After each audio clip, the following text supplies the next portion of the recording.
Tesla private. He had to dial that back, but he's facing a class action lawsuit with people who weren't satisfied at all about what he said then, and I guess what he's saying now.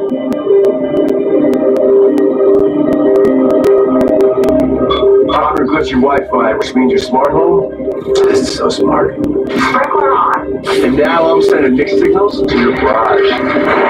But if you haven't funneled your home with auto packing, this isn't going to be too much fun. So get all stick. A must in your medicine cabinet. Less sick days.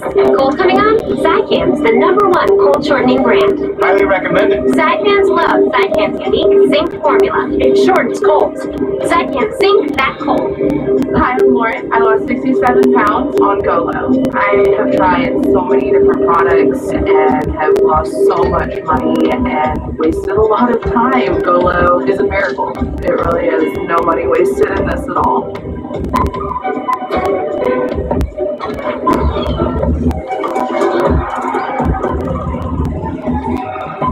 Get the royal treatment. Join the Billions playing Royal Match today. Download now. Parents, for Christians, when it comes to role models, Jesus is the best. That's why Mike Huckabee's team put together the Kids Guide to the Bible, The Life of Jesus. And right now, you can get it free. Filled with stories of his birth, ministry, and miracles, the Kids Guide will help your kids follow in the footsteps of Christ. It's part of a gift bundle that includes a fun Jesus video, plus access to thousands of books kids love. To order this free bundle, just visit freejesusguide.com. That's freejesusguide.com. Consumer Cellular has the best customer service. Take care about the customer. The best price for the best quality. The prices, the coverage. Consumer Cellular provides the exact same premium coverage as the nation's leading carriers, and while prices rise, ours are dropping. Get unlimited talk and text with a flexible data plan starting at $20 a month. It's like 4 scoops of ice cream for the price of 1. Switch today and save up to half on your wireless. Get extra lines anytime for just $15 each. Call or go online. Cole Hauser is an award-winning actor. Beyond his impressive career, he is a proud supporter of the Tunnel to Towers Foundation. I was able to spend some time with Cole and his family to reflect on those who have sacrificed so much to defend our freedom. You know, as I started to be more and more successful, it's like, how can I help? But when I heard of Tunnel to Towers, I met Brandon in Idaho and his family, I was like, wow, there's actually a charity where we know where the money's going to go. You saw all the stuff we put in these homes, right? I was blown away. Why should Americans help Tunnel to Towers Foundation? I mean, is there any better organization to help the people that is fighting for this national freedom so yeah. And you're going to join us on that mission. Thank you. Hey, I'm Cole Hauser. I want you to join me in supporting our nation's heroes and their families. It's only $11 a month. Go to t2t.org.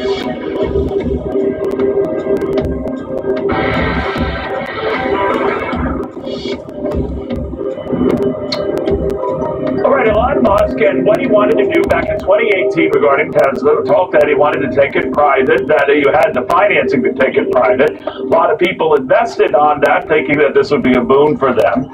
That never really happened, and now he's paying for those words in court, testifying that he did indeed say what he said, but that didn't necessarily mean he had to hold to what he said. I think that's it, but I'm not a lawyer, nor do I follow these kind of security details nearly as closely as my buddy Charlie Gasparino, the Star Fox business. Charlie, he doesn't, shade anything. He admitted to saying all this stuff and then some, back and forth, in this trial. But what's at stake? A lot of money if he loses. I mean, there's no doubt that the stock, we have to go back a few years when Tesla was a struggling company. It's still struggling a little now, but it was existentially struggling back then. Short sellers, guys that bet against it, traders that bet against it, were making some money. Were saying that this company was on the verge of bankruptcy. And later it came out that he admitted he was. It had a ton of production problems. He comes out and says, listen, I have funding secured to take it private at $420 a share, which was a significant premium to where the stock was trading. Then the stock spiked. Then it came out that he really didn't have that. Now, people probably lost money in those intervening times, in the intervening, I guess, weeks before, it spiked, it went down, and those are the people who are suing him in this class action lawsuit, and they got a good case. The bottom line is, he said what he said. It was a lie. He settled with the SEC. I mean, or we could say maybe not a lie, but there's no factual evidence that he ever had funding secured. That's the type of thing you don't do if you're an officer or director of a company. You don't make those types of statements if they're materially false. So my guess is he's going to lose, and he's going to pay. I will say this. How much would he likely have to pay? Because this whole comes on the heels of Twitter purchase, and that's turned into being a real nightmare. It might work out for him, but what do you think? Who knows? Who knows? They're gonna ask for a lot more than they probably lost the shareholders in the class action lawsuit. But it's gonna be probably another black eye for him. He is such an enigma. He does some really good things, really smart things, and he does some really stupid things. This is in that stupid camp. The Twitter purchase might be that stupid camp as well. You never know. You paid all that money for it. Yeah. Thank you very much. We do know this, right, Charlie? He lost $200 billion on paper, and he's still one of the world's richest human beings. So, defying expectations. Thank you, Right, I'm here with you. On a Saturday. Always good seeing you, my friend. Charlie Gasparino. In the meantime, in case you're keeping track, we are getting hints of more Republicans eyeing presidential runs next year. Could be a crowded field of that.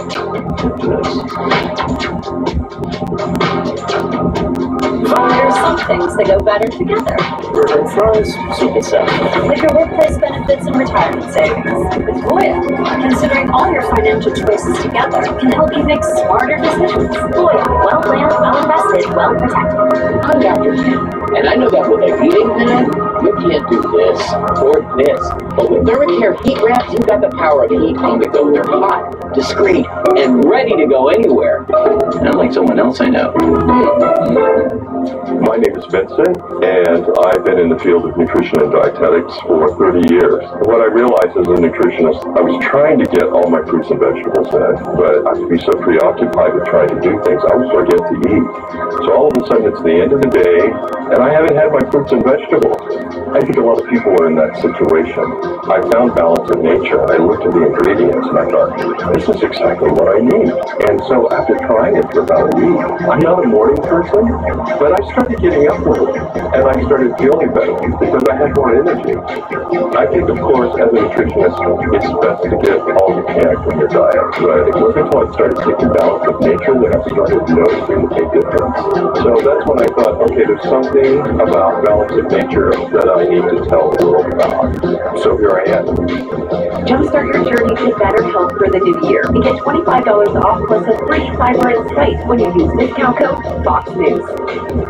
Dan Bongino, prolific and tangled up baby issues. The cost of being woke has a real price, doesn't it? Unfiltered with Dan Bongino, Saturdays only on Fox News Channel. We all know that we'll eventually need a will. Eventually. How about right now? Trust and Will has taken the process of creating your will and made it easy. Like flight lounges, cappuccino. Trust and Will is designed by attorneys, but customized by you. One question at a time. All documents are state specific, legally valid, and start at just $159. That's not a typo. Find the plan that's right for you at trustandwill.com. Your roof is here and it means that it's super empty. I'm going to open the box. That's the exciting part of the little kid and my refrigerator is packed.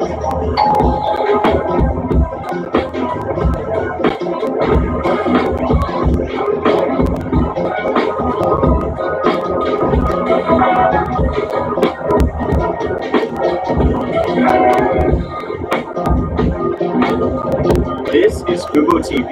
It's a better way to watch live news, shows, and sports without cable. Watch multiple games at once with multi-view. Try it free at FuboTV.com. Why is everyone talking about beets? They're nature's superfood secret. Total Beets from Force Factor help boost heart-healthy energy, support blood pressure, improve circulation, and increase nitric oxide. Rush to Walmart for great-tasting Total Beets from Force Factor, the #1 beets brand in America.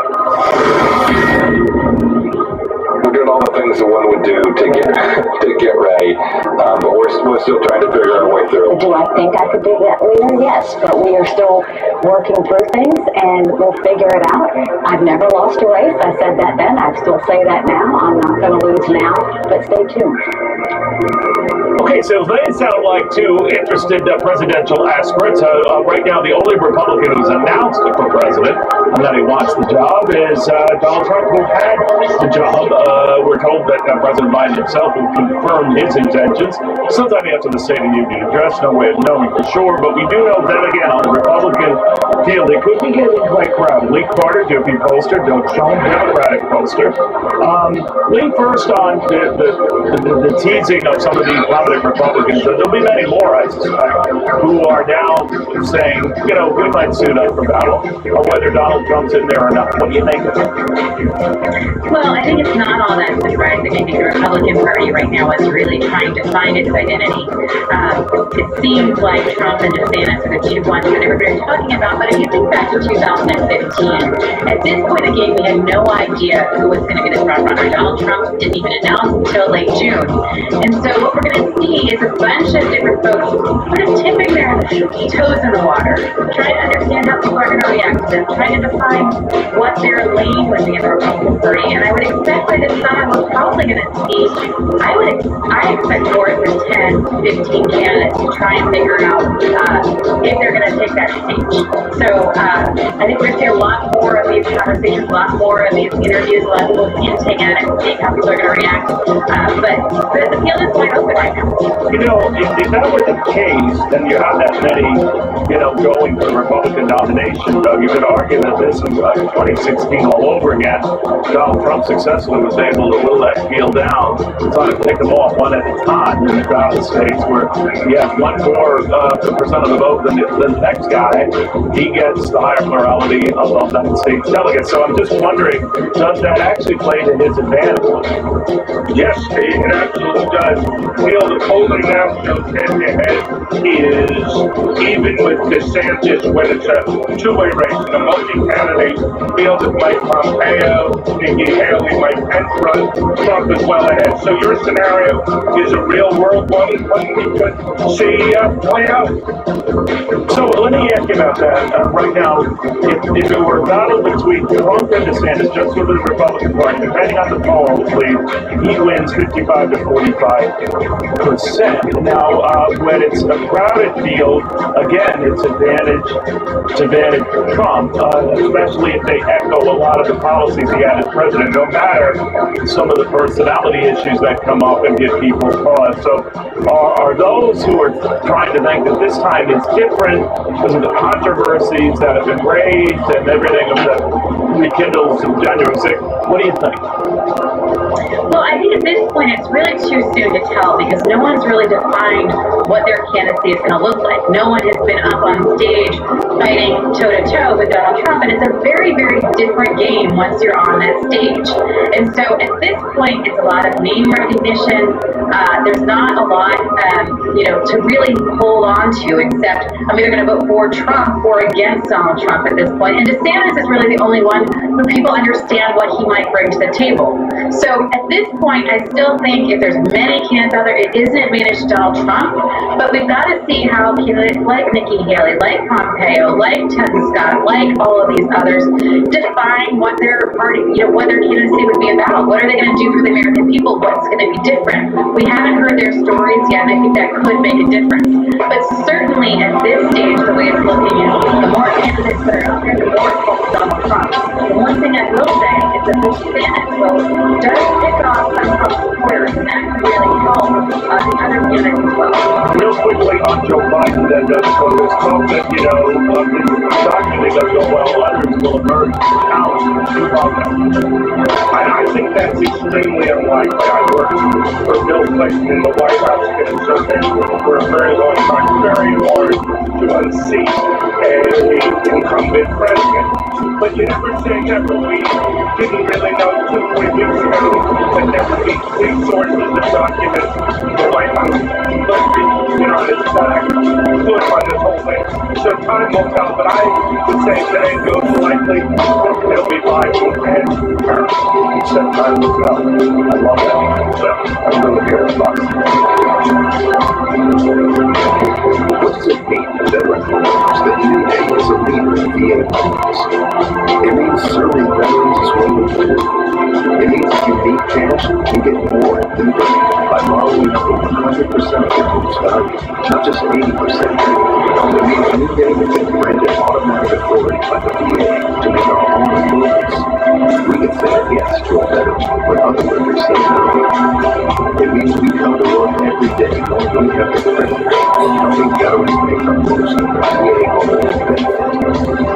It means no way, no weather, no one knows veterans like the New Day USA. Call 1-844-414-414. I'm here to take you, Nick. I don't care. I finally got it.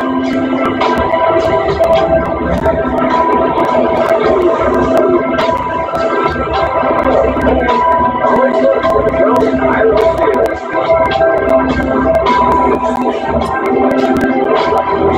Keep your vehicle protected this winter with WebCam as laser-measured floors protect the curtain.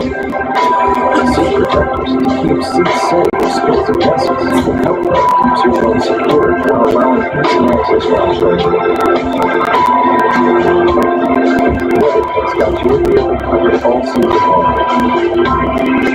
Ordered from American products and WeatherTech.com. Got a vacation coming up? Doctor's visit? Family photos? It's time to finally lose the extra weight that's been holding you back with Nutrisystem. Start today and you can lose 5 pounds in your first week and up to 13 pounds in your first month. Order your Nutrisystem plan right now. Get delicious meals and snacks delivered to your door. Order now and be one of the first 500 to get a month of our Pro Sync shakes free. Go online or call to get 1 month of shakes free. Offer extended through February 20th. The future. The way you see it is said to depend on where you sit.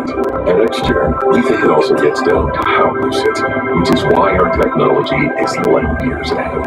X-Chair has done it again with our groundbreaking LMX technology, providing hours of infinite comfort no matter where in the world you're sitting. By synthesizing the universe's elements, bringing hot, cold, and touch into one extraordinary seating experience, our mission is to help you discover that every workday can happen with body and mind in an out-of-this-world place of comfort and productivity. X-Chair is charting a new course, helping workers everywhere find comfort as their work worlds zoom back and forth. Even though your work reality may continue to shift, we've got our eye on the future of work, so you can focus on the present. At X-Chair, you're gazing ahead, and from where we sit, the future still feels good. Visit xchair.com to find out how you can own an X-Chair for only $20 a month. xchair.com.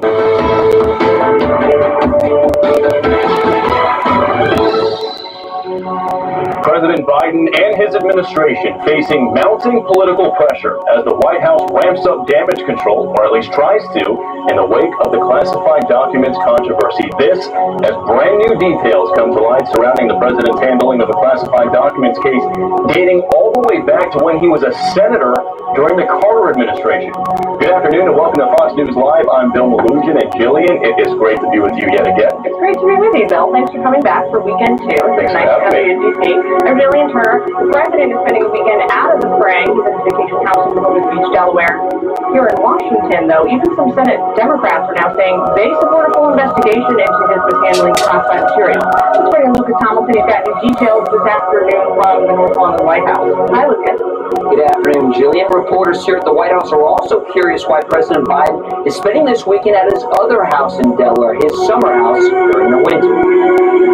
The president going to his home in Rehoboth Beach today, does that have anything to do with classified documents being found at Wilmington and none being found at Rehoboth? So as it relates to classified documents, information, which the president takes very, very seriously, I would refer you to the White House Counsel Office. for any statement coming from here or anything new developments coming from here. But as it relates specifically to the investigation, I would refer to the Department of Justice. President Biden first arrived in Washington as a U.S. Senator 50 years ago this month when Richard Nixon was president. 4 years later, Biden sank Jimmy Carter's pick to lead the CIA over the nominee's illegal possession of classified documents he had taken with him from the White House years earlier. Some Republicans think that's rich. After days of ignoring reporters' questions about his classified documents, the president responded late this week.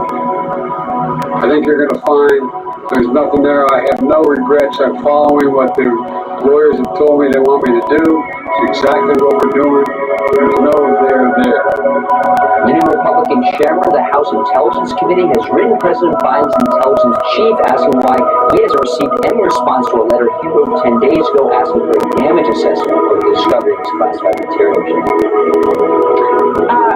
Lucas, what are you hearing about the ongoing investigation at this point? Well, it's notable you said it off the top that Democratic senators are now getting involved. Joe Manchin and Tim Kaine. Tim Kaine recently announced he's going to run for a third term to represent the state of Virginia here in the U.S. Senate. Some Democrats want answers, and certainly this is going to lead to this story getting more traction because now you have, of course, Democrats asking questions about what happened to this classified material and why did it come out just drip. Yeah, all right, Lucas. On the north lawn of the White House for us this afternoon, thank you.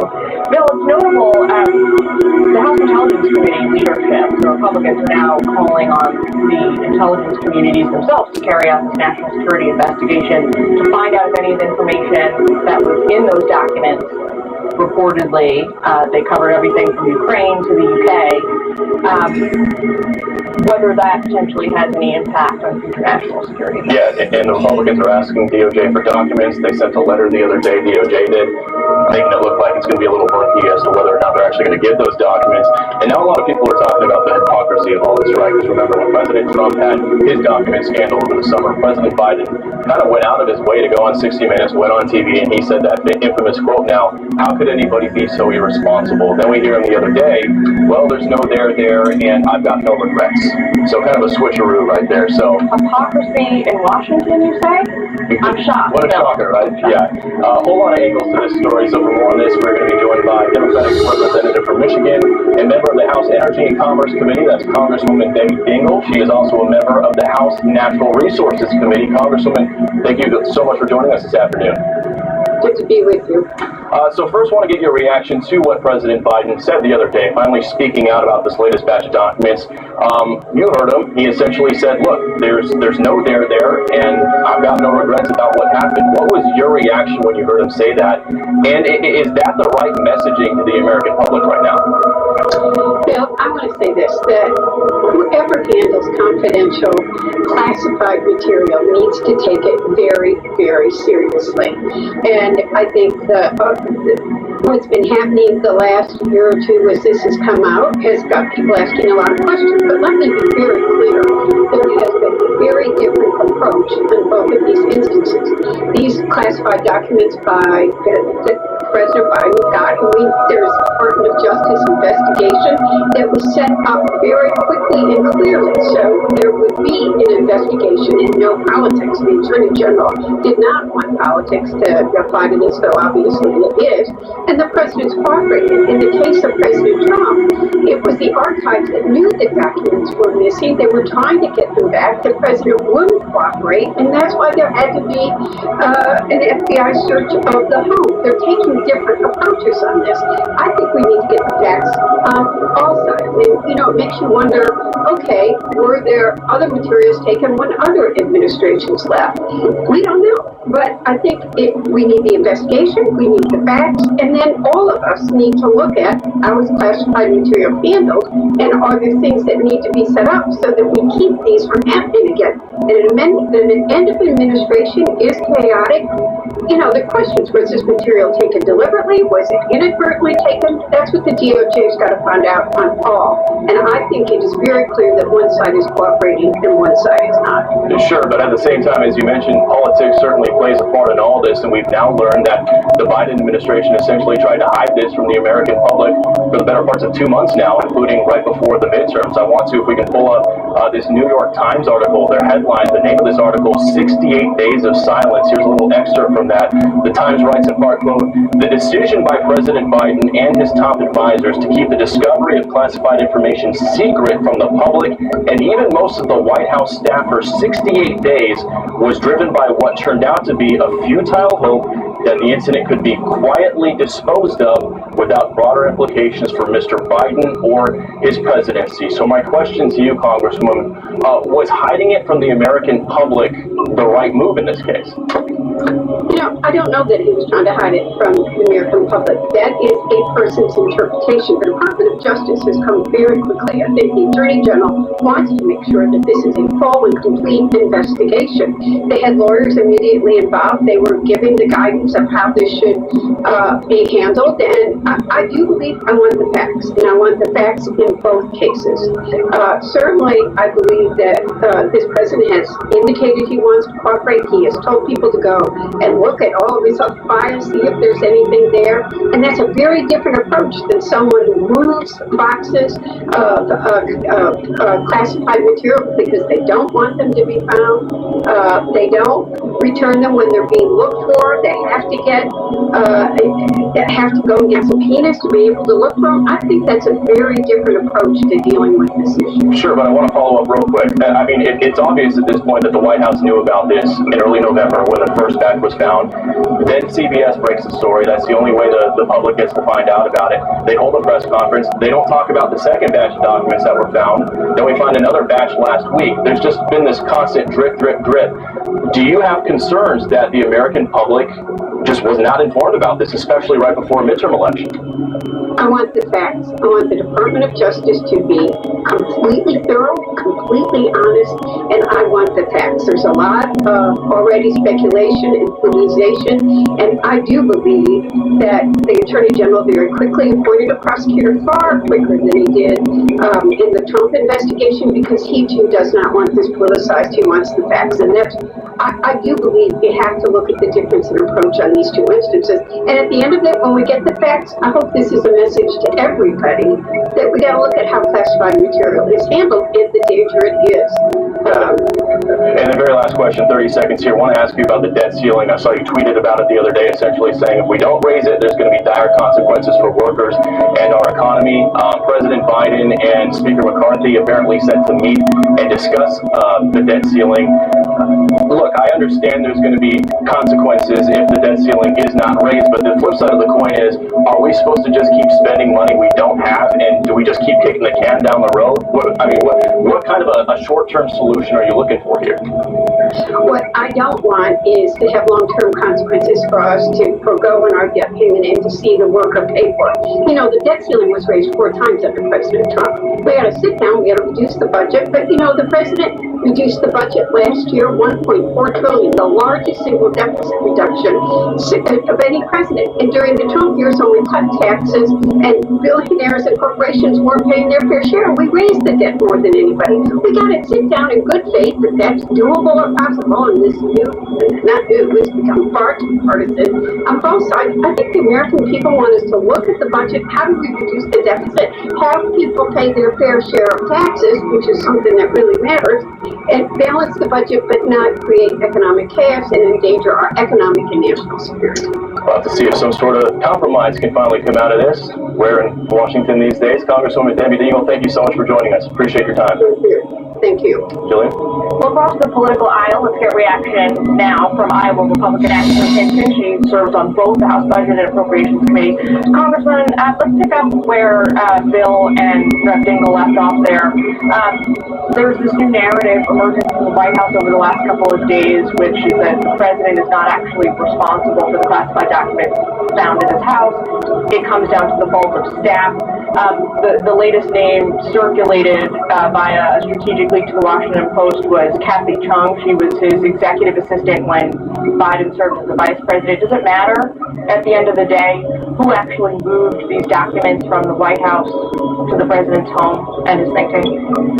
Well, Jillian, first, thanks for having me on to discuss this issue. The American people deserve answers, and the mainstream media may have been giving President Biden an automatic pass here, but Iowans clearly see a double standard when they see one, right? They know what's happening here. I think it's very clear we need to make sure we have a Department of Justice that is not beholden to one political party. We need to make sure taxpayers know that their dollars are funding equal justice under the law. But I can tell you this, there are a lot of questions about these documents. It is very clear that the Biden administration knew that this was happening. These classified documents were discovered before the election. So we need to know who knew, when did they know, and why did they choose to keep it secret from the American people for, again, more than 2 months, and again, right before an election. So there are some serious questions that need answered here. And we know that the Justice Department was one of the elements that knew before the election. They're conducting this investigation now into what exactly the process was, how these documents ended up there. But the Intelligence Committee, the House Intelligence Committee, is asking for this national security appraisal. So far, they've not responded to their request for information. Why doesn't the House just take this up themselves? Why doesn't Republican leadership take it up? Well, I think you'll see that coming from our committee chairs. They're already hard at work putting together their requests for information. We do have those questions that we are going to be answering of all of these department heads. They have to come before us. Accountability is coming under this House Republican and majority, and whether it's the Department of Justice, the Department of Homeland Security, every area that the Biden administration has failed, the American people, again, deserve to know the truth here. So you'll see Jim Jordan and Jamie Comer asking all those questions about who had access to those facilities, where are the visitor logs, when, again, did people know, who knew, who was responsible for transporting those documents, who was responsible for securing those documents. But at the end of the day, what it comes down to is President Biden had these classified documents in places they should not have been, and the American people need to know why. Are James Comer and Jim Jordan also going to ask those same questions of the DOJ when it comes to President Trump's alleged mishandling of classified information? And I think, again, what I said is the American people want to know that the Department of Justice is applying equal application of the law here, not serving one political party over another. So nobody should be above the law, but what it comes down to here is the deliberate misleading of the American people. Again, when did they know, how many people knew, and did they choose to keep it secret from the American people? Multiple legal theories are being circulated now by analysts and legal experts. Everything from this is a violation of Presidential Records Act to it's in violation of the Espionage Act. Does any of that matter outside of litigating this in a court of law? Meaning, when you and your colleagues look at the issue, when the national security community evaluates this, really what matters here is that there was a violation, correct? Right, but I think we all agree that we need to take a serious look at how classified materials, classified documents are handled. I can assure you I don't keep any of that in my garage. I keep all of my important documents secured in a safe in my basement, right, so that they are not available for just anybody to pilfer through. So I think we need to be having serious conversations about how that information is accessed, under what settings. I know as a member of Congress, we have to go into a secure facility, the SCIF, so to speak, if we want to have those briefings or view those documents. So it does beg the question of how did they exit the White House, how did they exit those secure facilities, and then why did they end up being stored as they were? So I think all of those questions will be a part of the broader investigation conducted by House Republicans here. But again, it's about making sure that there is not a double standard applied here, equal application under the law. All right, Congresswoman, thank you for taking time with us this afternoon. We appreciate it. Thanks, Jillian. You bet. Well, tomorrow on Fox News Sunday, Shannon Green's going to sit down exclusively with the co-chairs of the Problem Solvers Caucus on Capitol Hill. That's Pennsylvania Republican Brian Fitzpatrick and New Jersey Democrat Josh Gottheimer. Check your local listings for the time and channel there. Over on Media Buzz, Howie Kurtz is going to dig into the media's coverage of fallout over the Biden classified documents scandal. That's tomorrow right here on Fox News at 11 a.m. Eastern. Well, Jillian, in the latest reversal of pandemic-era hiring sprees, Google's parent company, Alphabet, is announcing a massive wave of job cuts. We're talking the company slashing 12,000 employees. In case you're wondering, That's the most cuts in the company's history. Alexandria Hoff joining us live with more on the latest in this string of tech layoffs. And Alex, we're talking tens of thousands of jobs just gone now, aren't we? Yeah, almost 200,000 in total, Bill. And those 12,000 employees at Alphabet represent about 6% of the company's workforce. In a blog post and email sent out to employees yesterday, CEO Sundar Pichai wrote of the, quote, difficult decision, adding this: over the past 2 years, we've seen periods of dramatic growth. To match and fuel that growth, we hired for a different economic reality than the ones we face today. These job losses add to those already dealt by companies like Amazon, Microsoft, and Facebook's parent company, Meta. According to layoffs.fyi, since the beginning of 2022, tech firms and startups have slashed more than 190,000 jobs. And with that has come the phrase white-collar recession, with companies coming to terms with overhiring during the pandemic boom. Google, in particular, may have overinvested in artificial intelligence technology as well. But could the mass layoffs indicate darkness ahead for the rest of the U.S. economy? The White House says no. But what we're finding is that given the tautness of the labor market, given the fact that there's over 10 million vacancies, unfilled jobs out there, many of those folks are finding jobs, and good jobs, pretty quickly. Well, U.S. job growth has remained solid as a whole, with 13 months of job openings above 10 million, but there have been signs that it is beginning to soften in the face of higher interest rates. In December, 223,000 jobs were added to the economy. That's the smallest gain in 2 years. Now, in terms of tech layoffs, the White House says that they will watch closely anytime that Americans lose their jobs. Bill? Really tough way for tens of thousands of people out there to start this new year, Alex. Thank you for that live report. Jillian? Well, new details are emerging now about the sentencing guidelines that actor Alec Baldwin could face if he's convicted of involuntary manslaughter in the deadly shooting of his cinematographer back in 2021. We've got new details coming up next. Okay, everyone, our mission is complete balanced nutrition. Together, we support immune function, supply fuel for immune cells, and sustain tissue health. Ensure with 25 vitamins and minerals, and Ensure Complete with 30 grams of protein. It's hard eating healthy. Unless you happen to be a dog.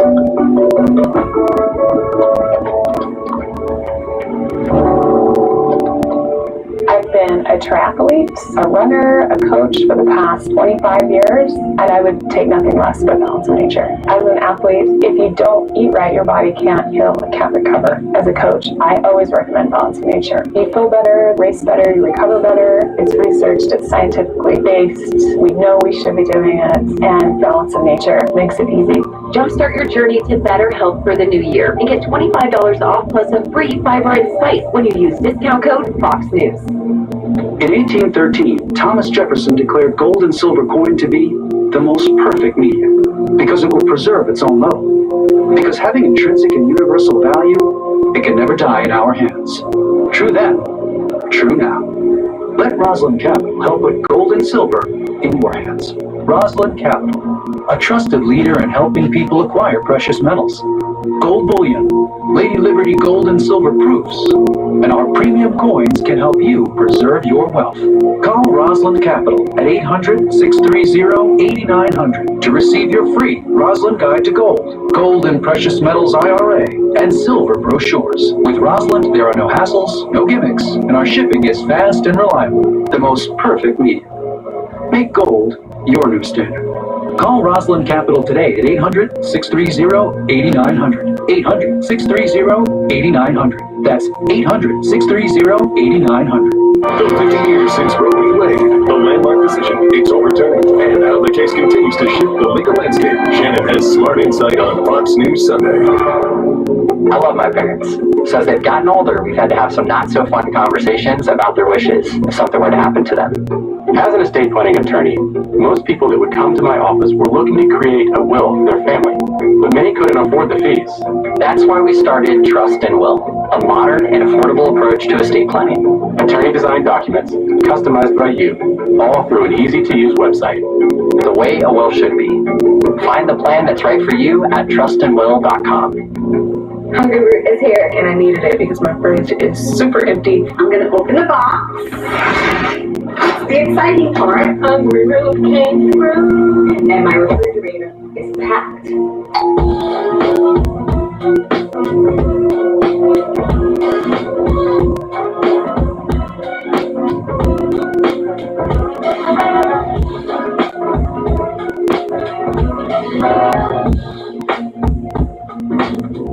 This is Fubo TV. It's a better way to watch live news, shows, and sports without cable. Watch multiple games at once with multi-view. Try free at FuboTV.com. Are prostate concerns keeping you awake? Force Factor Prostate helps reduce nighttime bathroom trips and promote a normal prostate size. I feel like myself again. Rush to Walmart for Force Factor Prostate from the #1 fastest growing men's health brand in America. Well, production on Alec Baldwin's now infamous film Rust is reportedly gearing up again. Filming is expected to resume imminently. This more than a year now after cinematographer Helena Hutchins was shot and killed on the set of the movie. Baldwin and the film's armor were hit with involuntary manslaughter charges earlier this week in relation to the deadly shooting. Alexis McAdams has new developments this hour coming out of the New York newsroom. Hi, Alexis. Hi, Jillian. Well, Alec Baldwin faces up to 6.5 years in prison if convicted in this case. You can take a look here and see that Baldwin was spotted here in New York City just in the past few days as he's facing charges of involuntary manslaughter for the shooting death of a cinematographer on the set of the movie Rust. The DA here citing criminal disregard for safety. The shooting happened back in October of 2021 on this movie set you're looking at out in Santa Fe, New Mexico.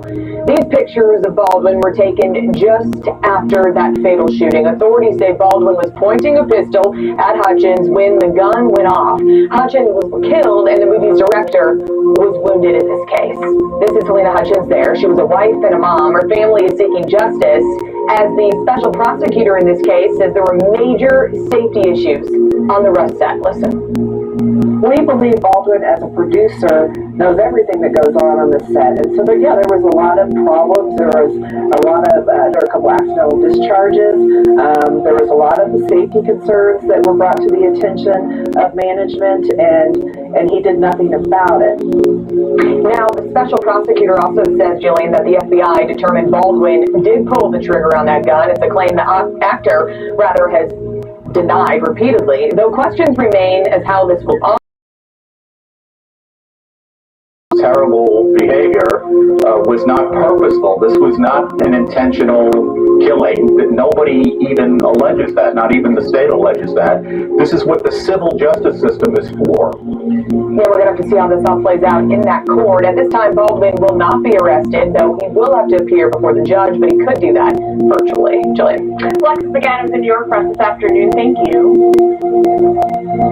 So, Bill, pretty serious charges he's facing now. We haven't yet had a comment from Baldwin. I know that one of our cameras has been staked out in his New York City apartment for 48 hours now. No sighting.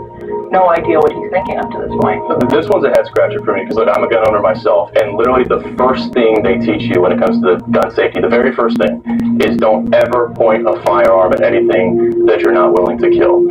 And I know whether it's unloaded or unloaded, you just don't point it at anything. And he's saying he didn't pull the trigger, but the gun that was used is a single action revolver. The only way it fires is if you pull the trigger with your finger there. And an FBI forensic report confirmed that. So his statement, he denies that, but I mean, he's going up against the FBI's forensic, specialist. So and reality, yes, it does not fire unless you pull. Regardless of what happens with the hammer, you got to have your finger on that trigger. So look, he's in some legal hot water. He's been on TV saying it was somebody's fault, but not his fault. He's been saying that. So a lot of media interviews for prosecutors to work with in this one, right? Yeah. So we'll have to see what happens. But we'll turn now to Atlanta. We're talking airport security. It's in the spotlight again after a series of incidents at Atlanta International Airport. This, as reports uncover, a record number of gun confiscations at airports really all around the country. For more on this, Jonathan Seri is joining us live in Atlanta. So, Jonathan, what kind of security issues are we talking about? Well, a whole range of them. Right now, authorities are investigating a couple of potential security breaches involving the airport perimeter and TSA security. In one of the cases, a man apparently walked past a TSA checkpoint without presenting identification, without presenting a boarding pass. Authorities say Adonis Murray walked past document screeners, went through the magnetometer, collected his belongings on the other side of the X-ray machine, and and then walked onto an open jetway, but a pilot stopped him just short of boarding a plane. A spokesperson for the Transportation Security Administration says TSA is investigating the incident further with our law enforcement partners, and local TSA officials are looking into ways to improve visibility and strengthen enforcement around document checks stations. This breach came just hours after police arrested another man who allegedly climbed over the airport's razor wire fence, drove a service vehicle around the airport, and boarded a Southwest plane, coming face to face with an employee in the cockpit before leaving and driving off in another service vehicle. Police arrested Terrence Stewart for trespassing. Nationwide, the TSA says its screeners detected a record number of guns in passengers' carry-on luggage last year. You're supposed to declare weapons at the ticket counter and then place them in locked-hard cases with checked luggage. Across the country, the agency flagged a record 6,542 firearms in carry-on luggage at 262 airports over the course of 2022. But even unarmed passengers have caused some problems, resorting to makeshift weapons. Video on social media over the holidays showed a woman in Miami throwing a computer at an airline agent, and just recently here in Atlanta, a woman was seen using a fire extinguisher on several airline employees. Police arrested her, but 3 flight attendants had to be treated at a local hospital after they inhaled the spray. Bill? Yeah, a lot of viral videos coming out of airports these days for all the wrong reasons, Jonathan. Thank you for that live report. We'll talk to you soon. Certainly. Well, newly released data at CBP shows that migrant encounters along the southern border broke records yet again in December. We got new details for you coming up next. Attention, this is an important message. If you suffer from lower back pain, hip pain, and shooting pain down your legs, you could be experiencing a sciatic nerve pain attack. Now, researchers have discovered a simple switch to instantly turn your pain off. It's called Be Active Plus, the ingenious acupressure system that applies gentle targeted compression to turn off sciatic nerve pain signals for instant relief. Just slip it on, adjust the strap, and the pain is gone. Oh wow, it's like a button just turned the pain off. Wow, I can feel the pain relief already. The pain is gone. I feel a lot of relief already. Sciatica is an excruciating pain that radiates from your lower back down into your legs. But simply apply Be Active Plus to the trigger point on the calf just below your knee and live, work, and be pain-free. The instant I put it on, it was like an immediate relief. I was able to stand up straighter. Oh my God, this thing really works. The secret is the AcuPoint pressure pad that applies gentle targeted compression to the trigger point so the pain is turned off. In fact, it works so well, the FDA cleared Be Active Plus as a medical device. With Be Active Plus, it can help apply pressure to the trigger point on the side of the calf to help relieve sciatica. Wear it while walking, playing with the kids. Plus, it can be worn discreetly under clothes. Be Active Plus is the revolutionary drug-free way to make sciatic nerve pain go away. Call or go online to order your Be Active Plus acupressure system for the special TV discount price of just $29.99. If you don't begin to get instant relief, send it back and owe nothing. But to make this the most pain-free offer on TV, you can get a second one. Just pay a separate fee. Call or log on to buybeactiveplus.com. Order now. Hey, I just got a text from my sister. You remember Rick, her neighbor? Sure, he's the 76-year-old guy who still runs marathons, right? Sadly, not anymore. Wow. So sudden. We're not about to have the we need life insurance conversation again, are we? No, we're having the we're getting coverage so we don't have to worry about it conversation. So you're calling about the $9.95 a month plan from Colonial Penn? I am. We put it off long enough. We are getting that $9.95 plan today. Is it time for you to call about the $9.95 plan?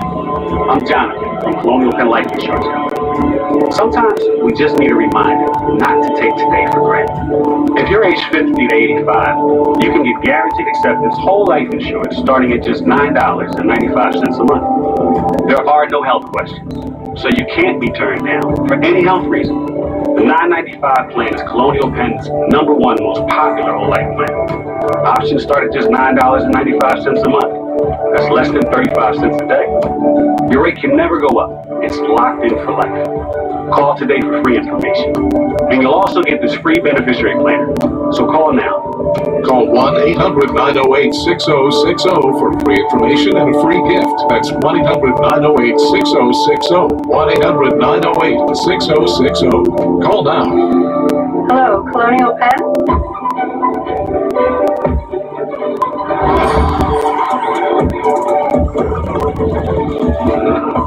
Get the royal treatment.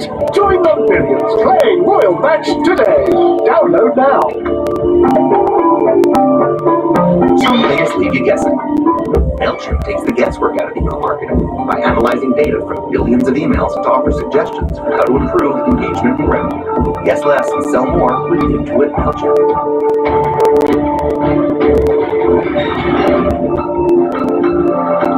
Border officials just released new official numbers for the month of December, and a Friday night news dump. Migrant encounters turns out along the southern border topped 250,000, a new monthly record. National correspondent Greg Jenkins broke that reporting here on Fox News Live with us last weekend. He joins us now from Eagle Pass. Hi, Greg.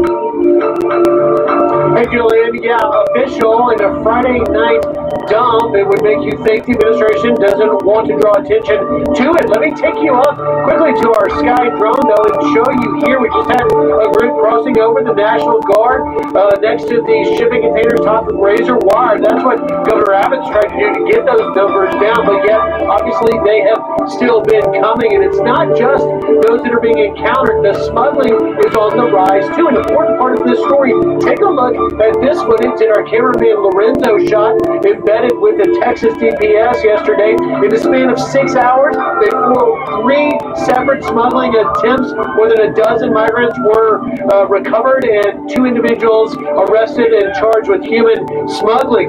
Now, let me go back to those encounters and show you just what's happening here. If you take a look at this drone video we put together for you, Jillian, you can see Title 42, migrants being put on the bridge, sent back into Mexico, about a dozen there, while at exactly the same time, a group of more than 20 migrants crossing illegally into this area. That is exactly what we've got here, a revolving door. Now let's go quickly into those numbers. 251,487 officially for the month of December, of which 49,405 were Title 42 expelled. That means 200,000 migrants were caught and released into the U.S. That's what frustrates border officials so very much. One more number I want to show you, and that is the fiscal year to date.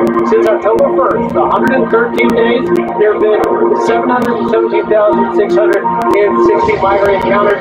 That's essentially the population of Denver, Colorado. And at the heart of all of this is the control the cartels have on our border. We spoke to a Mexican national, Big Edu, about whether he fears the cartel. Here's what he told us. Yes, I am somewhat scared, but I have to take the risk. The bad guys, the cartels, of course, they have access points, and we have to give them on our trip, or we'll get kidnapped and then bad things happen. And just a quick one more look at that sky drone. You can see here come a couple of migrants walking up the road. It happened 15 minutes ago. It happened an hour ago. It happened all day long. But really, the number that Border Patrol officials worry the most about are the gotaways, and the number that they did not put out publicly, I will share with you, there have been more than 278,000 known gotaways this fiscal year. That's 2,465 a day across the entire southwest border. Julian, send it back to you. Great. Eagle Pass for us. Go back to you. Thanks so much. Bill? Hey, Groundhog Day down there at Eagle Pass, like always. These numbers are astronomical. For more insight on this, we're going to bring in our next guest, National Border Patrol Council President Brandon Judd. Brandon, thank you so much for joining us. Good to be with you, Bill. Thank you. So let's get into these new December numbers. As Eric mentioned, they were dropped late on a Friday night once again. About the third month in a row that they've done this. If we can pull up this graphic right here. These numbers are just jaw-dropping. Over 250,000 migrant encounters, the highest single month ever recorded at the southern border. More than 70,000 known gotaways. 17 people arrested by Border Patrol on the FBI's terror watch list. And we're now up to 38 people on the terror watch list arrested at our southern border since October first. Brandon, your reaction to these numbers? So the first thing we have to do is we have to put the numbers in perspective. We have to look at the application numbers. December in any typical year is our lowest month. January is our second lowest month. We just recorded the highest month ever in the history of the Border Patrol last December, when it should have been our lowest month. And that's what's scary. But then, of course, then you look at the terrorists. 17 people on the terrorist watch list in the month of December. In any typical year, if we even get 6 per year, that's a lot. Yet we had 17 in 1 month.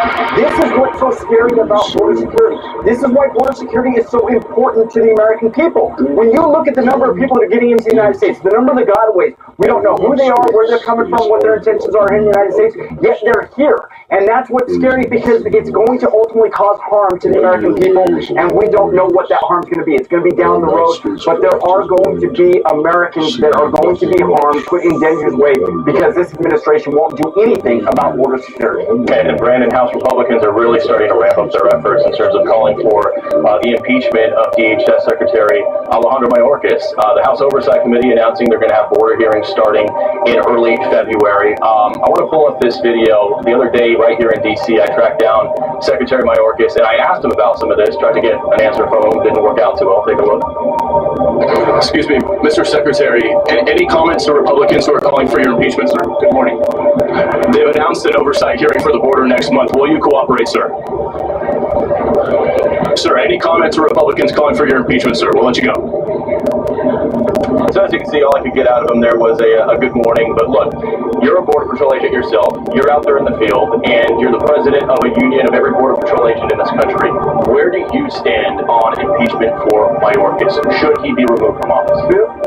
Not office. He's a public official. He's a public official. He has a responsibility to answer those questions that you ask. He has a responsibility to be transparent to the American people. He has never been transparent. When you look at all the questions he gets asked by the media, or when he gets a press conference, all he does is circle talks. And then at certain times, he even lies. And that's what's impeachable. When he lies to the American people, he must be removed from office. Then, of course, you look at the dereliction of duty. You look at what's happened on his watch. You look at all the people that have made it into the United States, the gotaways. You look at the people that we apprehended.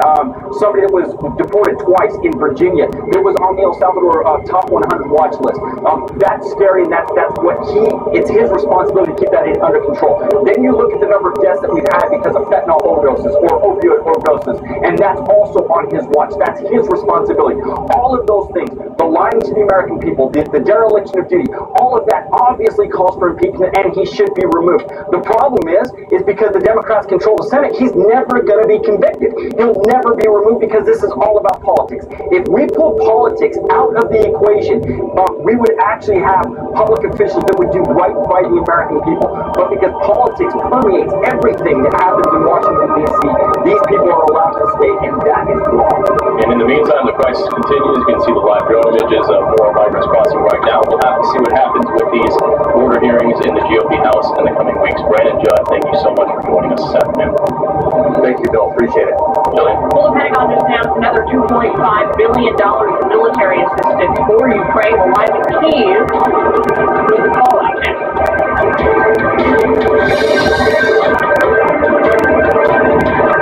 See, son, a little elbow grease, you can do just about anything. Thanks, Dad. That's right, Robert. And it's never too early to learn you could save America's #1 motorcycle insurer. That's right, Jamie. But it's not just about savings. It's about the friends we make along the way. You said it, bro. And don't forget to floss before you brush. Your dogs will thank you. That's right, Dr. Gary. Jamie? Sorry, I hadn't the thoughts when I got back in line. What was it? I can't remember. Whether you come to Key West for an in-depth history lesson, or you just want to skim the surface, Key West's story is richer, more colorful, more substantial, and quirkier than you ever imagined. Key West, close to perfect, far from normal. Ice caps are melting. Oceans are rising. More massive storms mean more devastating floods. I feel sweet. Swift here for the FlexSeal family of flood protection products. A new innovation in flood protection specifically designed to help you protect your home or business from damaging floodwaters. To show you the incredible sealing power of our flood protection products, we built this entire house and sealed up every gap, crack, and hole using our flood protection products. Windows and doors, seams and thresholds, crawl spaces, basement windows, vents and ducts, garage doors, or other areas water may enter. Our flood protection products are specifically designed to work together in order to create multiple layers of super strong protection. Once everything is dry and sealed, let's open the floodgates.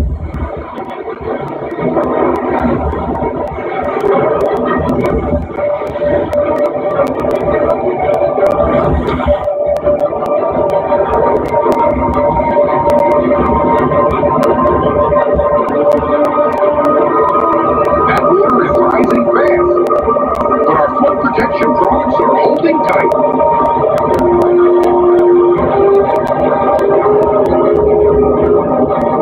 And when used in combination with one another, they'll create a powerful force field of protection that can hold back water. A lot of water. Just take a look around. All these windows, doors, seams, and openings have all been sealed up tight, holding back all that water while protecting your home and valuables. Look, every structure is different. Depending on age and type of construction, there may be areas that can't be seen or sealed, so it's impossible to stop all floods every single time. But our flood protection products, they can help. They can help by slowing down or even stopping water from entering your home or business. That water is 3 feet high, and the inside is staying dry. And when the waters recede,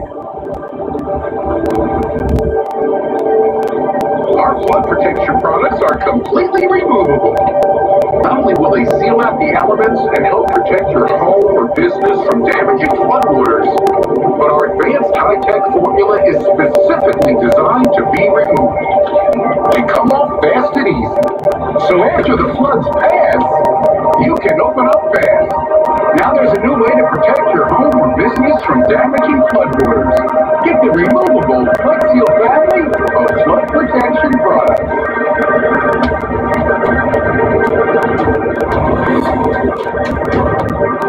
Welcome back. Ukraine is paying final respects to its interior minister and more than a dozen others who were killed in a helicopter crash near Kyiv earlier this week. This, as allied defense leaders announced another massive weapons package for Ukraine, but they failed to reach an agreement on providing German tanks. Alex Hogan is joining us live in Kyiv with the latest. Alex? Hi, Bill, and the fighting has not subsided in the eastern part of the country. Once again today, Russia is saying that it has claimed small new villages near the town of Bakhmut. And while these towns are not necessarily important on their own, it does symbolize the potential growing movement of Russian forces in some of these towns that we see that have been hit once again with rockets raining down this morning, creating big craters and blowing out all of the windows in the homes of some of these small villages where it's really just civilians who live there. And Ukrainian forces in this part of the Donetsk region are calling for more weaponry, specifically tanks. Although at the meeting of NATO's Ukraine defense contract group in Germany yesterday, there was no movement on that front. Berlin has not yet signed off on sending Leopard 2 tanks, and nor has the U.S. on sending Abrams. Now in Germany, there's really a split stance on whether or not the country would want to send that. 46% of Germans favor sending tanks, while 43% of them oppose it. The U.S., however, has unveiled its second largest aid package worth about $2.5 billion. Now, here in the capital today, the city is mourning the loss of 14 people who died in a helicopter crash this week. Those who were on board included the country's interior minister, making him the highest-ranking official to die since the start of the war. Loved ones and members of the government gathered for hours inside of this cultural center here in Kyiv. A very emotional service there, carrying the casket. You can see members of the government visibly crying in what was a very solemn day of mourning. for the families who have lost loved ones, or for the government now trying to restructure. They've already tapped a new interim interior minister to replace that person who was in charge of not only police but the emergency services. And for people who live here just in the capital as well, we saw so many people carrying flowers to go pay their respects as well. Bill. Yeah, tragedy after tragedy after tragedy in Ukraine. Alex Logan, my key for us tonight. Thank you. Dylan. Well, the Biden administration now is clearing another massive of providing the long-range missiles and the tanks that the Ukrainian army has been pleading for months.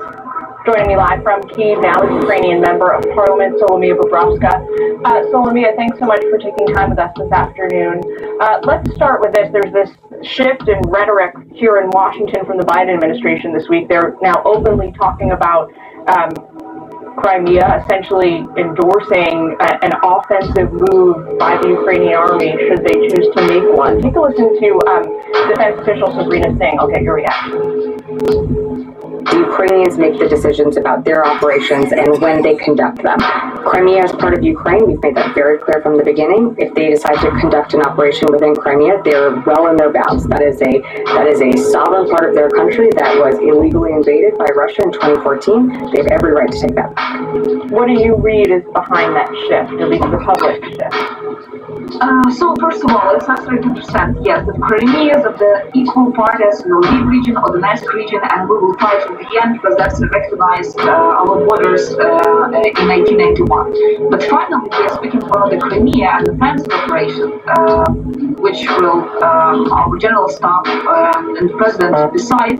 And finally, we are speaking and saying in a very practical dimension about the next steps in according and when we're talking about the Crimea. That means finally states, I mean not only the United States but our partners and allies and friends, they understand that it's not only the words about the Crimea, it's Ukraine. That's the key to the finishing the war in Ukraine, and that's the key which gives actually the threats to the Black Sea region, to the NATO allies, to other states, and that's the military basement which has to be just destroyed and taken back to Ukraine as a part of Ukraine.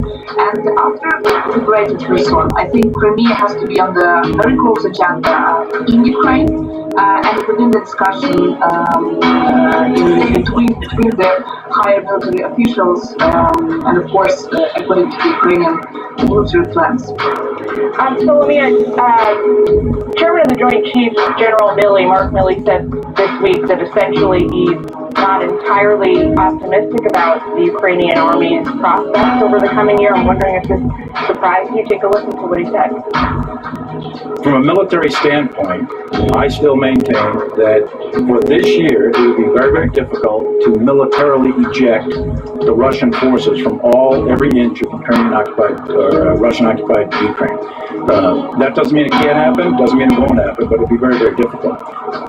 And that's at odds, as you know, with what President Zelensky has been saying for months.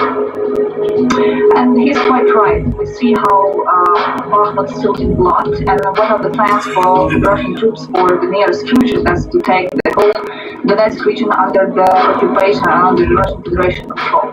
Yes, they are quite right, but it all will depend, and the solution actually will be found on the battlefield. We Ukrainians do not rely on and believe and do not trust into any diplomatic negotiations. And I think that even if someone tries to start this negotiation, will be just not be accepted by all Ukrainians. The price was so high to pay for this 10 months. And if, for sure, all our offensive or counter-offensive operations will depend on the quantity of the weapons which will be on the battlefield. And for sure, we will see the Belarus direction, whether they will start the invasion or Russians will use their Belarus as a platform to start that front line on the end of February or probably in March. Well, Solomon, we've got to leave it there. Thank you very much for taking time with us this afternoon. We appreciate it. Thanks a lot. Keep the line. Well, Julian, a major search now underway for British actor Julian Sands, who's been missing for days after he set out on on a trail, a hike that was made even more treacherous by all those heavy storms and rains we've been reporting on in California's San Gabriel Mountains. Details on that story coming up right after the break. With thyroid eye disease, I hid from the camera, and I wanted to hide from the world. For years, I thought my TED was beyond help. But then, I asked my doctor about Tepezza. Tepezza is the only medicine that treats TED at the source, not just the symptoms. In a clinical study, more than 8 out of 10 patients taking Tepezza had less eye bulging. Tepezza is an infusion. Patients taking Tepezza may have infusion reactions. Tell your doctor right away if you experience high blood pressure, fast heartbeat, shortness of breath, or muscle pain. Before getting Tepezza, tell your doctor if you have diabetes, IBD, or are pregnant or planning to become pregnant. Tepezza may raise blood sugar even if you don't have diabetes, and may worsen IBD such as Crohn's disease or ulcerative colitis. Now, I'm ready to be seen again. Visit mytepezza.com to find a TED eye specialist and to see Bridget's before and after photos. Heart attack? He was 47. What about Janice and the kids? Do they have life insurance? No. Well, we have life insurance. John, we agreed you were going to take care of that. I'm trying to find something we can afford. Call Select Quote now and get the insurance your family needs at a price you can afford. In minutes, Select Quote found John a $500,000 policy for only $29 a month. And his wife Ann a $500,000 policy for only $21 a month. At Select Quote, we comparison shop some of the most trusted insurance companies in America to find you the best rate. You need life insurance. You don't need to overpay for it. Call 1-800-936-7474 or go to selectquote.com now and get the insurance your family needs. At a price you can afford. Select Quote. We shop. You save. Dan Bongino, unafraid to tackle the big issues. The cost of being woke has a real price, doesn't it? Unfiltered with Dan Bongino, Saturdays only on Fox News Channel. We all know that we'll eventually need a will. Eventually. How about right now? Trust and Will has taken the process of creating your will and made it easy. Like while you're lounging on the couch, easy. Trust and Will is designed by attorneys, but customized by you. One question at a time. All documents are state-specific, legally valid, and start at just $159. That's not a typo. Find the plan that's right for you at trustandwill.com. Hungry Root is here, and I needed it because my fridge is super empty. I'm going to open the box. That's the exciting part. Hungry Root came through, and my refrigerator is packed.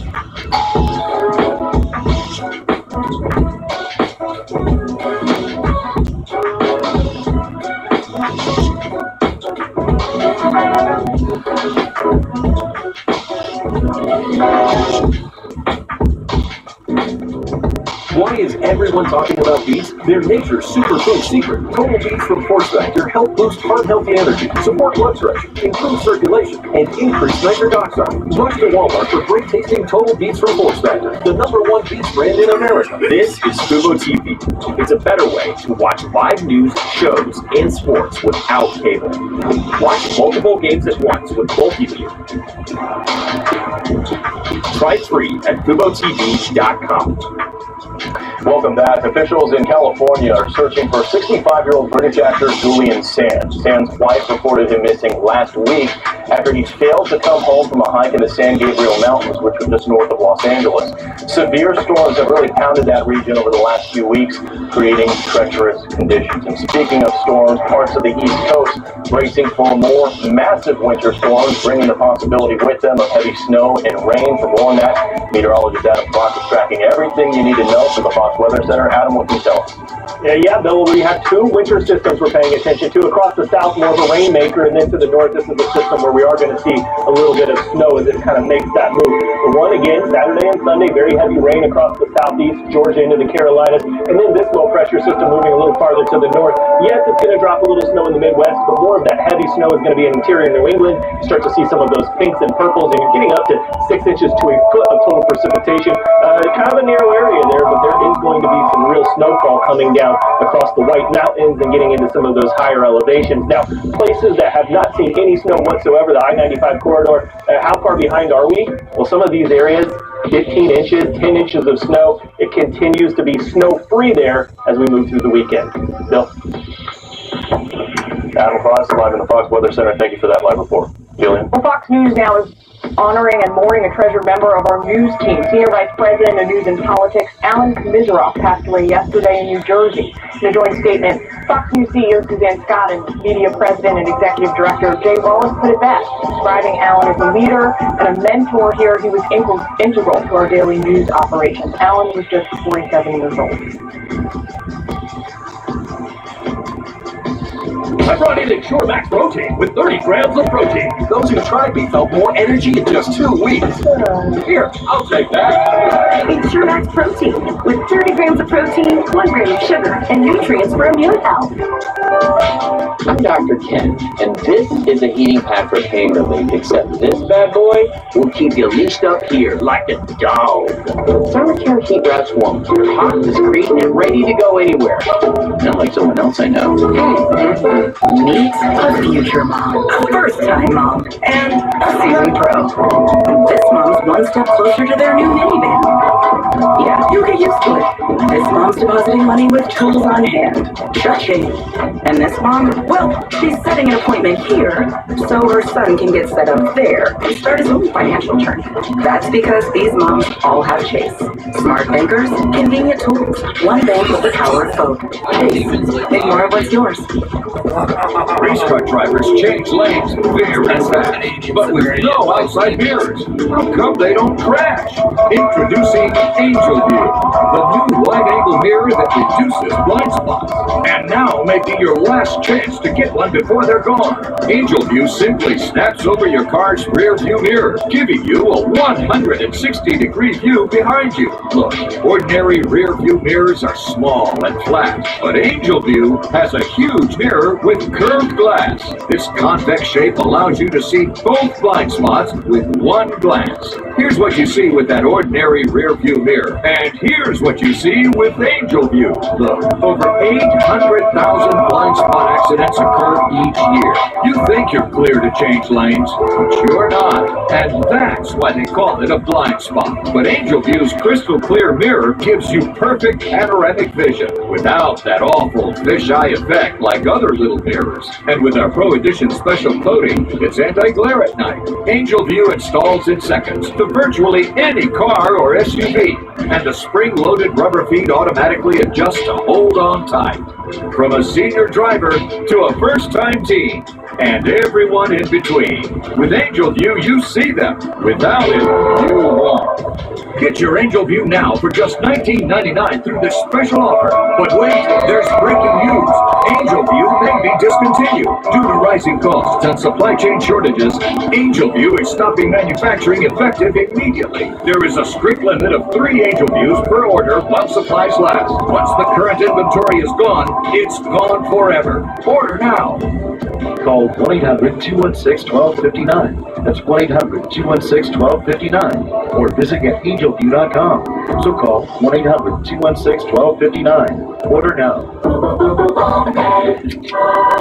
Hi, I'm Terry. Welcome to my farm. My husband and I are living our dreams. We always wanted to live on a farm. We love animals. I started using balance in nature because good health is so important to me. I've seen tremendous improvement externally. My hair, my nails, my skin looks good, looks healthy. I feel stronger. I have a lot more energy. I wouldn't go a day without taking it.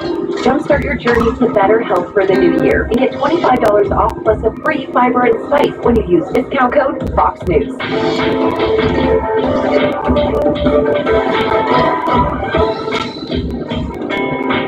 The White House today is insisting that President Biden takes classified intelligence very seriously.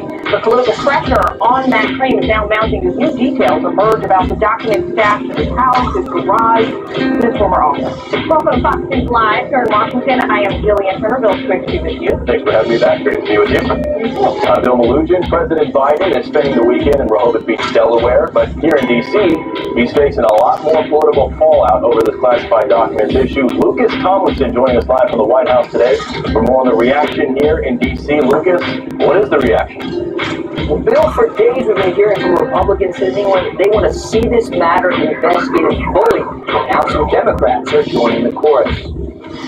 I want the facts. I want the Department of Justice to be completely thorough, completely honest, and I want the facts. We need to know who knew, when did they know, and why did they choose to keep it secret from the American people for, again, more than 2 months, and again, right before an election. And now two Democratic senators facing tough re-election campaigns in 2024 also said they want to see this matter investigated fully. Manchin telling our colleagues at Fox Digital, quote, the reports about President Biden's mishandling of classified documents are extremely irresponsible and disturbing. These allegations should be investigated fully. As you mentioned, President Biden spending the weekend in Rehoboth Beach, his other house in Delaware. The White House says no classified documents were discovered at that place, unlike its Wilmington home. The new Republican chairman of the House Intel Committee sent a letter to Biden's Director of National Intelligence requesting a damage assessment of his material similar to the one that's already being performed on the classified documents taken from former President Trump's Mar-a-Lago estate. Quote, this discovery of classified information would put President Biden in potential violation of laws protecting national security, including the Espionage Act and Presidential Records Act. Those entrusted with access to classified information have a duty and an obligation to protect it. I think you're going to find there's nothing there. I have no regrets at following what the lawyers have told me they want me to do. It's exactly what we're doing. There's no there there. The White House Press Secretary Karine Jean-Pierre ignored questions from our colleague Jackie Heinrich, who's hoping to follow up on this briefing next week. So Lucas, GOP members, they want a security assessment here when it comes to these documents. Are they going to get it? What are we hearing? Well, the Director of National Intelligence, Admiral Hayes, is already performing that same damage assessment with the documents taken from Mar-a-Lago. The Republicans, for over 10 days, have been requesting this damage assessment to be done. So far, no word from the Director of National Intelligence on this matter. We'll have to see what happens next as this story continues to change by the week. Lucas, thank you for that live report. More on this, let's bring in Washington Times opinion editor and Fox News contributor Charlie Hurd. Charlie, thanks for taking time with us this afternoon.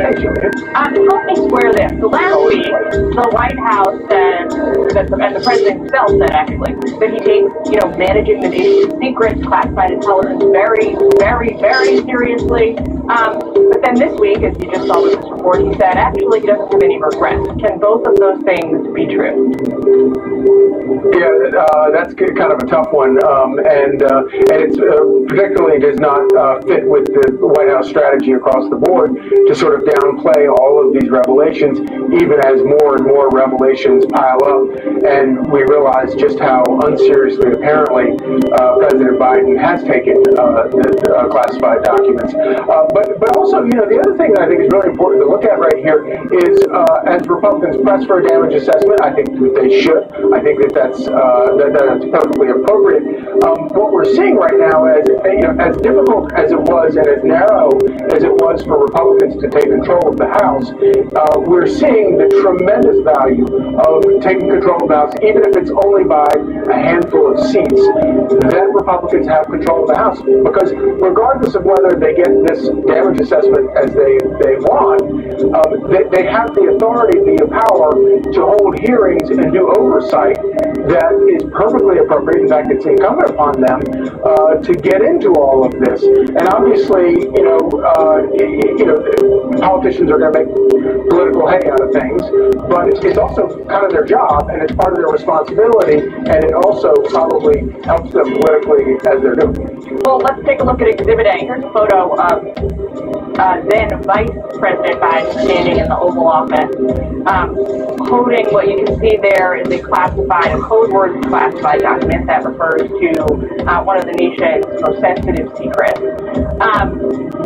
He's not supposed to be photographed carrying classified information. Nobody is. It violates national security policy, the Presidential Records Management Act. Do you think anyone on Capitol Hill knows that or cares? Well, I think that we're probably all going to get a crash course in all of these rules over the coming months, and that's politics. And I think it's it's probably beneficial for everybody involved. But I think you also put your finger on another point that is very important here. A huge difference between we talk about the difference between President Trump and President Biden. The big difference here is these documents came out of the Obama administration, where Joe Biden was not president, and that's a very significant thing because, and I also kind of think it's interesting that former President Obama has not been pressed on this. Did he give Joe Biden permission to take these documents out of his administration? We know the answer to that, but it is worthwhile sort of checking off those boxes. Vice President Biden had no authority whatsoever to take any of these documents out of the Obama administration. Hard stop. No argument there. But like if President Trump put forth, the president has this sort of near mythical presidential prerogative that allows them to magically, just by thinking about it, declassify documents. Maybe a better baseline question for former President Obama is, do you approve of the manner in which it turns out your vice president has been handling the nation's secrets? Exactly. Exactly. Although I wouldn't hold your breath, I don't think he's going to be asked about that anytime soon. Well, unless he encounters a Fox News reporter, then you never know. There you go. Charlie. I think you should ask him. You need to get him on here, and you need to grill him on it. Well, we would love to have the former president on. This is an official invitation. We will reach out to his office too. Charlie, we got to leave it there. Thanks so much for taking time with us. Great to see you. Turning now to the crisis at our southern border, you are looking at live images from our Fox Flight Team camera in Eagle Pass, where you can see Griff Jenkins getting ready to go live in front of the port of entry there in Eagle Pass. Migrant encounters surging at record-breaking pace, with CBP officials confirming, listen to this, more than 250,000 migrants crossed into the U.S. in December, the most ever reported in a single month. Doesn't even count gotaways, by the way. Our national correspondent Griff Jenkins live on the ground in Eagle Pass with the latest. And Griff, 20 days into January, on a Friday evening, the December numbers finally drop. Interesting, isn't it? Bill, it would make you think the administration doesn't want you to know that. It doesn't defend their own policies to let us do these numbers. You've stood here many times before. Let me take you with the sky drone just behind me here under the port of entry in Eagle Pass, across there's Mexico. You can see a couple of families have just arrived in the last 30 minutes. One from Ecuador, the other from Colombia. 3 small children with the Colombian family. But let's get right into these numbers, because you mentioned it, 251,487 for December, of which 49,405 were Title 42 expelled. That means that 200,000 plus were released in the month of December in the U.S. That is enough to fill the 49ers Cowboys game tonight in the San Fran Stadium 3 times, Bill. That's why agents are so very upset about this. Now, let me show you the other number, and that is 717,660. That is the fiscal year to date since the fiscal year began on October 1st. So in literally 113 days, 717,000, that's roughly 7,800 migrants a day. Congressman Henry Cuellar, a Democrat who represents the border district, says Border Patrol agents have had enough. Listen here. When you talk to any border patrol, they will tell you that the law of consequence, that is, sending back people that are not doing this correctly, without that consequence, they're not going to be able to do the work. They're tired. They're very tired. I've talked to a lot of border patrol agents. They've got us. And if you're talking about Title 42, take a look at this drone footage we put together for you, Bill. It shows, and you've seen this before, literally on one end you have Title 42 migrants being sent back, about a dozen on the bridge, and another group arriving underneath the bridge just from crossing the river, about 20. It is literally a revolving door, the migrants call it. First out here at Moria, revolving door. That is exactly what this is. One final piece of video to show you. You're full aware of this. It's like an Amazon delivery delivery. I've been saying you have a large group coming every morning here. This is a group of about 15 from the countries of Colombia, Cuba, Dominican Republic, and Ecuador, all a part of this crisis that is doing anything but getting under control. In those gotaways, you've had 278,000 this fiscal year. That number is the number of border officials don't want us talking about it, but we're going to do it. As you, I, and the other correspondents try and put a light on this crisis. Bill? Hey, Griff, 70,000 of those gotaways in December alone. Stunning numbers. And I want to talk about gotaways a little bit more. We pull up this video right here. This is a video we shot last year in Naco, Arizona. These gotaways are hard to get on camera because they don't want to be caught. These are guys we saw climbing over the border wall in camouflage using a rope and pulley system, just scaling the wall, and then they go running off into the desert, never caught by Border Patrol. These are the gotaways. And think about the numbers. 70,000 in a single month in December. Griff, my question to you. Our viewers aren't down at the border. They don't see this. They hear the big numbers and they think, well, Border Patrol, they caught 250,000 people. As a reporter, talk about what you see down there, how when you're driving out to like a live location, you'll see people in camouflage running across the road. You'll see them sneaking through the brush. Just talk about what you see down there when it comes to those gotaways. Well, it's not just me or you as a correspondent. The residents here in Eagle Pass and all along the border towns of Del Rio, over in McAllen, in La Jolla, they talk about seeing migrants literally loading up in vehicles on the smaller highway. And of course, the high-speed chases that endanger the residents. I have witnessed now, since I've been here for over 2 weeks, at least a half a dozen high-speed chases, imperiling a lot of people, multiple bailouts, cars crashing into gotaways. Well, we have, our cameraman Ed Solis over in RGD all week long has been running with the Texas TPS Elite Brush Unit. They are the ones that go in to find these gotaways. And, it's important, I think, to point out in our reporting as well that gotaways don't get away but for the smugglers and the cartels that are doing these very sophisticated operations to try and evade the Border Patrol officials who are otherwise busy having to transport and process these asylum seekers that are coming in these massive numbers. And one final number you pointed out in the last hour is so very important. 17 individuals in the terrorist screening database, 38 on the fiscal year. Those are the ones we know. What about those that are in the gotaways? Anybody's guess. That's the frightening part. Chris, this is Jillian here. Something fairly astonishing, at least to me, that I learned from Bill's reporting and your reporting is just how many countries across the world these folks come from. I was not aware that they were traveling from as far away as East Africa to get to the southern border.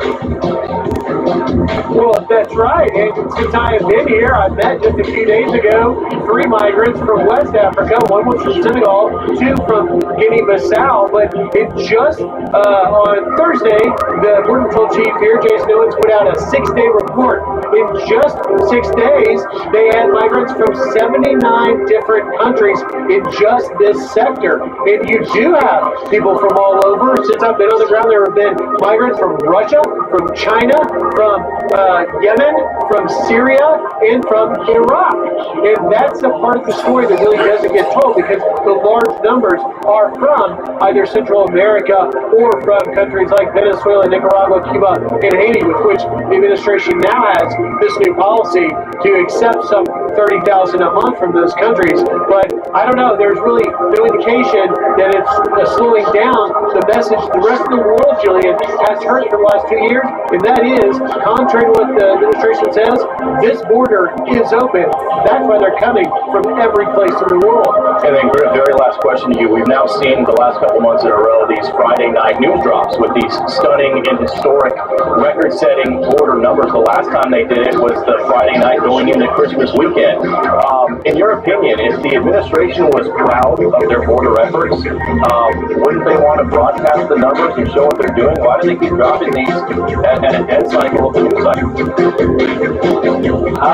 That's a great question, Bill, and I can speak to the motivation for why they aren't being as transparent as the rest of the American people would like to be, particularly after the president finally made an actual visit to the border, although he saw no migrants. Although I will say this, we get these numbers as we broke the 250,000 number with our sources last week here on this show. I went to the administration and said, get the number out there. Let's talk about it. Here we go. Yet they still held it a week to drop it in the end of the month. We'll see if the numbers will get out earlier in January. But one thing is for sure, the reporting we have done on this network and others that have started to pick up on this crisis, perhaps as we talk about it more, if the Republicans in the House put a stronger spotlight on it, there will be more transparency, because that's what the American people want. And what's happening here is a humanitarian crisis, a national crisis, and deserves the administration's attention first and foremost.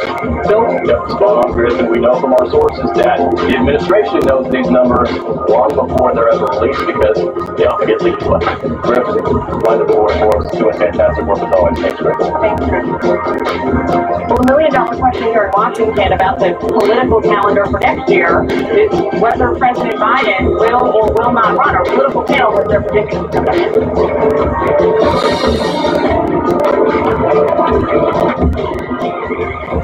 For skin as alive as you are, don't settle for silver. Harness the power of 7 moisturizers and 3 vitamins to smooth, heal, and moisturize your dry skin. Go Mom, champion your skin. I'm doing better. Headache? Nope. All I wanted to do. Good congestion?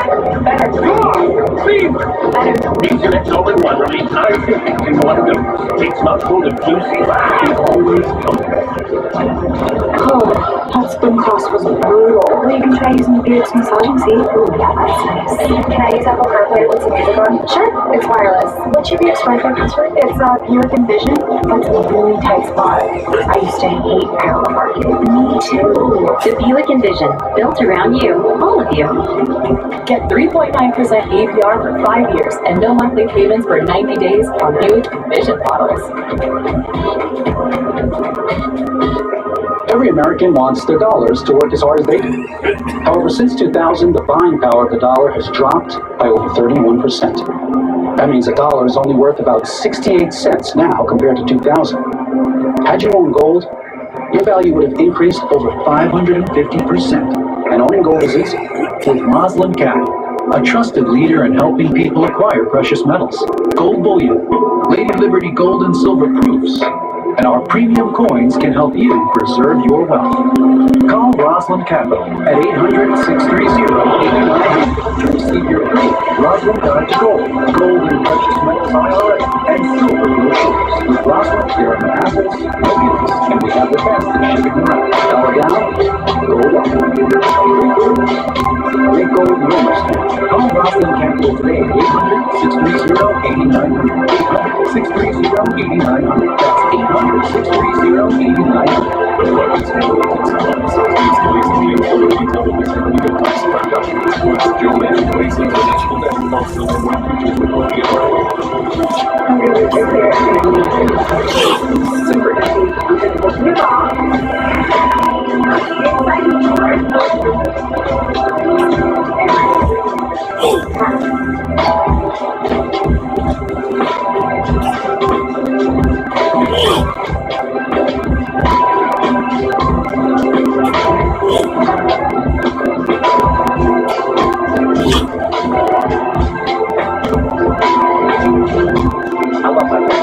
So they've gotten older, we had to have some not so much conversations and observations and something like that. That was the reason most people who come to my office were looking to create a will for their family, but many put in a fourth degree. That's why we started Trust and Will, a modern and affordable approach to estate planning. Attorney-designed documents, customized by you, all through an easy-to-use website. The way the will should be. Find a plan that's right for you at trustandwill.com. What is everyone talking about these? Your major CLIENT-OTTAWA, hold the case for force factor, boost heart health damage, support blood pressure, improve circulation, and increase nitric oxide. Push the Walmart, bring it to total The number one beats Randy in a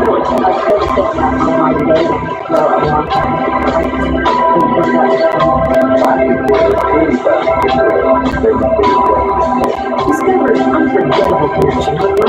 Go to superseries.com and start today.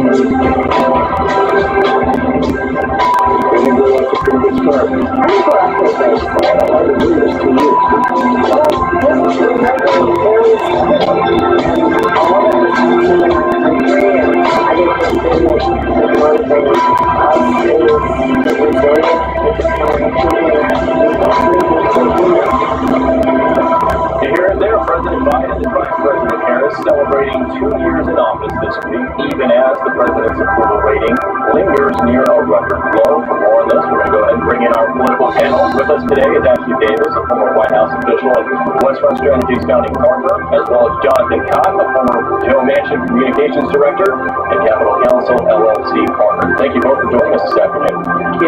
Jonathan, we'll go ahead and start with you. You heard VP Harris and Biden talking right there. First 2 years, they're giving themselves a thumbs up. Do you think Americans agree?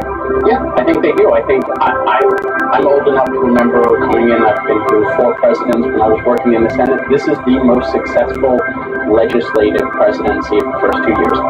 He's gotten so much done, and I know it's done maybe in a boring and not theatrical way like Donald Trump used to do it, which we got accustomed to, but he's actually just passing and signing pieces of legislation that he's told the American people he would. And let's remember, he came in during the height of COVID.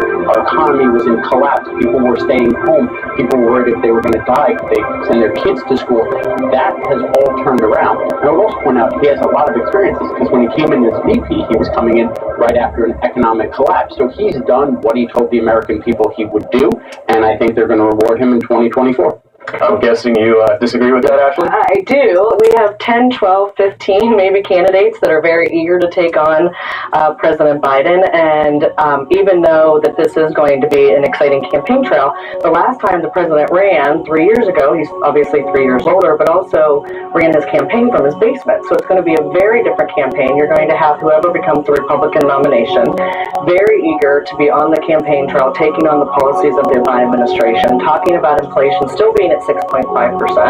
And also, the USDA actually said this week that grocery prices are continuing to go up. So I don't think Americans feel their life is better the last 2 years. And I haven't even touched on the scandals, whether it is the new documents that they found, but also the Republican House starting to interview and look at what the Biden administration has done in their policies and maybe their illegal policies over the last 2 years. So let's turn to 2024. So far on the Republican side, only former President Trump is the only one who's announced so far, though it sounds like Nikki Haley might be about to throw her hat in the ring. There's reporting out there that President Biden is waiting until after the State of the Union address to announce his run for 2024. Obviously, there's going to be more Republicans who jump in, but how are you feeling about the 2024 race right now, if it's essentially going to be a Biden versus Trump rematch?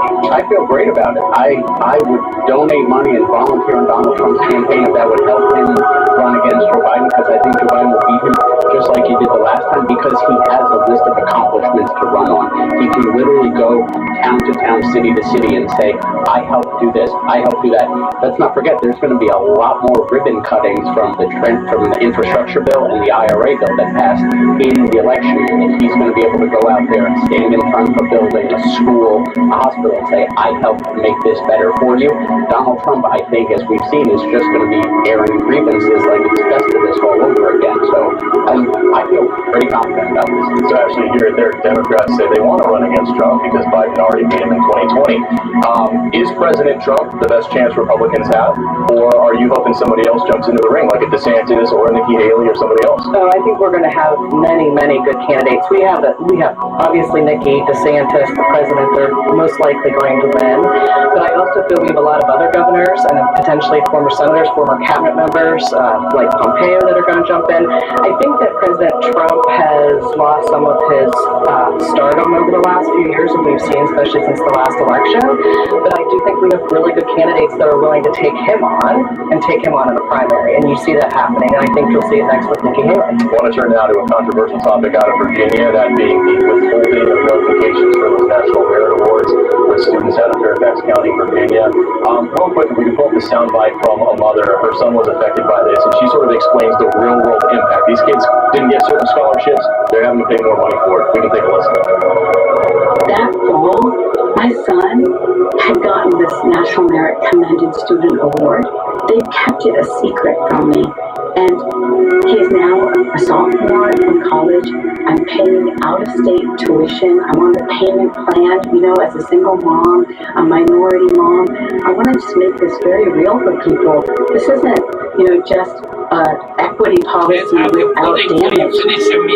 So this apparently affected upwards of 1,000 students, and these schools apparently paid an equity consultant $450,000 for 9 months of work. What is equitable about denying these students the recognition that they've earned? Nothing. I hope they have another $458,000 to give to her and any other parents that were wronged by this. It's horrible that a school would do this. These kids work so hard to get these awards, and college is so expensive, right? Like, we need to address that. But the fact that this mother has to go out of pocket, send her kid out of state because of this, I hope she sues. I hope she gets a ton of money, and I hope this kid gets the recognition he deserves, along with all the others. Your thoughts?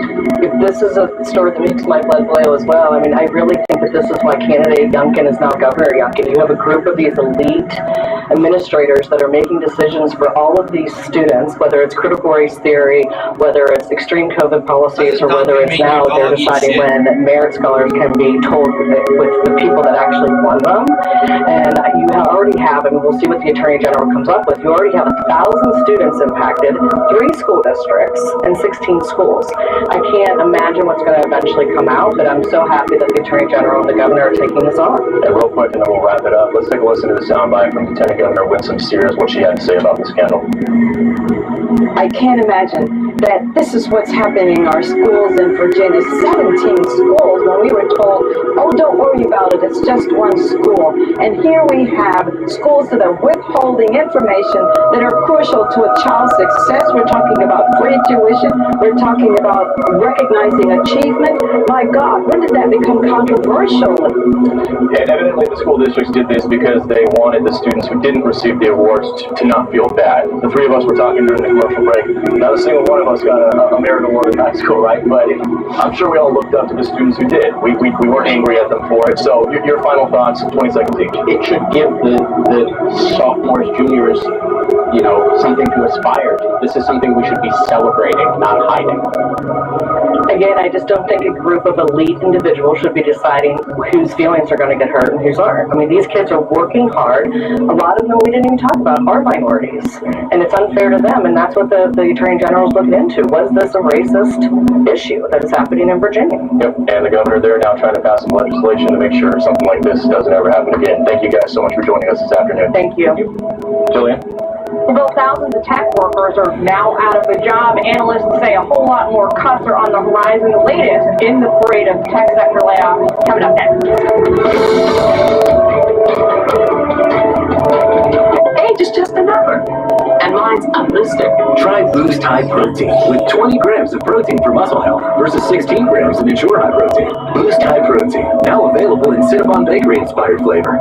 Learn more at boost.com/TV. Pain hits fast, so get relief fast. Only Tylenol Rapid Release Gels have laser-filled holes. They release medicine fast for fast pain relief. And now, get relief without a pill with Tylenol Dissolve Packs. Relief without the water.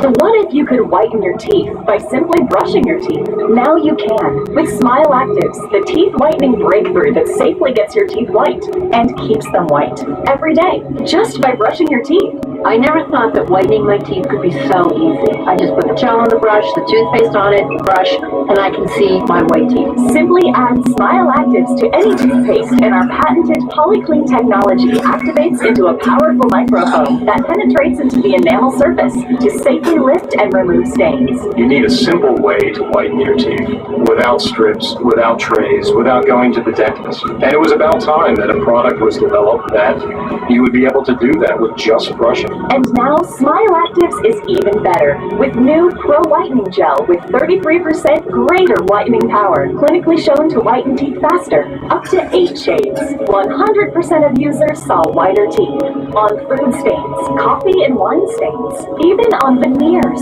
crowns, and dentures. I eat the blueberries, I drink the coffee, and I know that Smile Actives will keep my teeth white every day. If you could use something so easy like Smile Actives to take yellow teeth to white teeth, why wouldn't you? Why spend hundreds of dollars for whitening treatments at the dentist when now you can whiten your teeth with new Smile Actives Pro Whitening Gel every time you brush your teeth? Call or go to smileactives.com and for a limited time get new Pro Whitening Gel for just $24.95. Order in the next 5 minutes and buy one get one absolutely free for just $24.95. That's 2 for 1 and save 58%. We'll even include free shipping. Get your teeth whiter guaranteed or return it within 60 days for your money back. I smile every day now. The difference is literally night and day. So now I'm always smiling. Oh, she's because now my teeth are much whiter. This offer is not available in stores, so call or click now before the special buy one get one free offer goes away. We've all got special photos that deserve to be framed. Now there's an easy way to get your photos off your phone and into your home with the free Keepsake Frames app. Just choose the photo you love, select the perfect keepsake frame, and in a couple of days, your beautiful framed print is delivered to your door. Keepsake Frames, the simple and affordable way to have your photos printed, framed, and ready to hang. Quick, simple, quality. Download the free Keepsake Frames app and start framing today. Hi, I'm Michael. I've lost 62 pounds from GOLO and I've kept it off. Most of the weight that I gained was strictly in my belly, which is a sign of insulin resistance. But since GOLO, that weight has completely gone away, as you can tell. Thanks to GOLO release, I've got my life and my health back.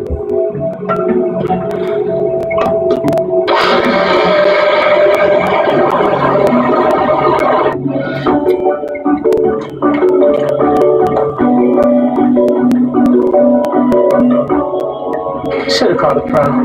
I got this. I watch a lot of home improvement shows on Sling TV. I'm gonna need a gallon of spackle, 5 tons concrete, and a stud finder. A big one. With Sling, be confident you're getting the TV you love for a price you'll love. Sling. Try us today. ADT systems now feature Google products like the Nest Cam with floodlight, with intelligent alerts when a person or a familiar face is detected. Sophie's not here tonight. So you have a home with no worries. Brought to you by ADT.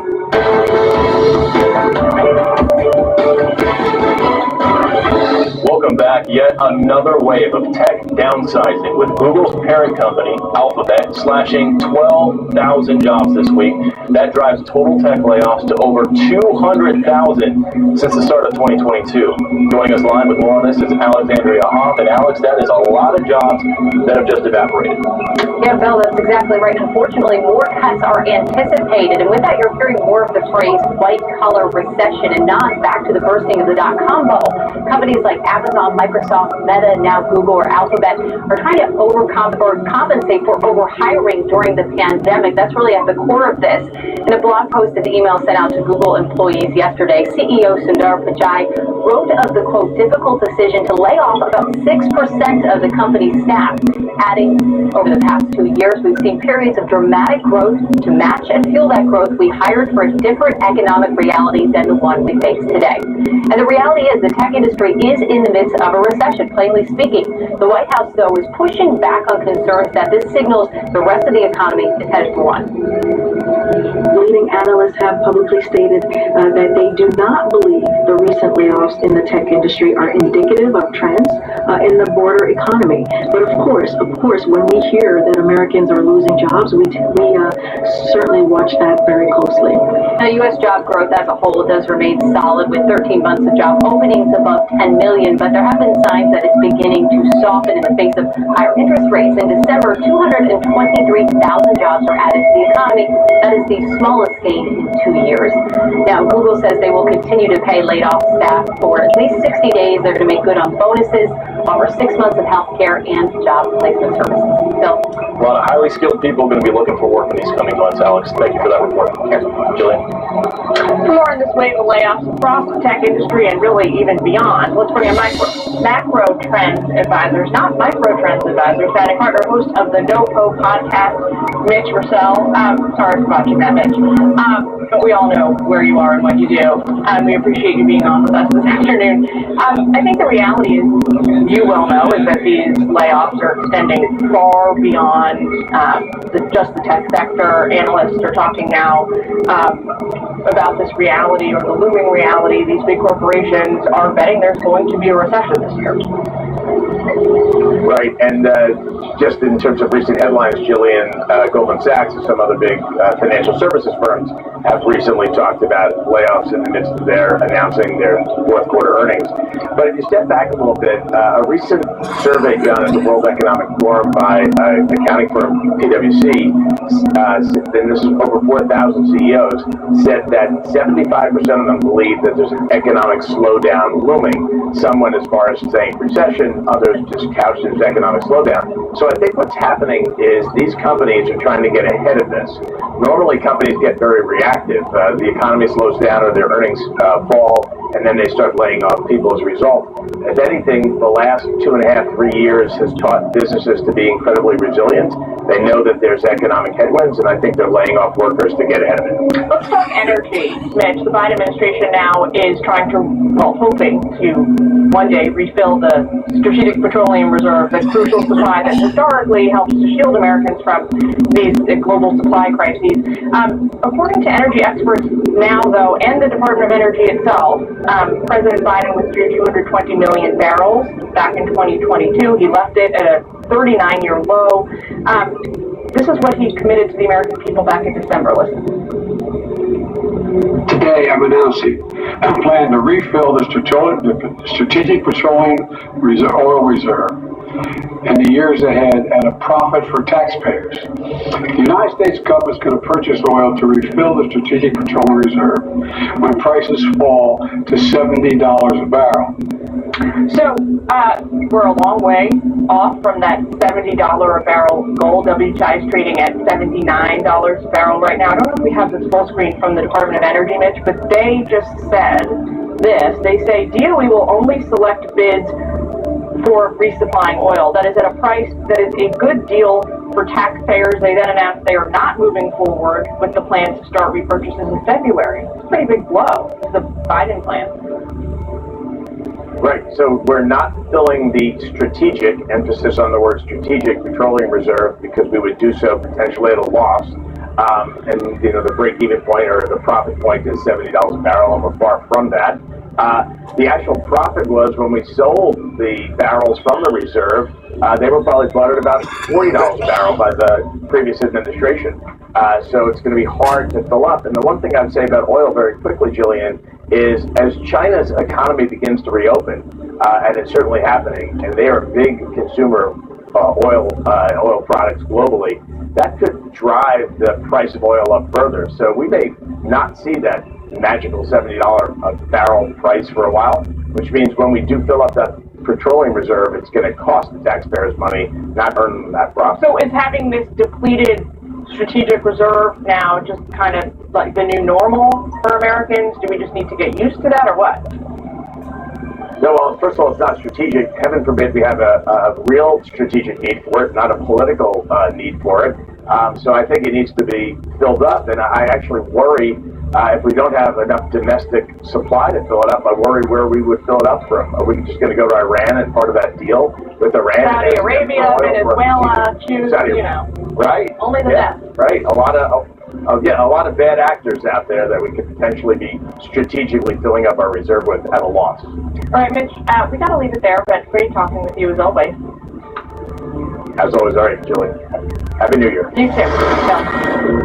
Well, Jillian, 5 escaped inmates from Missouri are all back behind bars, we can report. This is after they evaded capture for several days.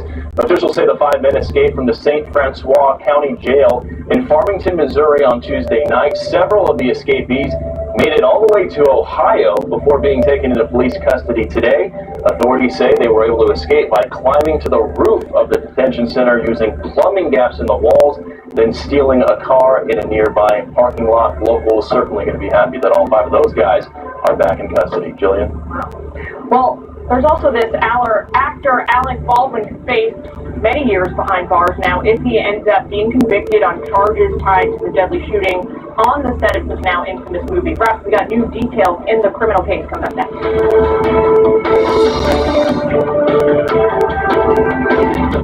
Meet 3 moms who each like to bank their own way. Luckily, they all got Chase. Smart bankers. Convenient tools. One bank with the power of both. Chase, make more of what's yours. Life doesn't stop for diabetes. Be ready for every moment with Glucerna. It's the #1 doctor-recommended brand that's scientifically designed to help manage your blood sugar. Live every moment. Glucerna. Are you ready for a fresh new bath or shower? Well, now is the best time with 50% off installation and no interest and no payments for 1 year. Hi, I'm Christina, and it's time to flip your old worn-out bath or shower with Jacuzzi Bath Remodel today. Everyone knows the Jacuzzi brand, but did you know they can install a gorgeous bath or shower that feels incredible in as little as 1 day? Now that's a total bathroom beauty that I love at a price you can afford. With one call to Jacuzzi Bath Remodel, you can effortlessly transform that old, ugly eyesore into the stunning bath or shower of your dreams that you'll love for years to come. Call or go online to jacuzzibathremodel.com to get up to 50% off installation. And you may qualify for no interest and no payments for 12 months. Plus, we'll give you a safety upgrade free. Go to jacuzzibathremodel.com or call 800-991-0163. Call now. The future. The way you see it is said to depend on where you sit. At X-Chair, we think it also gets down to how you sit, which is why our technology is light years ahead. X-Chair has done it again with our groundbreaking LMX technology, providing hours of infinite comfort no matter where in the world you're sitting. By synthesizing the universe's elements, bringing hot, cold, and touch into one extraordinary seating experience, our mission is to help you discover that every workday can happen with body and mind in an out-of-this-world place of comfort and productivity. X-Chair is charting a new course, helping workers everywhere find comfort as their work worlds zoom back and forth. Even though your work reality may continue to shift, we've got our eye on the future of work so you can focus on the present. At X-Chair, you're gazing ahead, and from where we sit, the future still feels good. Visit xchair.com to find out how you can own X-Chair for only $20 a month. xchair.com. Boss, somebody lost the list. Hey, Angie's list. Look, so what happens to all the people that needed the list?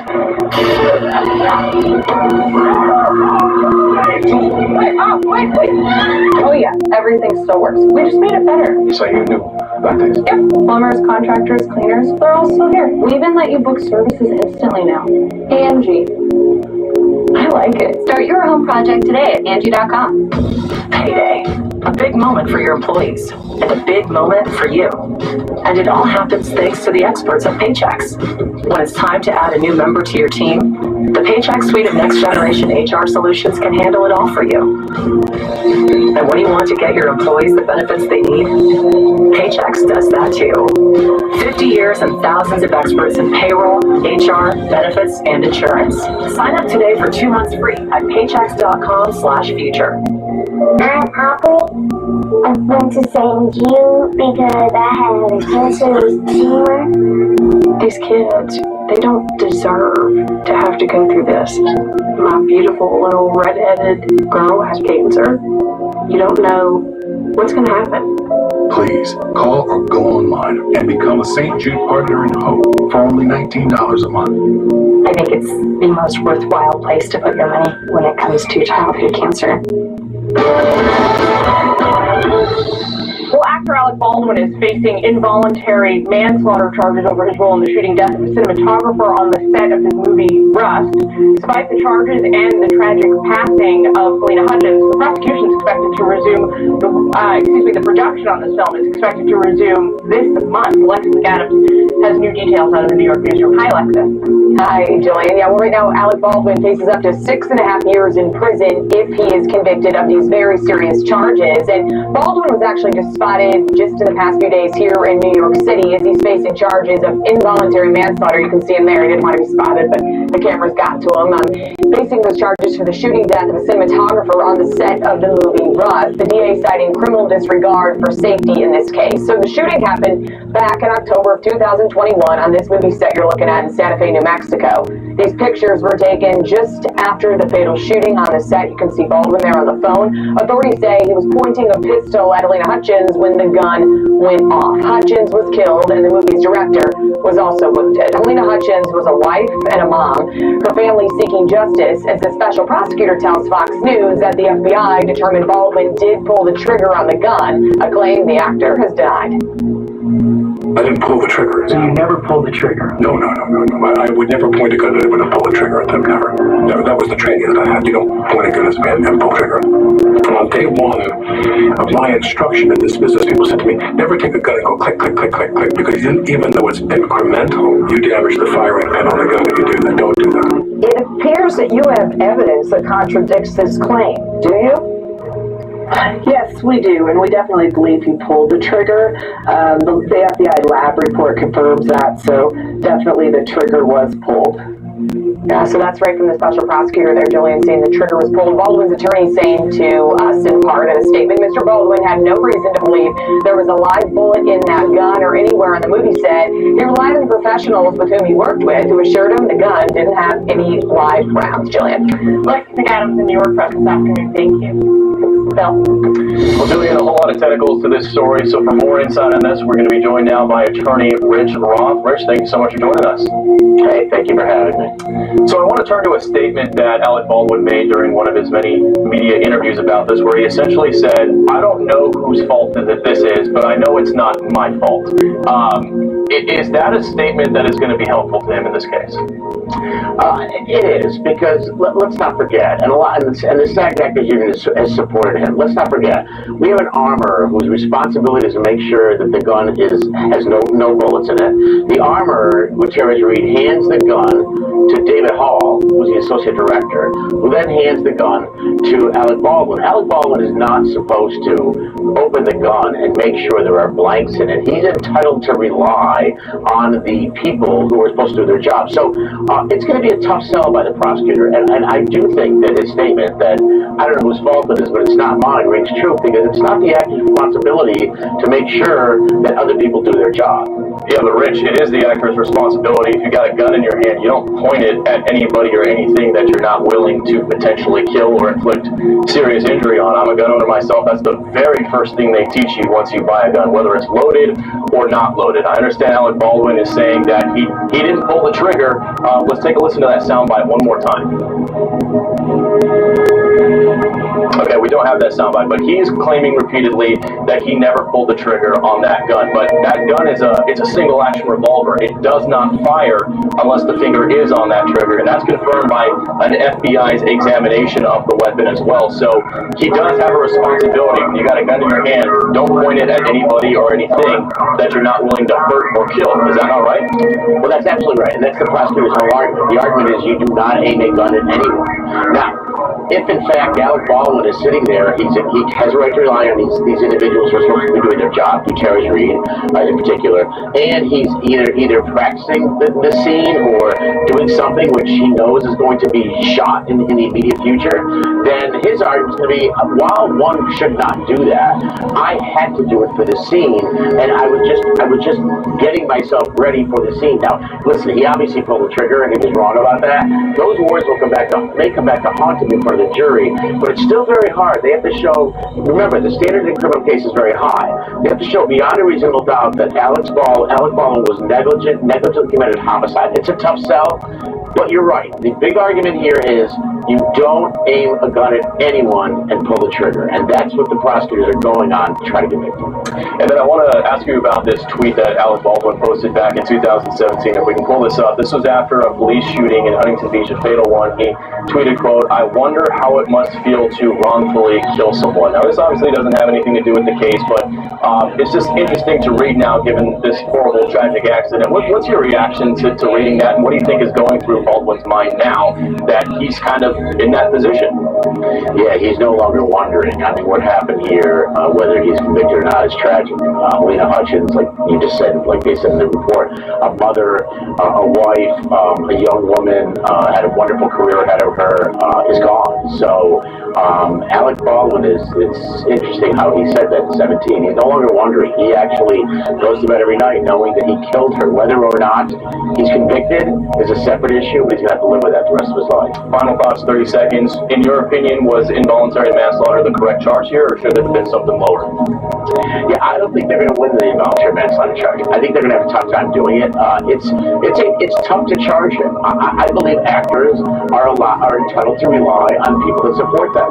Whether it's if somebody gives me a mic, do I have to test the mic? Somebody gives me a car that's supposed to have a little fake bomb in it. It's got a bomb in it. I mean, the problem with this scene is not only that he pulled the trigger, is that there apparently were bullets all over the place. Why bullets are all over the place at an act is crazy. So there's a lot of problems with this scene. They were overworked. The cameramen quit that day. There's going to be a lot thrown out. I don't think they'll convict, but there's been a lot of pressure to indict Alec Baldwin, which they've done. Yep, and everybody in this country, as we know, entitled to a fair trial, so we will see what happens next. Rich Roth, thank you so much for joining us today. Thank you, sir. Julie? The basic household staples like bread and milk and beef have been hit hard this year by inflation, but right now the spiking cost of eggs here in the U.S. is leading to egg smuggling along the southern border. We'll have the details next.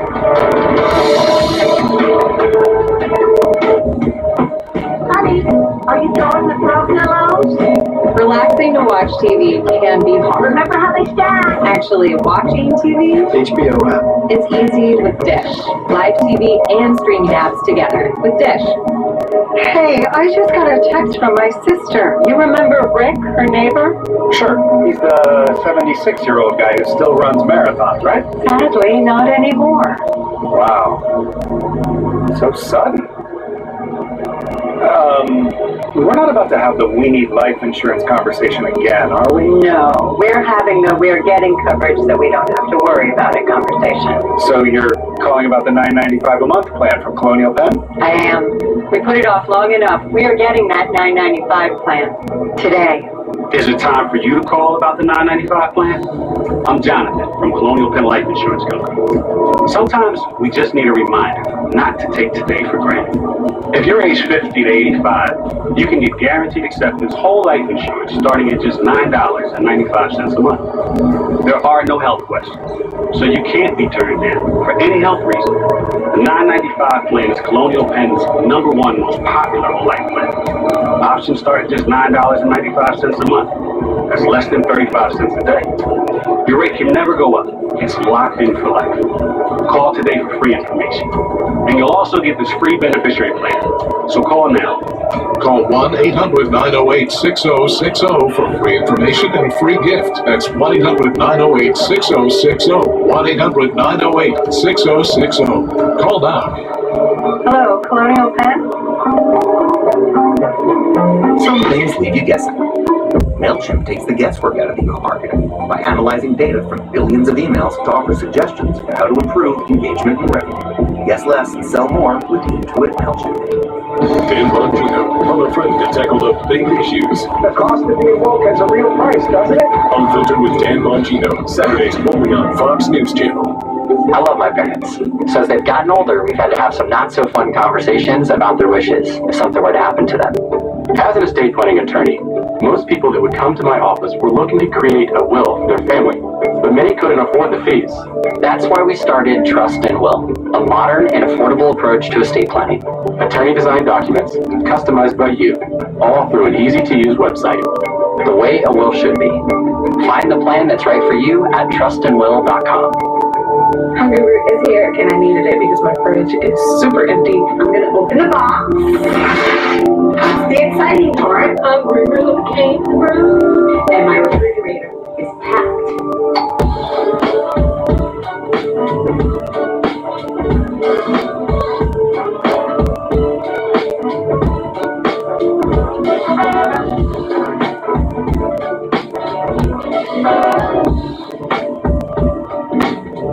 Guys, your masculinity is too important to trust to weak, outdated formulas.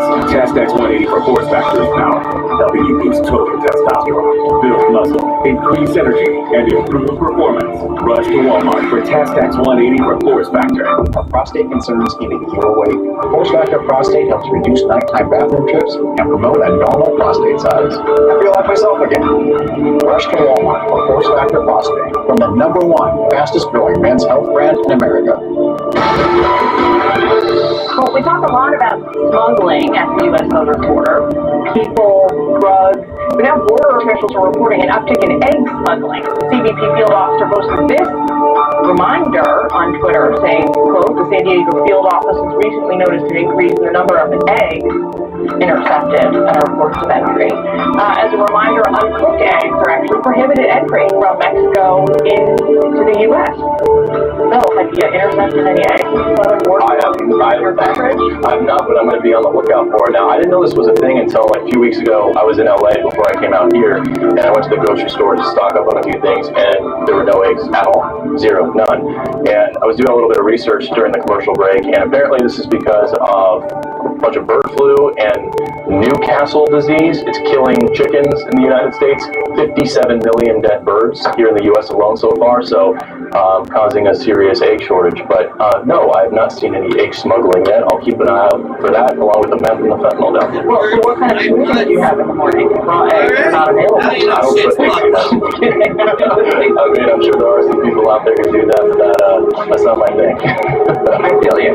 I will say one thing that's interesting about this that I was reading yesterday is that there is an uptick in all kinds of items you can sell across the southern border. Avocados, for example. I did not realize that cartels control the flow of avocados and the production of avocados inside Mexico, which is pretty interesting. They do, and what we've noticed covering the border is whenever there's a shortage of something in the United States or prices are higher here, people escape to Mexico to try to get that product. When gas prices were super high, we had Americans driving from as far away as like San Antonio, crossing the border, going into Mexico to get cheaper gas down there.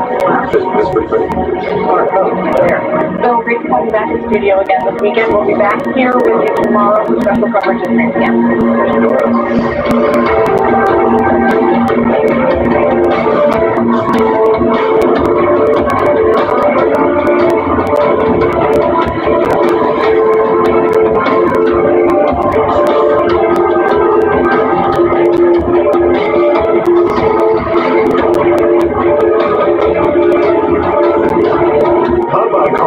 Chest congestion. Another 12 hours of relief. 12 hours? Not coffee? Hashtag still not coffee? Mucin XDA gives you 12 hours of relief from chest congestion and any type of cough, day or night.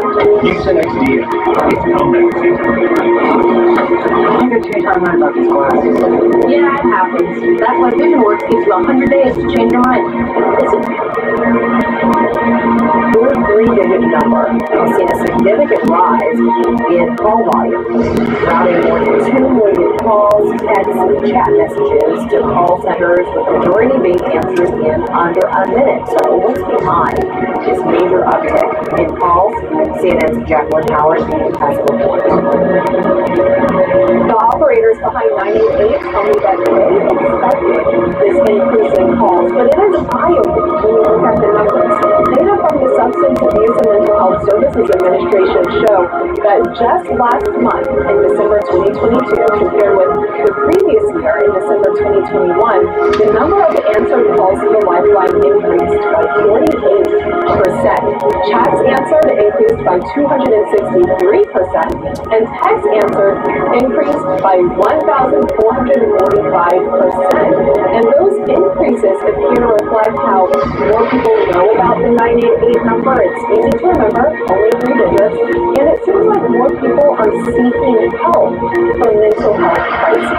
That's according to 988's Deputy Director, Dr. John Palmieri. Have a listen. We know that there are many individuals in this country who are struggling with suicidal concerns, with mental health or substance use concerns, who aren't able to access the care that they need. And so this is truly an opportunity with 988 as this catalytic moment to be able to transform the crisis care system to better meet those needs. And in a way to better meet people's mental health needs, the 988 Lifeline is also increasing the number of call centers that take calls in Spanish, and it has a special pilot program for LGBTQ plus youth. And in Washington State, there's a pilot program specifically for the American Indian Alaska Native community. So we'll continue to watch this all unfold, and this summer will be 988's 1-year anniversary since its launch. Back to you.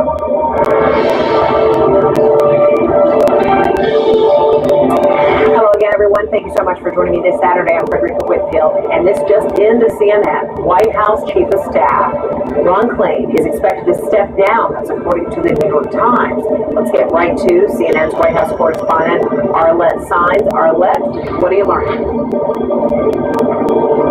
Well, Fred, this would mark a significant change in leadership at the White House. The New York Times reporting just moments ago that Chief of Staff Ron Klain is expected to step down in the coming weeks. Now, there has not been a successor that's been identified just yet, according to the New York Times, and that announcement of a replacement likely would not come until after the State of the Union address. But Ron Klain has really been one of the president's closest advisors since the start of this administration, and really there has been very little turnover when it comes to the senior staff at the White House. So this would mark a pretty big shift. Now, Klain has overseen a host of issues and accomplishments for this White House, including navigating through the COVID-19 pandemic, getting infrastructure passed up on Capitol Hill, as well as one of the largest investments in climate change initiatives that was passed earlier in the fall. But this would certainly mark a big moment of change for the White House as President Biden is entering his final 2 years of office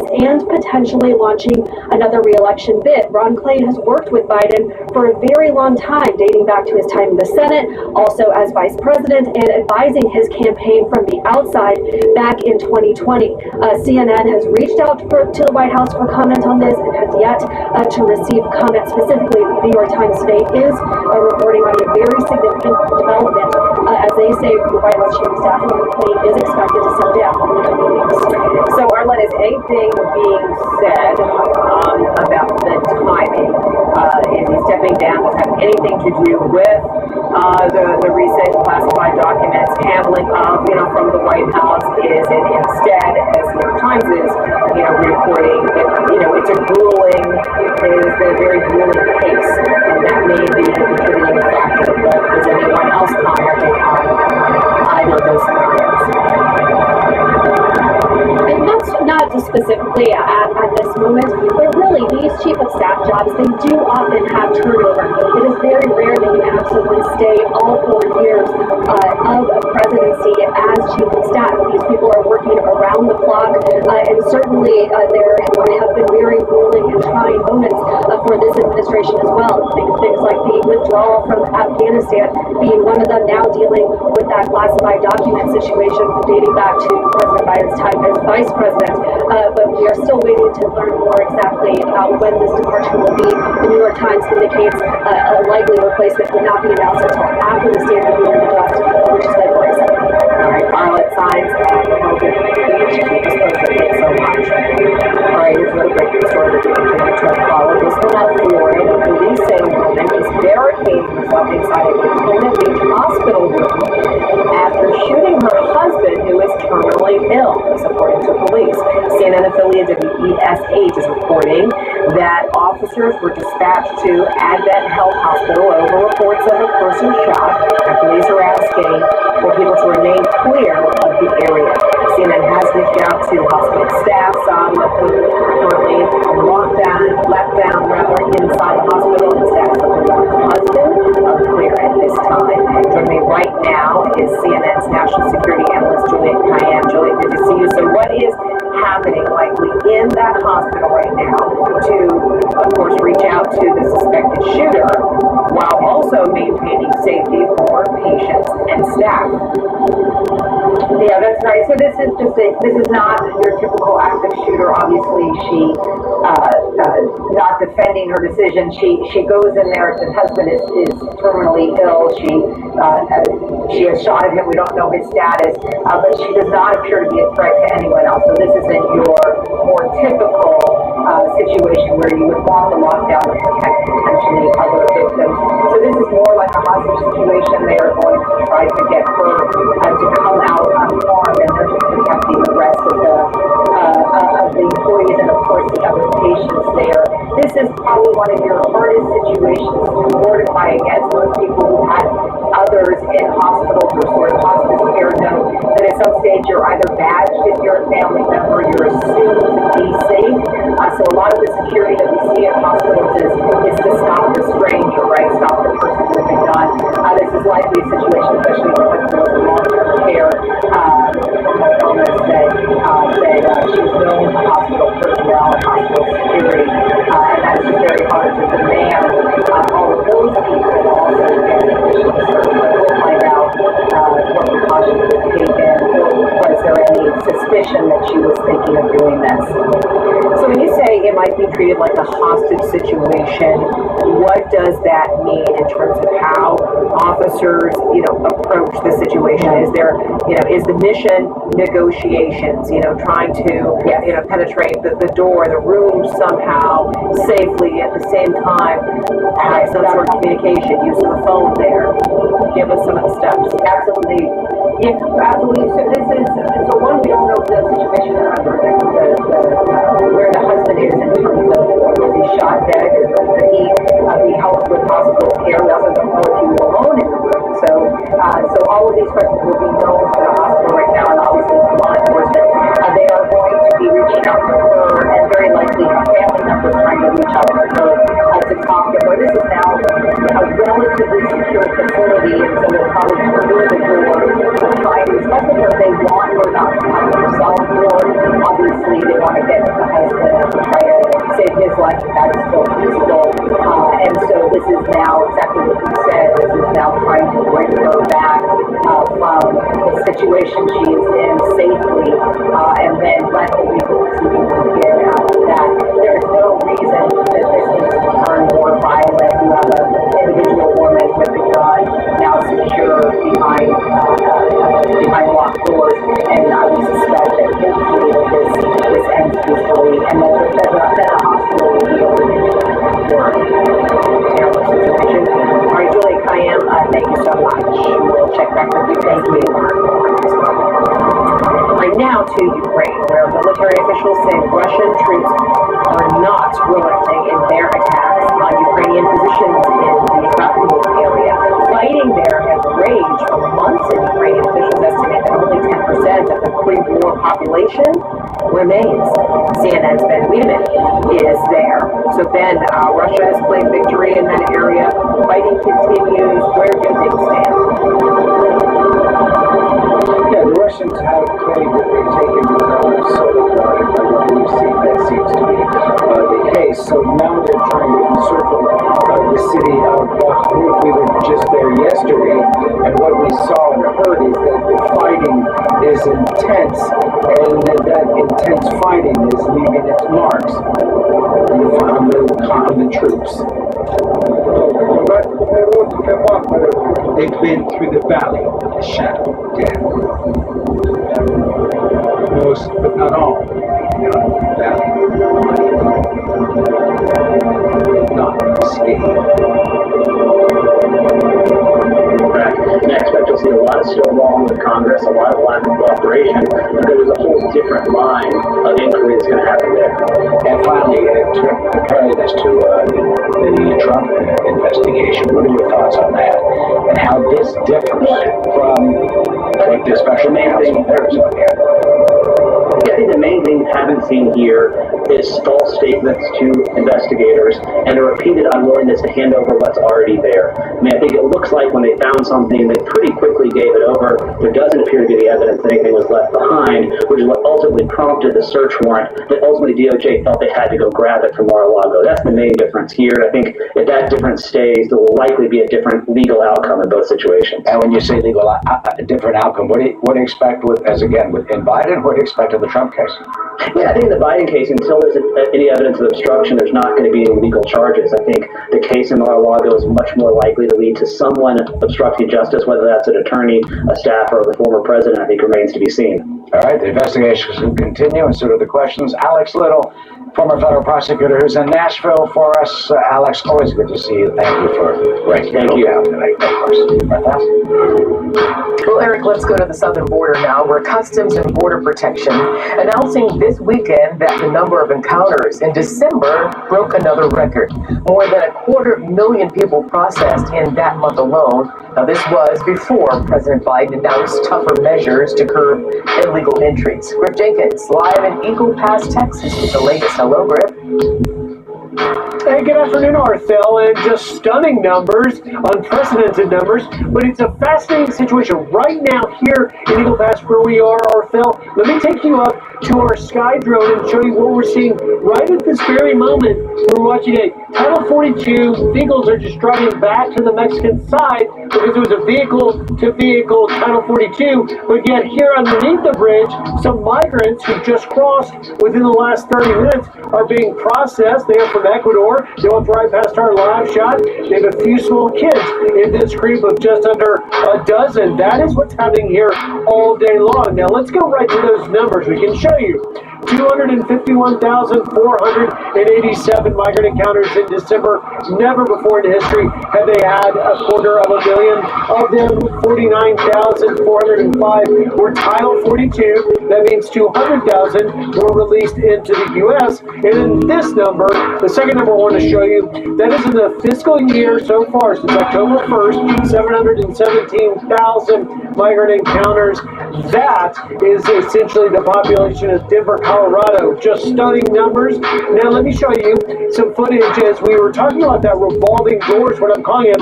You can see, if you take a look at this video from our drone we compiled for you, you can see a Title 42 migrants going back while a group being processed underneath the bridge. That is the story of the border right now. It is so frustrated, the Border Patrol agents that are exhausted after 2 years of this crisis. The Border Patrol Council President Brandon Judd saying now Secretary Mayorkas should pay the price. Take a listen. He has a responsibility to be transparent to the American people. He has never been transparent. All he does is circle talk. And then at certain times, he even lies. And that's what's impeachable. When he lies to the American people, he must be removed from office. But as we know, Arthel, we'll see if the House GOP holds the impeachment hearings for Mayorkas, but that's highly unlikely to pass the Senate, and President Biden will certainly veto that. Arthel? Hey, Griff, sometimes migrants will talk and come up to your cameras or come up to you. Have you spoken to any migrants lately, and what have they said if you have?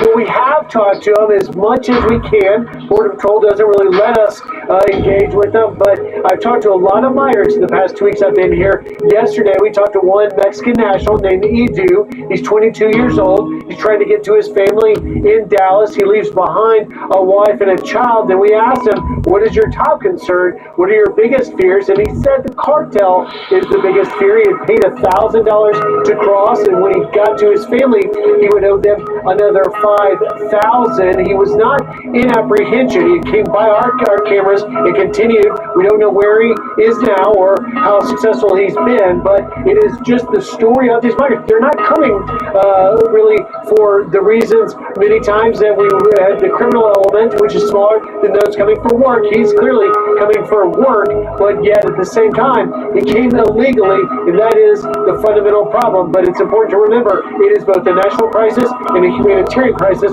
at the same time. Arthel?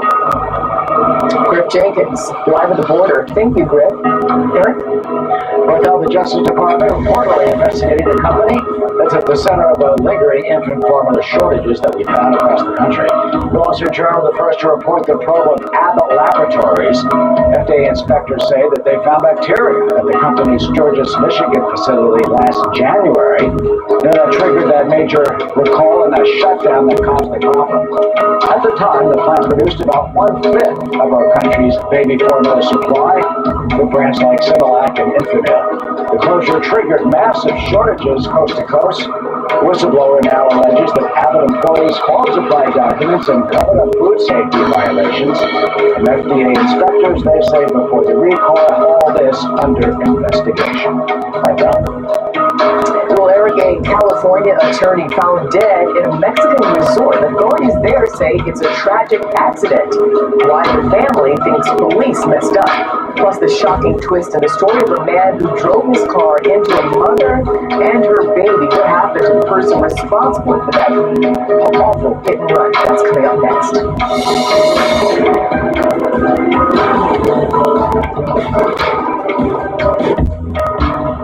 It's a good day to start something new. To brush away gray in 5 easy minutes. To put yourself out there and always put your best face forward. Just for men, mustache, and beard. Okay, everyone, our mission is complete balanced nutrition. Together we support immune function, supply fuel for immune cells, and sustain tissue health. Ensure with 25 vitamins and minerals, and ensure complete with 30 grams of protein. Meet Leon the Third, Leon the Second, and Leon the First of them all. 3 generations who all think differently riches. Leon's saving up for his first set of wheels. Nice try. This Leon's paying for his paint job on the spot. And this Leon has a Chase private client. He's in the south of France taking out cash with no ATM fees. That's because this family of Leons has Chase. Actually, it's Leon. Ooh la la. One bank for now, related for life. Chase, make more of what's yours. In the world's worst places, children with cleft conditions live in darkness and shame. They're shunned, outcast, living in pain. You can reach out and change the life of a suffering child right now. A surgery that takes as little as 45 minutes, and your act of love can change a child's life forever. Please call or visit operationsmile.org now. Thousands of children are waiting. Can you afford this house? Maybe Jacob can finally get a job. The House Whisperer. This house says use Realtor.com to see homes in your budget. You're staying in school, Jacob. Realtor.com. Reach their home. This is Fubo TV. It's a better way to watch live news, shows, and sports without cable. Watch multiple games at once with multi-view. Try it free at FuboTV.com. Living the American dream. Stephen A. Smith talks the road to sports media stardom. Plus, defending it. Mike Pompeo goes inside critical foreign policy. All on the next Life Liberty in the Bit. We all know that we'll eventually need a will. Eventually. How about right now? Trust and Will has taken the process of creating your will and made it easy. Like while you're lounging on the couch, easy. Trust and Will is designed by attorneys, but customized by you. One question at a time. All documents are state-specific, legally valid, and start at just $159. That's not a typo. Find the plan that's right for you at trustandwill.com. My dessert is here, and I needed it because my fridge is super empty. I'm going to open the box. The exciting part of little pink fruit. And my refrigerator is packed.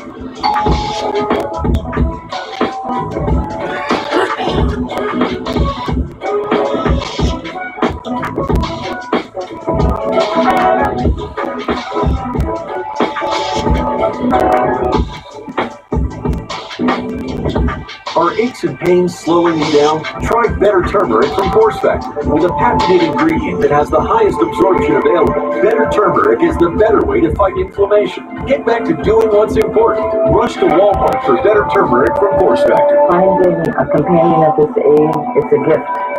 I just love where I'm at right now. Silver Singles gave me my life back. Rediscover the magic of dating with Silver Singles. Sign up today at silversingles.com.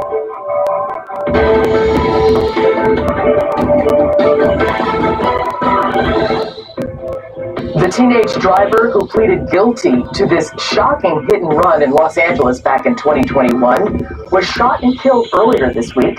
Video shows the car he was driving as it plowed into a mother, pushing her infant in a stroller, and he kept going.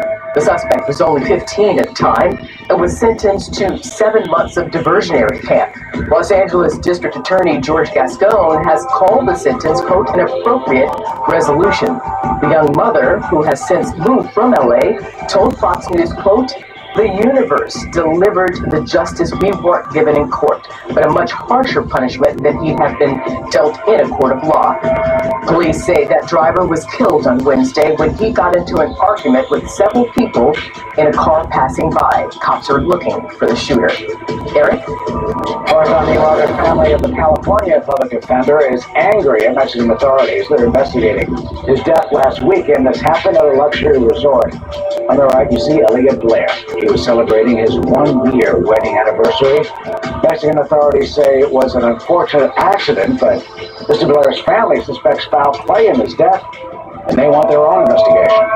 Christina Coleman spoke with the family's attorney as the very latest on this disturbing case in Los Angeles. Christina, what are they saying? Hi, Eric. Well, the family's attorney, Case Barnett, was one of Blair Elliott's friends. He described Blair as a caring, energetic, and loving guy. Barnett says this is video of Blair and his wife enjoying the Los Roques Resort and Spa in the coastal Mexican city of Rosarito just hours before he was found dead last Saturday. They were dancing and appeared happy at a karaoke bar. Barnett says hours later, Blair's wife woke up around 1:40 in the morning to hotel staff outside her door asking if some guy was her boyfriend. He says she then went downstairs, discovered her husband face down on the ground, and then started screaming for help. Barnett says she does not know why her husband was outside at that hour.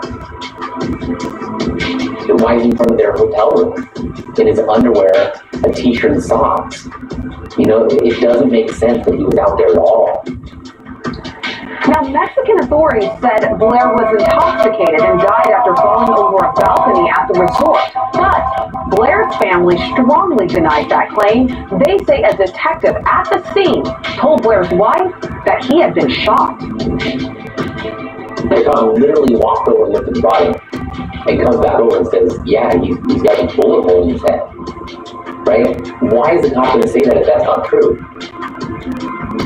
Also, Blair's family wanted to have toxicology tests run on Blair's body before it was embalmed as part of their own independent investigation to prove that he was not intoxicated and had fallen over some balcony. However, Barnett says a funeral home official had told his family that his body had already been embalmed. It was another devastating blow for this family. When Elliot's mother said the body's already been embalmed, the family was destroyed. I mean, Kim fell into the fetal position screaming, the whole family. This was like one of those moments we've been waiting for. It's almost like they'd experienced the death again. Blair's body is still in Mexico. His family is trying to get it back to the U.S. as soon as possible. Barnett says the mayor of Anaheim, California, is in communication with some high-ranking officials in Mexico to try and help the family with their efforts. Eric? Yeah, our prayers and thoughts with the family to try and find out exactly what happened and if they are lying about it in Mexico. Christina, thank you. Martha? Well, Eric and Christina, more than a year after a deadly on-set shooting, the Western movie Rust is set to resume production.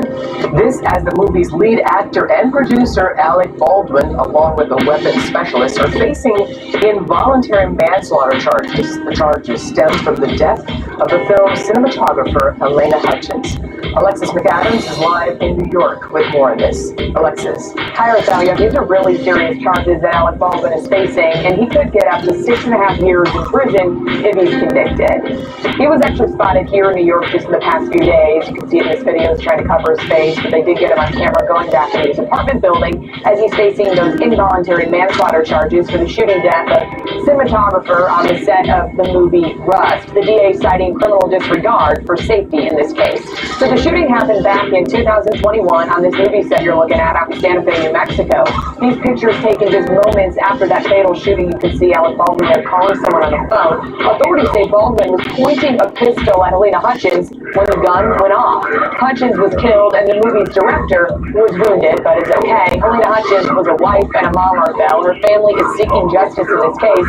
As the special prosecutor tells Fox News, despite the massive amount of media attention surrounding this case, they're focused on finding the truth.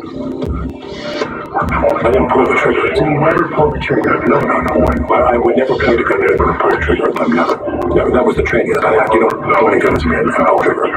On day one of my instruction in this business, people said to me, never take a gun and go click, click, click, click, click. Because even though it's incremental, you damage the firing pin on the gun if you do that. Don't do that. Now that the FBI has determined Baldwin did pull the trigger on the gun, it's a claim the actor has still continued to deny, as you heard him there. Baldwin's attorney says in part, Mr. Baldwin had no reason to believe there was a live bullet in the gun or anywhere on that movie set. He relied on professionals with whom he worked, who he says assured him that the gun didn't have any live rounds, but still a lot of questions. And our fellow, as you heard there, they said somebody pulled the trigger, so we'll have to see what plays out in court. It's just such a sad and tragic story all around. Okay, Alex McAdams, thank you. Eric? Well, about nearly 2 years after the murder of his wife and son, the trial for disgraced legal heir Alex Murdaugh that begins this coming Monday. Straight ahead, we will dig into this baffling murder mystery and the battle over the evidence that will be admissible in court.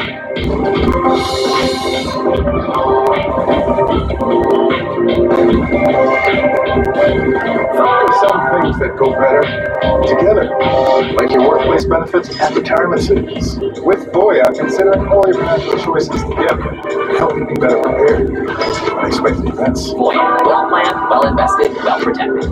Oh, what's this? The Sophia Vergara collection at America's Best? Wow, amazing styles and unbelievable prices? Now that's quite the duo.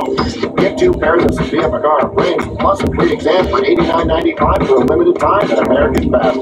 Just always thought dog food is dog food. Didn't really piece together that dogs eat food. As soon as we brought the farmer's dog in, her skin was better, she was more active. If I can invest in her health and be proactive, I think it's worth it. Visit betterforthem.com. Some things leave you guessing. MailChimp takes the guesswork out of email marketing by analyzing data from billions of emails to offer suggestions for how to improve engagement and revenue. Guess less and sell more with Intuit MailChimp. You need new replacement windows, but you're just not sure if they're in the budget this year, right? I'm Brian Gary here with Ted Coons from Renewal by Anderson, and he's here to talk about how to make window replacement more affordable. Well, first, Brian, you don't have to do them all. You could just replace your worst windows first. Or another way to make them affordable is to change the style of window. For example, you could do a gliding window instead of a casement. We have a lot of ways to make window projects really affordable. Compared to other window companies, you have a completely different business model. Yeah, with other companies, there's just too many people involved in the process. There's the manufacturer, the seller, and then the installer, and then the customer. And if you call with a problem, that's when they say, oh, we're the manufacturer. You have to call the installer for that problem, or vice versa. We're the full-service replacement window division of Anderson. With us, there's no passing the buck. At Renewal by Anderson, we sell, build, install, and warrant our windows and patio doors. So if there's ever an issue, we take full responsibility for it. Why don't you sell by the windows? Well, a lot of vinyl products just don't hold up well in the elements. You know, like a vinyl fence. When it's first installed, it looks great, but with expansion and contraction, it discolors and cracks. For that same reason, a lot of vinyl windows just won't last. Our window material is a composite that combines the best of vinyl and wood. Well, Fibrex is low maintenance like vinyl, but stronger than vinyl. And it's beautiful like wood, but doesn't require the upkeep of wood. Do you want to make your home more comfortable? Before January 31st, save 20% on windows and save 20% on doors. Plus, save an extra $150 on your entire project with no money down, no monthly payments, and no interest for 1 year. This offer ends January 31st. For a free appointment with Renewal by Anderson, call 1-800-704-4200. Type 2 diabetes? Discover the Ozempic Trizone.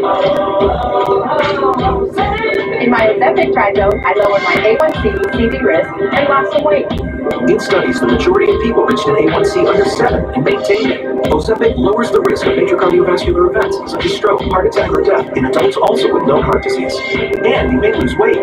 Adults lost up to 14 pounds. Ozempic isn't for people with type 1 diabetes. Don't share needles or pens or reuse needles. Don't take Ozempic if you or your family ever had medullary thyroid cancer or had multiple endocrine neoplasia syndrome type 2 or if allergic to it. Stop Ozempic and get medical help right away if you get a lump or swelling in your neck, severe stomach pain, or an allergic reaction. Serious side effects may include pancreatitis. Gallbladder problems may occur. Tell your provider about vision problems or changes. Taking Ozempic with a sulfonylurea or insulin may increase low blood sugar risk. Side effects like nausea, vomiting, and diarrhea may lead to dehydration, which may worsen kidney problems. Join the millions already taking Ozempic. Ask your healthcare provider about the Ozempic Trizome. We're time now for some headlines for you. 5 Memphis police officers have been fired for using excessive force in the arrest of a black man during a traffic stop on January 7th. Authorities say the police officers, who are all African American, failed to intervene and render aid after they pulled over 29-year-old Tyree Nichols for reckless driving. After the confrontation, Nichols was taken to the hospital where he died 3 days later. In Illinois, a judge there temporarily blocking a state ban on semi-automatic firearms. Democratic Governor J.B. Pritzker enacted the legislation earlier this month, all in response to a mass shooting during the July 4th parade in Highland Park. That killing killed 7 people and injured dozens of others. Plaintiffs argue the law, though, is unconstitutional. In Arizona's Democratic Congressman Ruben Gallego expected to challenge Senator Kirsten Sinema in 2024. She abandoned the party after the midterms and registered as an independent. Sinema has not yet announced whether she's going to run for re-election, but this matchup may split the liberal vote, they say, if Ruben Gallego does run in the Grand Canyon state. Right now. Eric, thank you. Well, jury selection begins next week in the double murder trial of addict Alex Murdaugh. He is a prominent South Carolina lawyer accused of shooting and killing his wife Maggie and his son Paul back in 2021. Now, prosecutors say Paul sent his friends a Snapchat video moments before he was killed, and they subpoenaed a Snapchat executive to testify to the veracity of that video. And right now, we're going to bring in former New York City Police Commissioner Howard Safer. Commissioner, first of all, I want to ask you, do you think the judge Clifton Newman, would require a Snapchat executive to testify? And if he does, how does that benefit prosecutors? Well, I think it validates the Snapchat video, but there's so much more in this case. This case is like something out of a Faulkner novel with a Patterson overview. It has everything. It has mysterious deaths, accidental deaths, servants' deaths, attempted setup murder of the principal.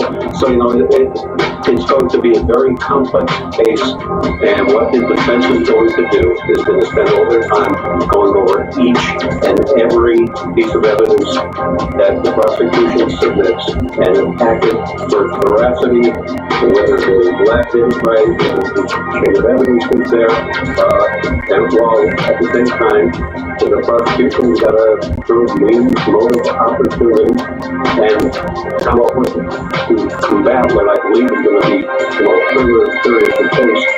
They're going to try and put it on the individual who Alex allegedly hired to shoot him. There's a lot there, but do you think that there's any potential for delay of trial just, during the jury selection? I mean, it seems like both sides would want to get to it, with the defense hoping for a speedy trial. I think there will be attempts to delay the trial. Primarily, I think it will end up with the defense as they have more time to examine every single piece of evidence. There's an alleged missing blood-spattered T-shirt that's involved. There's drug allegations against Alex involved. There's 100 counts of fraud against him. So, this is going to go on for quite a while. And unless the defense scores some really important victories early on, they'll probably try to drag it out. So there are reports that I've heard through refuge reports, Commissioner, that Curtis, aka Cousin Eddie, has been added to the witness list.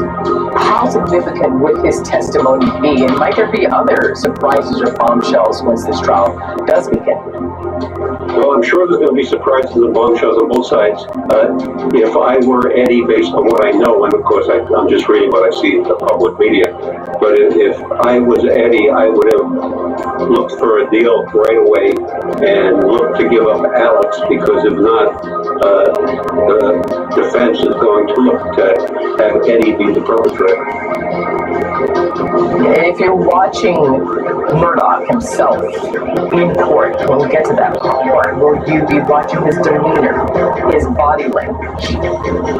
Oh, absolutely. They have a very, very skilled defense attorney who has had an incredible percentage of wins in murder cases. So I'm sure they're going to spend a tremendous amount of time briefing Alex on his demeanor, how to look at the jury, how not to look at the jury, to make sure he's not smirking, because he has, based on the fact that he comes from such an influential family in that area with great political ties, they're going to try and say he's the victim and people attacked him because his family has been so prominent and his law firm was so successful. So they're going to brief him constantly to make sure that the victim who poor guy who wants to wipe his son. Yeah, it's going to be fascinating. You're talking about Mr. Leon, who is a sitting state senator there, and so, and as you said, to the point, wrapping up here, to the point of how this may go. I mean, you've got folks there in town. You're talking about how they're so well known. It seems like they're split in terms of it's going to be a conviction or acquittal. And I think it's such a complex case, if they can't really introduce solid forensic evidence and put both guns, the victims were shot with different weapons, one shotgun with a rifle, and if they can't put him there with those guns in his hands, it's going to be a very difficult case to convict. Well, the judge has a lot on his plate for this trial, no doubt. Former New York City Police Commissioner Howard Safer, thank you very much for joining us, Commissioner. Take care. Well, have you heard about this? Google employees scrambling for answers this weekend after its parent company announced those massive layoffs. Now it's off on why the companies are suddenly rushing to shrink their workforce and dump thousands of employees. That next.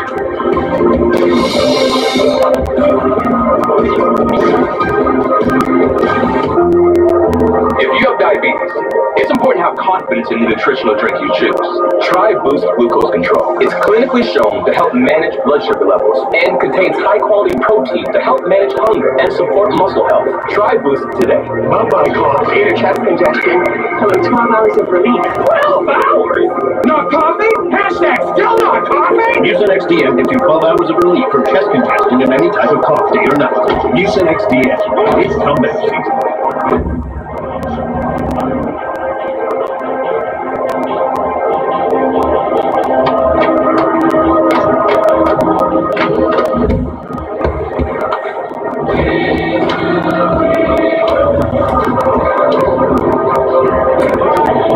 GMC Sierra with hands-free driving offers the most advanced and luxurious pickup in its class. Yeah, it rocks. My name is Vincent, and I've been in the field of nutrition and dietetics for 30 years. What I realized as a nutritionist, I've been trying to get all my fruits and vegetables in, but I'm just so preoccupied with trying to do things I forget to eat. So all of a sudden it's the end of the day, and I haven't had my fruits and vegetables. I think a lot of people are in that situation. I found balance with nature. I looked at the ingredients and I thought, this is exactly what I need. And so after trying it for about a week, I'm not a morning person, but I started getting up early, and I started feeling better because I had more energy. I think, of course, as a nutritionist, it's best to get all you can from your diet, but it wasn't until I started taking balance with nature that I started noticing a difference. So that's when I thought, okay, there's something about balance with nature that I need to tell the world about. So here I am. Jumpstart your journey to better health for the new year and get $25 off plus a free fiber and slice when you use discount code FOXNEWS. A heart attack? He was 47. What about Janice and the kids? Do they have life insurance? No. But we have life insurance. John, we agreed you were going to take care of that. I'm trying to find something you can afford. Call Select Quote now and get the insurance your family needs at a price you can afford. In minutes, Select Quote found John a $500,000 policy for only $29 a month, and his wife Ann a $500,000 policy for only $21 a month. At Select Quote, we comparison shop some of the most trusted insurance companies in America to find you the best rate. You need life insurance. You don't need to overpay for it. Call 1-800-936-7474 or go to SelectQuote.com now and get the insurance your family needs. At a price you can afford. Select Quote. We shop. You save.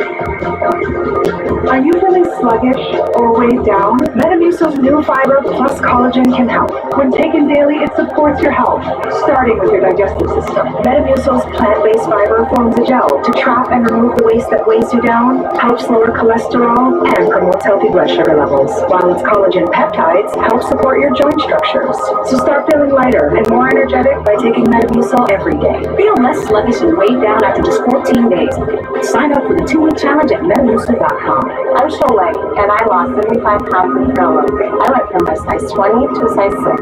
Before Go-Low, nothing seemed to work. I was exercising for over an hour every day. It was really discouraging. But Go-Low is so easy, the weight just falls off. Why are 93% of Sleep Number sleepers very satisfied with their bed? Maybe it's because you can adjust your comfort and firmness on either side of your Sleep Number setting to help relieve pressure points and keep you both comfortable all night. Save $1,000 on the Sleep Number 360 Special Edition Swap Bed Queen, now only $19.99, only for a limited time. This year, your new favorite shows are streaming on Fox Nation. I read what it took for Yellowstone to be here so that we can all enjoy it. I realize that this is a story that I certainly wanted to share. They have unboundless, unlimited optimism for this new future stage of this sport. Fox Nation, they give you the power of still embedded with Kid Rock. Sign up and start streaming today.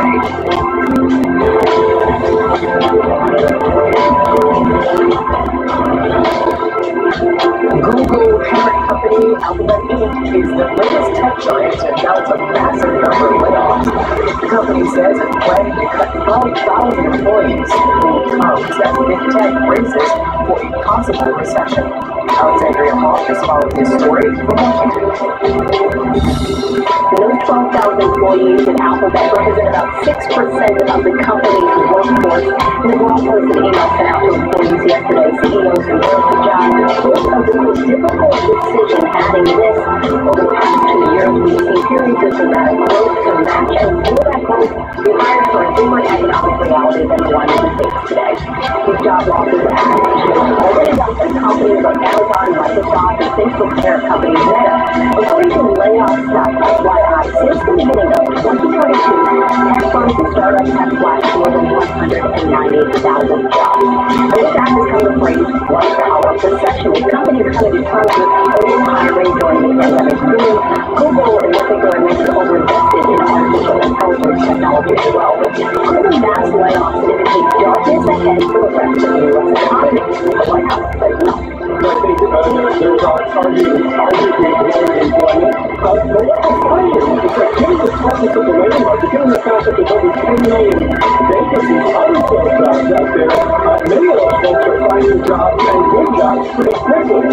U.S. job growth as a whole does remain solid, with 13 months of job openings above 10 million. There are signs that the government is beginning to soften and face higher interest rates. In December, 223,000 jobs were added to the economy. That's the slowest gain in 2 years. In terms of tech layoffs, the White House says that they will watch closely anytime Americans take new jobs. How's that? Alexander Hall, thank you, Alex. Today, I was able to plan to refresh refill the Strategic Petroleum Oil Reserve in the years ahead at a profit for taxpayers. The United States government is going to purchase oil to refill the Strategic Petroleum Reserve when prices fall to $70 a barrel. Vice President Biden making a commitment last fall to refill the Strategic Petroleum Reserve, the crucial supply that has historically helped shield Americans from the international supply crisis. Well, it helped bring down the skyrocketing gas prices just before the midterms. Then the White House set a deadline to repurchase 3 million barrels in February. But guess what?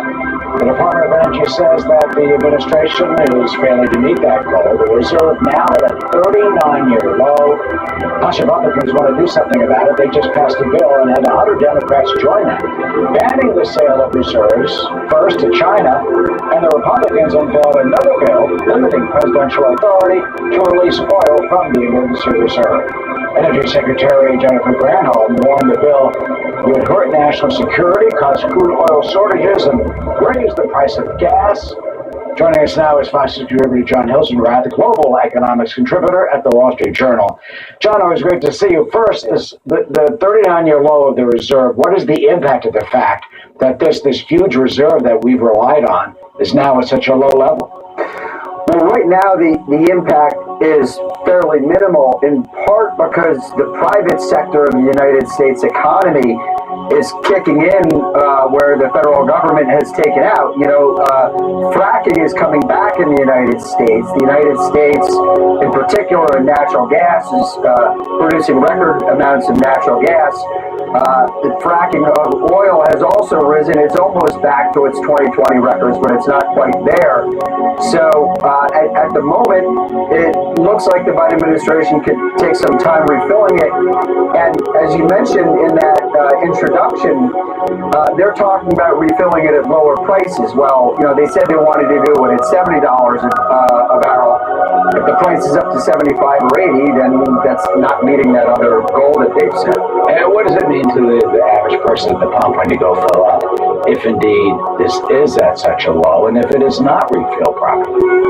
Well, I mean, at the pump right now, in part because fracking has come back, in part because Europe is experiencing a very warm winter, in part because the economy has slowed and demand has slowed in the United States economy, gasoline prices have come down, and that's been one factor that's held down inflation over the last few months after it hit 40-year highs over the summer. The risk with the Strategic Petroleum Reserve is that low, is that if there's some new crisis on the global stage, if there's some new, for instance, confrontation with the Saudis, then potentially we're at risk of that kind of shock because we don't have as much to tap into. Fortunately, as I say, because of the private sector tapping into private land, the private economy at work, we do have growing supplies in the United States, which has been helpful at a time when Russia's been at war with the Ukraine and is cutting off global supplies, for instance, to places like Europe. Do you see us getting back to be energy independent of producing more oil, let's say, than some countries in the Middle East, that we don't have to rely on them anymore, as we did get to at a certain point, despite some of the administration's environmental policies? This term independence is a bit fuzzy because these are global markets, right? So, for instance, what China doesn't buy from us, it can buy from the Russians. What we don't buy from the Saudis, the Europeans can buy from the Saudis. The fact of the matter is, right now, the U.S. is producing record amounts of natural gas and exporting a great deal of that natural gas to Europe to help them get through their winter.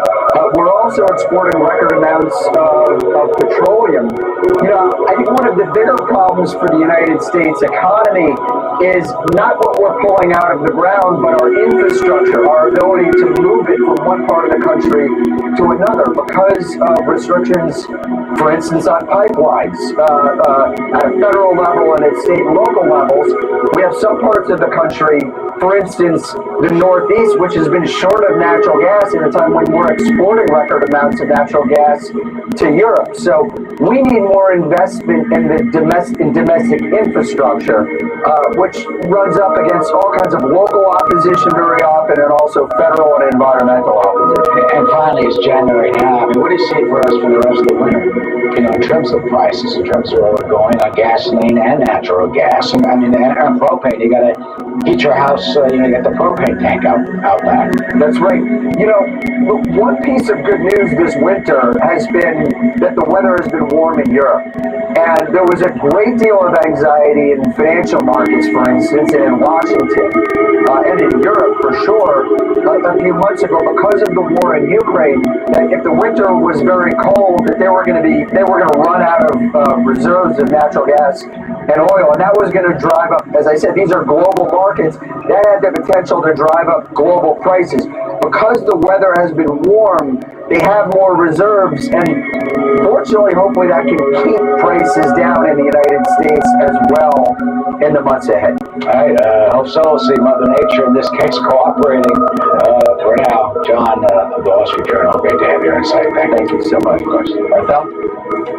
Well, Eric, everybody's talking about it. A new piece of technology that can write entire essays for students.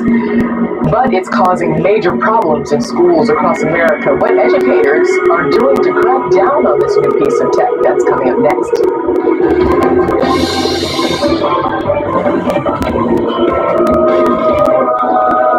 If your moderate to severe Crohn's disease or ulcerative colitis symptoms are stopping you in your tracks, choose Stelara from the start and move toward relief after the first dose, with injections every 2 months.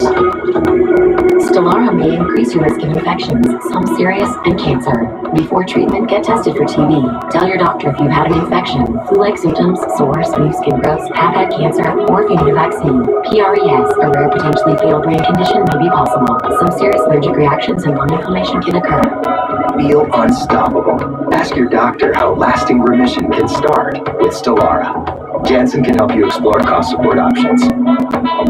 ADT systems now feature Google products like the Nest Cam with Floodlight, with intelligent alerts when a person or familiar face is detected.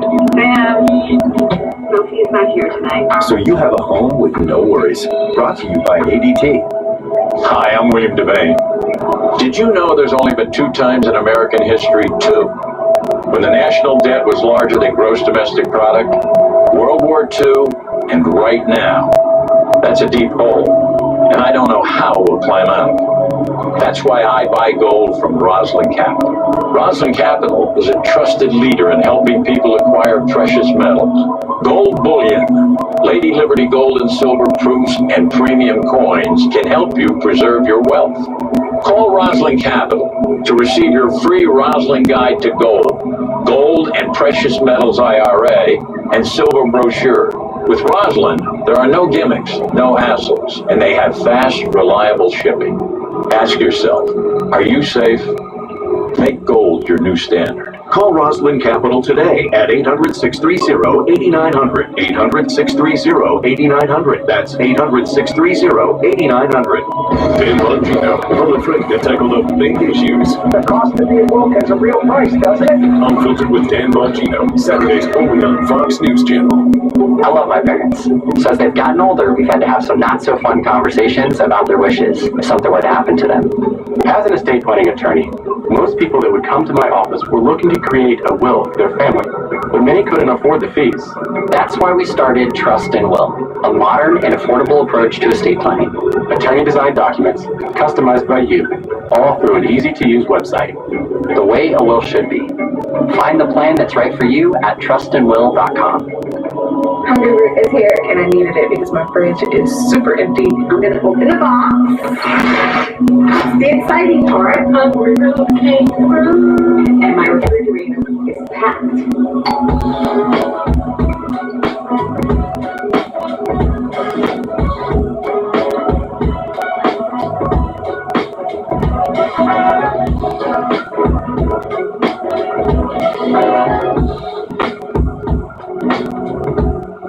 Is your life a little stressful? Try Amazing Ash Bar from Force Factor. Pretty Sodium KSM 66 ashwagandha in Amazing Ashwa helps reduce stress and anxiety and more. Life doesn't have to be so hard. Rush to Walmart for Amazing Ashwa from Force Factor.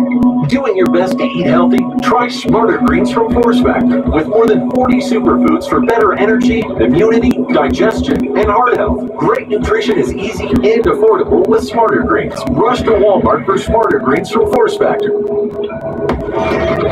In November of 2022, the cryptocurrency exchange FTX collapsed. Millions of dollars vanished instantly. Look at zero!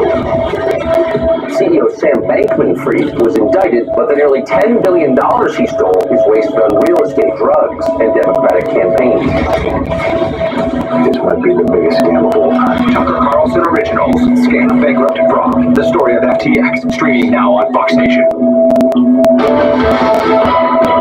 Political news doesn't take a day off here at Fox on the weekends. Tomorrow, House Majority Leader Steve Scalise, Democratic Senator Joe Manchin will be on Sunday Morning Futures talking about the economy and dealing with the national debt. Also, House Oversight and Reform Chairman Congressman James Comer will talk about the investigations into the Biden administration. That program, Sunday Morning Futures, tomorrow at 10 a.m. And on Fox News Sunday, Shannon Bream has a bipartisan conversation. Two co-chairs of the Problem Solvers Caucus, Republican Brian Fitzpatrick, Democrat Josh Gottheimer, on finding consensus on a whole bunch of issues, the debt limit, immigration, and more in Washington's and Fox News Sunday, 2 p.m. Eastern. Tomorrow here on the channel. Right though. Eric, a new artificial intelligence software that has the ability to provide human-like responses. Well, of course, it's gaining popularity with many students, but teachers have some reservations about the technology. Mark Meredith has more on this from Washington. Launched in late November, ChatGPT, an artificial intelligence platform, has already sent shockwaves through America's education system. Darren Hick is a philosophy professor at Furman University. The first thing I saw used for was plagiarism, which is a bit of an awakening. Chatbot, created by California-based OpenAI, allows users to generate original content like essays with a simple prompt by pulling information found from books, websites, and past news articles. School districts from New York to California are banning access to the site on school campuses, a move some education experts believe goes too far. I would have preferred if they come out and said we're temporarily suspending access until we can prepare teachers with the professional development so they know how to handle the new technology. The text generation, while groundbreaking, is not perfect. It can produce incorrect information and has limited knowledge of events after 2021. Hicks says he failed a student last month after she was caught cheating through the chatbot. The sentences between this was not gibberish. This was perfectly coherent. It was just wrong. We decided to try it for ourselves to see if it can help with our story. We asked for a 10-second news script on the future of artificial intelligence. Almost instantly, computer says the future is now as artificial intelligence continues to revolutionize industries and change the way we live. From healthcare to transportation, the potential for AI is endless. Tech companies see a lot of potential and potential money in these programs. This week, Microsoft, an investor in OpenAI, announced it's going to expand ChatGPT into its own cloud computing products. And there's also efforts underway by third-party groups to detect text created by AI so people can figure out who's plagiarizing. In Washington, Mark Meredith, Fox News. Well, in the nuptials department, famed astronaut Buzz Aldrin fully celebrated his 93rd birthday by tying the knot. The NASA legend shared news of his nuptials on Twitter. He revealed that he's married his 63-year-old longtime girlfriend, Dr. Anka Furr, in a small private ceremony that happening in Los Angeles happened yesterday. Aldrin also tweeted pictures and said they were both, quote, as exciting as low-beat teenagers. You know, this does mark the fourth marriage for Buzz Aldrin, who was the second man to walk on the moon following Neil Armstrong on the famous Apollo 11 mission, and we wish the newlyweds the very best. Arthel, I bet they're both over the moon. You just don't have to walk on it. They can be over the moon if they get married. Cisco go straight over it. You're right, with all that elation. Works for me. All right, well, Eric and I will be back again at 4 Eastern. Journal editorial report is up next. I brought in a Sure Max protein with 30 grams of protein. Those who tried me felt more energy in just 2 weeks. Here, I'll take that. It's Sure Max protein with 30 grams of protein, 1 gram of sugar, and nutrients for immune health. I'm a screen-addicted tween, and if I'm not posting on social media, I don't feel seen. Hey, Mom, look. Mom? Oh my God, Mom, you gotta look at me. No, keeping my eyes on the road is paying off with Drivewise. Post about that. Boring. Oh, say cheese! No, thank you. Unblock me! Stop. That was awesome! Hey, once you're at, I'll tag you. Get Drivewise from Allstate, save 40% for avoiding mayhem, like me.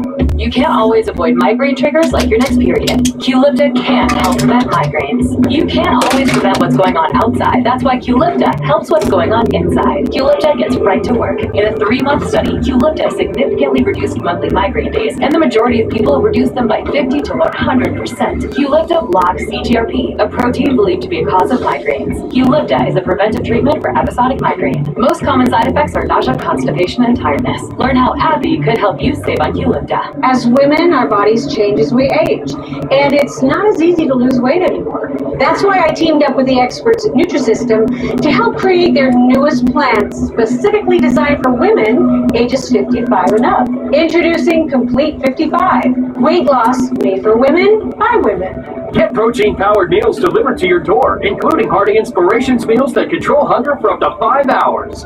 Go online or call right now to get today's special offer on Complete 55. We build all our factories right here in America.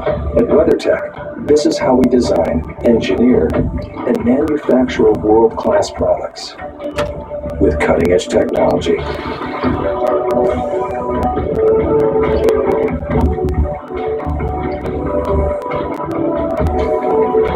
Supporting the American economy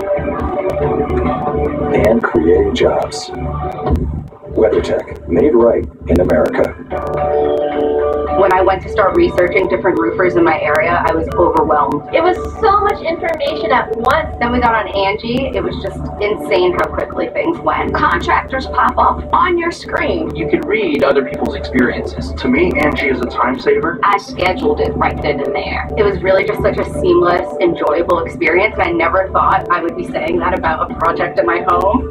Got a home project? Get started at Angie.com today. Some things leave you guessing.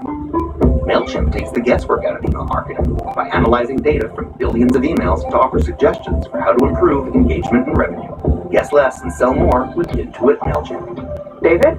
I got this. My son Dave Jr. is busy, but I watch a lot of financial news on Sling TV. Don't store all your crypto under your mattress. With Sling, be confident you're getting the TV you love for a price you'll love. Sling. Try us today. So with that lineup as a new king, Gutfeld reigns supreme. Thanks, America. We already know this is your lucky day, because you're watching me. Gutfeld, only on Fox News Channel.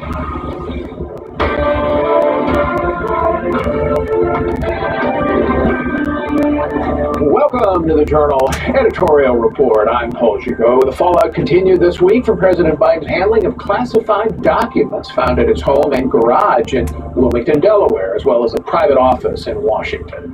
The White House dodging questions about the timeline surrounding the discovery of those documents and vowing to let the special counsel appointed by Attorney General Merrick Garland complete his investigation without interference. The president saying he's confident that there is no there there. We found a handful of documents were filed in the wrong place. We immediately turned them over to the archives and the Justice Department. We're fully cooperating, looking forward to getting this resolved quickly. I think you're going to find there's nothing there. I have no regrets. I'm following what the lawyers have told me they want me to do. It's exactly what we're doing. There's no there there. Joining me now is the former Attorney General of the United States, Michael Mukasey. Judge Mukasey, thanks so much for coming in. So what do you, just at the top here, what do you think of that answer? There's no there from the president. Isn't that what that we're supposed to learn from the special counsel investigation? Well, with all due respect, there's plenty of there because the documents were found, classified documents were found in an unauthorized place. They were there for several years. They were taken from the White House and placed in another unauthorized place because the first place they were found didn't open until February of 2018. And they were, some of them, at the highest level of classification, which requires, in order for a criminal conviction to be sustained, only gross negligence. And it seems to me that not keeping track of the most sensitive information, top secret, secure, compartmentalized information, which is defined as information that could be seriously prejudicial to the national security interests of the United States, that in itself is gross negligence. Okay, so there's some potential issues here. So, I mean, you were Attorney General. We're in this extraordinary circumstance where the current Attorney General and the Justice Department are now responsible for investigating the two leading presidential candidates as we enter a presidential election period. I mean, I can't. It's crazy. How did we get here? Well, we got here when two people mishandled classified information that is supposed to be handled with I's being dotted and T's crossed. My first day on the job, I was taken to a SCIF, a secure facility, briefed on interrogation techniques. I took notes during that briefing, and when I got up to leave, at the end of the briefing, my chief of staff leaned over and wrote at the top of the first page of my notes, TS/SCI. The message, whether he intended it or not, was, hey buddy, those aren't your notes. Those are the government's notes, and they have to be treated with appropriate respect for their classification. They're to be looked at only in a secure facility, and they're not to be just stuck in your briefcase and taken home. So the sitting President Biden, cannot be indicted under current Justice Department guidelines. So what possible sanction could there be in this kind of a case? Well, possible would include a charge brought against him when his presidency is concluded. I seriously doubt that's going to happen, but it's at least an abstract possibility. So, but other people who might have been involved in delivering the documents to the Penn Center or to his home could be implicated in some way, I assume. Conceivable if they knew, if they at least had some knowledge of the nature of the documents they were transporting. Okay, so let's assume here, for the sake of argument, that the counsel investigating President Biden says, well, we can't indict a president, but he was reckless and so on and so forth, and so we're going to move on, and nothing happens. Very hard then for Attorney General Merrick Garland and the special counsel in that case to end up taking responsibility for indicting Donald Trump when the circumstances are not exact, but they're close enough, certainly for most public to think they're close. They are close enough, but interestingly, the scope of the special counsel who is investigating Donald Trump is broader than the scope of the remit of the special counsel who's investigating Joe Biden. The Donald Trump investigation includes not only the documents, but includes January 6th as well. So in order to let Donald Trump off the hook, if that's what the AG is inclined to do, he would have to find that no prosecution is warranted in that situation either. So, I mean, it sounds like you're suggesting that it's an odd that the special counsels don't have the same broad remit. Is that what you're saying? It is what I'm saying, particularly when you consider that the remit to the special counsel investigating the Biden documents could have included information that's on Hunter Biden's laptop suggesting that Joe Biden was either a participant or a beneficiary or both of foreign transactions that Hunter Biden engaged in while Joe Biden was vice president. There's a reference on there to 10% for the big guy, and there's testimony from at least one witness, possible testimony, that the big guy was Joe Biden. Now, the Attorney General has suggested that the special counsels will have total independence and that whatever they decide will be what they decide.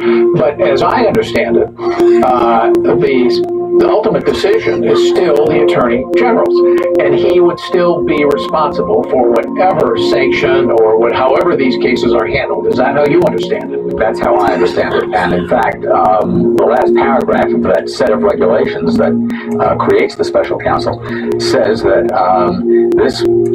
these regulations create no right that can be enforced in any forum by anybody.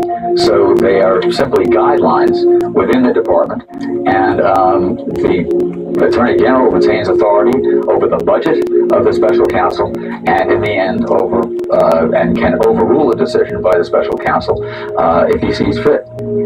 So I know that once he appointed a special counsel for Trump, he almost certainly had to appoint one for Biden. But do you think there was a mistake? Should he have just taken to make the original appointment? Should he just have said, "Look, I'm the AG. I take responsibility. I'll do it"?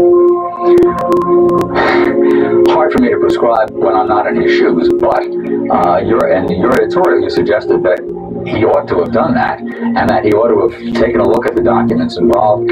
I should add that by the way, that at the time that he announced the special counsel for Donald Trump, he was already aware of at least the first tranche of documents that were found at the Penn Biden Center. So he knew that there was at least the potential for a special counsel as to Joe Biden. So when he appointed the Trump special counsel, he at least had an inkling of what was in the offing. Yeah. Could he have done that? Perhaps. But that ship has sailed. Not only has it sailed twice. It's sailed as to Donald Trump, and it's sailed as to Joe Biden. Yeah, so now we're in this predicament. All right, Judge McCasey, thanks so much for coming in. Appreciate it. When we come back, the political fallout from the Biden document discovery grows as Republicans in Congress ramp up their investigations, and Americans say the president acted inappropriately in handling classified material. What the controversy could mean for the president's 2024 plans. Next. All across the country, people are working hard to build a better future.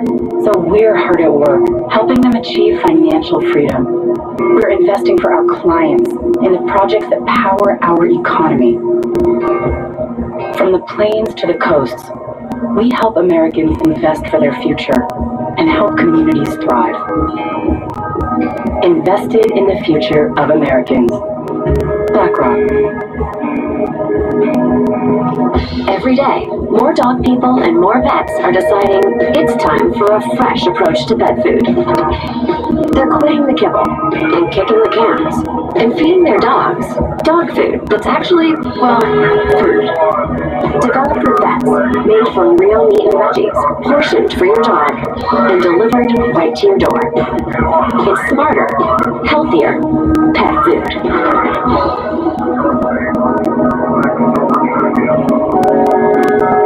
Brayden has amazed me. He's so strong. You hear about cancer, but you don't ever think that it will be your child. It was your worst fear coming to life. The doctor tells us your son has a large tumor, and he said, well, that's not the only tumor. We thought my son had one tumor, he had hundreds. You can join the battle to save lives by supporting St. Jude Children's Research Hospital. At St. Jude, it went from so hard to, we're going to take care of this. What they have done for me, my son, my family, I have no words for it. Join St. Jude with your debit or credit card for only $19 a month, and we'll send you this St. Jude t-shirt. The donors, they may not know it, but they helped heal my son. It's the hottest seller's market in years. If you're thinking of selling your home, your first step is to find out how much it's worth today. But where do you start? Introducing HomeLight, the essential real estate platform for selling your home. HomeLight will give you a free home valuation and match you with top local real estate agents in your neighborhood who will provide you a complimentary market analysis. HomeLight uses the same tools banks and lenders use. And HomeLight is backed by the nation's best real estate experts. Find out how much your home's worth for free at HomeLight.com. Why are 93% of Sleep Number sleepers very satisfied with their bed? Maybe it's because you can gently raise your partner's head to help relieve snoring. So, you can both stay comfortable all night. Save $1,000 on the Sleep Number 360 Special Edition Smart Bed. Queen, now only $19.99, only for a limited time. What did you find when you lost the weight? I found I smile. I found I can eat, really eat. Jenny just makes it simple. Simple. Learn how to get a free week of food with purchase. Jenny Craig, lose the weight. Find yourself. The White House this week scrambling to manage the political fallout from the Biden document discovery following a steady drip of revelations about when and where the records were found. A Quinnipiac University poll finding that 60% of Americans think the president acted inappropriately in the way he handled the classified documents. But those close to the president are reportedly confident that the controversy will not change his plans or timeline for announcing his 2024 re-election bid. Let's bring in our panel. Wall Street Journal columnist Dan Henninger, Kim Strassel, and Bill McGurn. So, Kim, what do you want to know, find out that we don't already know as this investigation proceeds? Yeah, a couple of things, and I think it's what you see House Republicans pursuing, do it via a couple of different committees. I think one of them is what happened to these documents in the interim period? What risk were they at of being seen by other people, and did other people see them? That's why you have the Oversight Committee asking, if, for instance, the Penn Biden Center for visitor logs to try to get a handle on that. And then the other question I have is, what has the DOJ done? Did it act appropriately? Did it take all the same steps it would in other scenarios, or has it given the White House any special treatment? Okay, Dan, you wrote this week that there's some vulnerability here for the White House with a special counsel. You heard Judge McCasey say that the president can't be indicted while he's sitting. So what do you mean? What vulnerability do you think there is? Well, I think the vulnerabilities are significant, both to the idea that Joe Biden may announce that he's going to run again, or that he has to finish out his term. What I wrote is that you now have these special counsel investigations sitting over the head of the presidential race in 2024 like cement shoes ready to drop. And the question is, does Joe Biden announce he's going to run and then have to wait for that special counsel to clear him? We don't know what the report is going to be from that special counsel, and those things take a long time. It could run through the year. So the Democrats face the prospect that Joe Biden could announce he's running, freeze all the other candidates, and then have a big political problem at the end of the year. On the other hand, if he announces he's not running, it immediately will raise questions of whether he knows what's in those documents and knows he has political vulnerabilities, which will affect his presidency. Bill, play off of that. I mean, do you think that there is the same vulnerability? And what if it happens that the special counsel comes back and says, also, we don't invite a president, behaved recklessly. We don't indict a president. He behaved recklessly, but there's no reason for criminal charges here. It's just some negligence, but not rising to criminal behavior. Isn't that going to let him off the hook?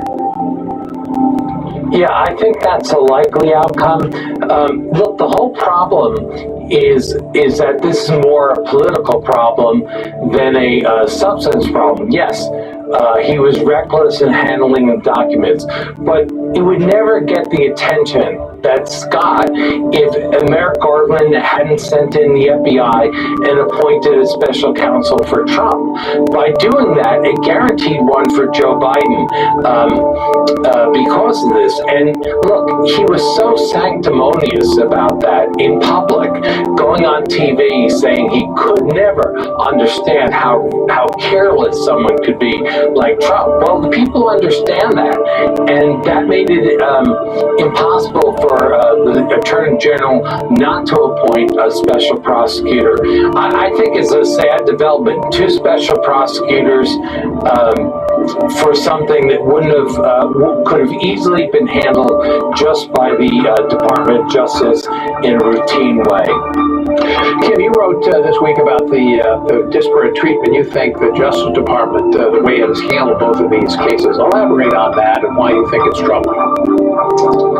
Yeah, I think there's a lot of examples of this, Paul. Some of it has to do with why the Department of Justice suddenly has become so good about keeping quiet about things. We had no leaks. This allowed the Biden team to go for 70 days without anybody knowing what was going on. But the bigger issue for me, Paul, is the way in which these documents were handled once it was discovered on November 2nd that there was a tranche of documents at the Penn Biden Center. And, and if you think about what happened in the Trump situation, 30 to 40 agents were sent down to Mar-a-Lago. His lawyers were not allowed to be present. And yet in the Biden situation, his lawyers had a discussion with the FBI early on, and the FBI chose to let these officials, who didn't even have security clearances, go and do the searching at the Wilmington home and at the Rehoboth Beach home. Andrew McCarthy, a former federal prosecutor, said this is mind-boggling. Once it was clear there was some stolen or some mishandled documents, it was a possibility that there were more, and at that point the FBI should have taken over. But it seems the DOJ didn't, in part, to allow the Biden White House to avoid having the FBI running the show. Yeah, troubling. Dan, on the political implications for Biden's reelection, in about 40 seconds, what do you think the risk is here? Is some Democrat going to say, you know what, I think this makes the president vulnerable and run against Biden? I think it's very likely that that's going to burst out eventually. I mean, these people have to get out there and fundraise. They have to start visiting primary states, and the political process is simply not going to wait on Joe Biden temporizing over this classified documents problem. He's under a lot of political pressure. All right, thank you all. When we come back, a showdown between the White House and Republicans in Congress as a potential default on the national debt looms. You know, if you were cash back and you could earn on everything with just one card, Chase Freedom Unlimited. So if you're off the racket or brand bracket, you're cash back. Cash back on blackjack, baby back, or taco at the taco shack. I'm working on my 6 pounds. Switch to a jeans suite. Side of the tree. Hold on. Here. Oh, I can't talk right now. Side of the tree. Cash back on everything you buy. Chase Freedom Unlimited. No enemy. How do you cash back? Chase. Make more of a choice. It's hard to believe that Mint Mobile can be good at just $15 a month. So, as Mint's new owner, I brought in one of our first and oldest customers, C. McNavy. Welcome to McMine. So you've had Mint for years. Any issues? No, the service has been great. Did you get under my ownership? It's going to take How? No idea. Still $15 a month, right? Yep. How about Taco Wednesday? He's done that before. Ageless Mail's got the #1 brand in mail enhancement. Our rapid nitric oxide boost, our performance boosting Wonder Pill, and our best-selling formula for boosting your total testosterone. Ageless Mail, we demand you want. When you find that perfect pair, nothing can stop you shine. Because when you feel fly, you look fly. Jamie, I'm pretty sure that was my line. Get 2 pairs of Prevail Remote plus a free exam for $89.95. Book your exam online today. The 50 years since Roe v. Wade, the landmark decision, it's overturned, and now the case continues to shift the legal landscape. Shannon has smart insight on Fox News Sunday. We all know that we'll eventually need a will. Eventually. How about right now? Trustin Will has taken the process of creating your will and made it easy. Like flight lounging on the couch easy. Trustin Will is designed by attorneys, but customized by you. One question at a time. All documents are state specific, legally valid, and start at just $151. That's not a tip. Find the plan that's right for you at trustinwill.com. Doing your best to eat healthy? Try Smarter Greens from Force Factor. With more than 40 superfoods for better energy, immunity, digestion, and heart health. Great nutrition is easy and affordable with Smarter Greens. Rush to Walmart for Smarter Greens from Force Factor. Guys, your masculinity is too important to trust to weak, outdated formulas. Castax 180 from Force Factor is powerful, helping you boost total testosterone, build muscle, increase energy, and improve performance. Rush to Walmart for Castax 180 from Force Factor. Silver Singles is probably the best investments I've ever made because look at how it turned out. I'm not using anything else anymore. I hope not. Discover an unforgettable connection online. Go to silversingles.com and start today. This is Fubo TV. It's a better way to watch live news, shows, and sports without cable. Watch multiple games at once with multi-view. Try it free at FuboTV.com. Who wants to put the nation in some type of threat at the last minute of death? Nobody wants to do that. That's why we're asking, let's change our behavior now. Let's sit down. He's the president. We're the majority in the House. Find the compromise and find the common sense compromise that puts us back onto a balanced budget. We should be dealing with the debt ceiling without conditions. It is important. We're not going to work our way around this. We're not going to negotiate on this. This is the basic duties of Congress. A showdown between President Biden and Republicans in Congress taking shape this week as GOP leaders say they want spending cuts in exchange for lifting the federal debt limit.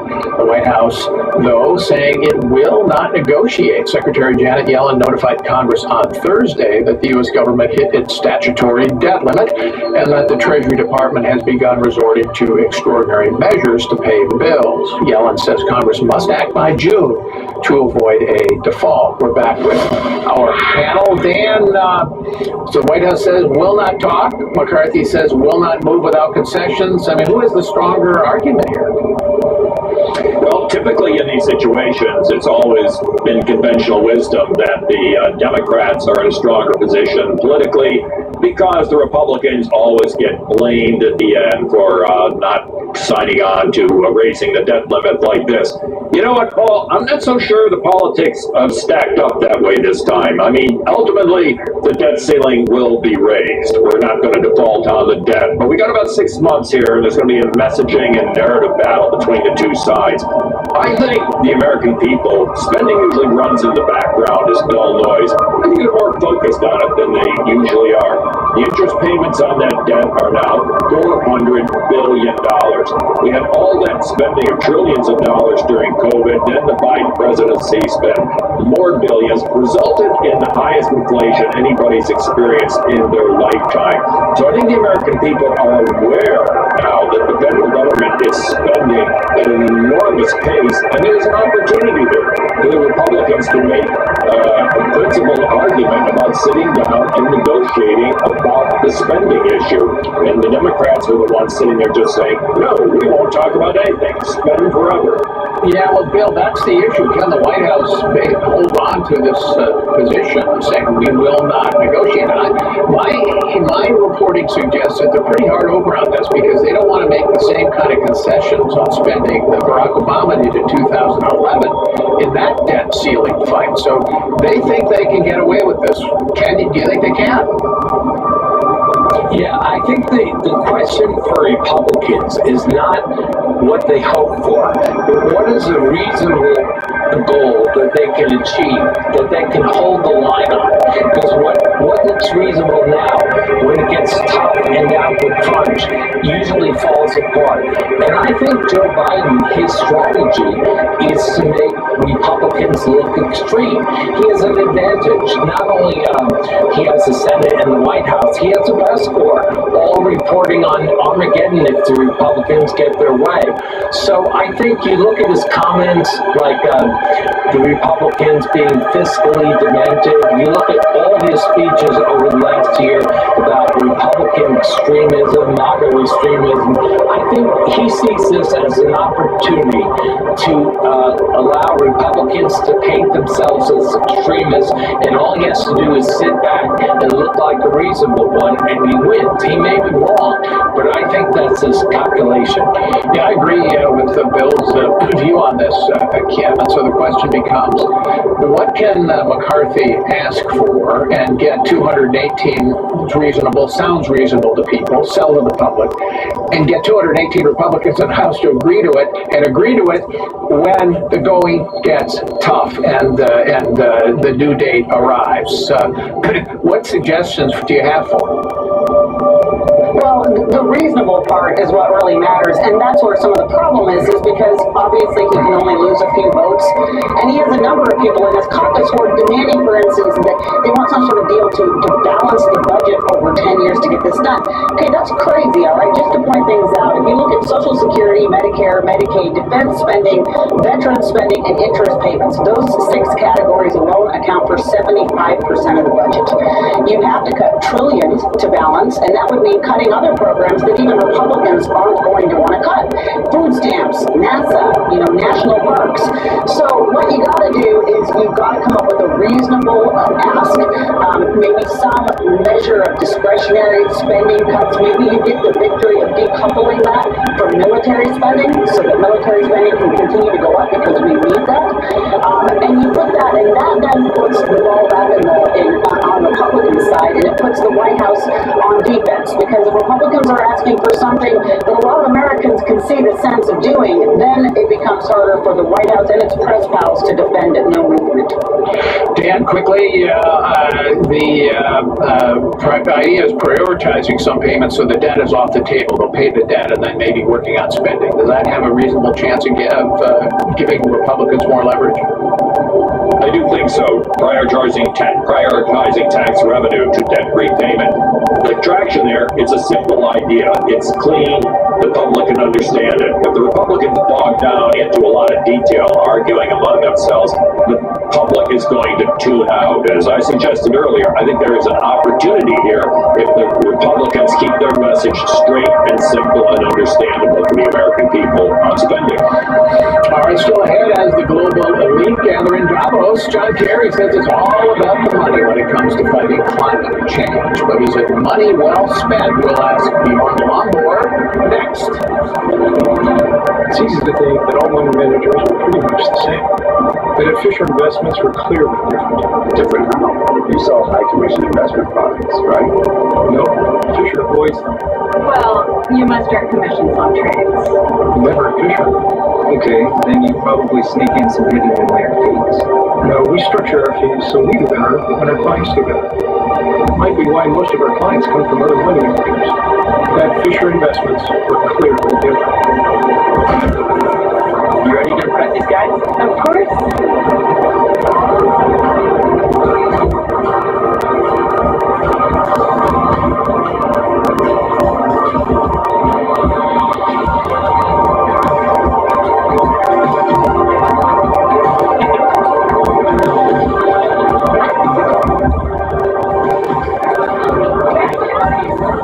This is the Creation Museum. Prepared to believe. Needing new replacement if you're just not sure of their budget, right?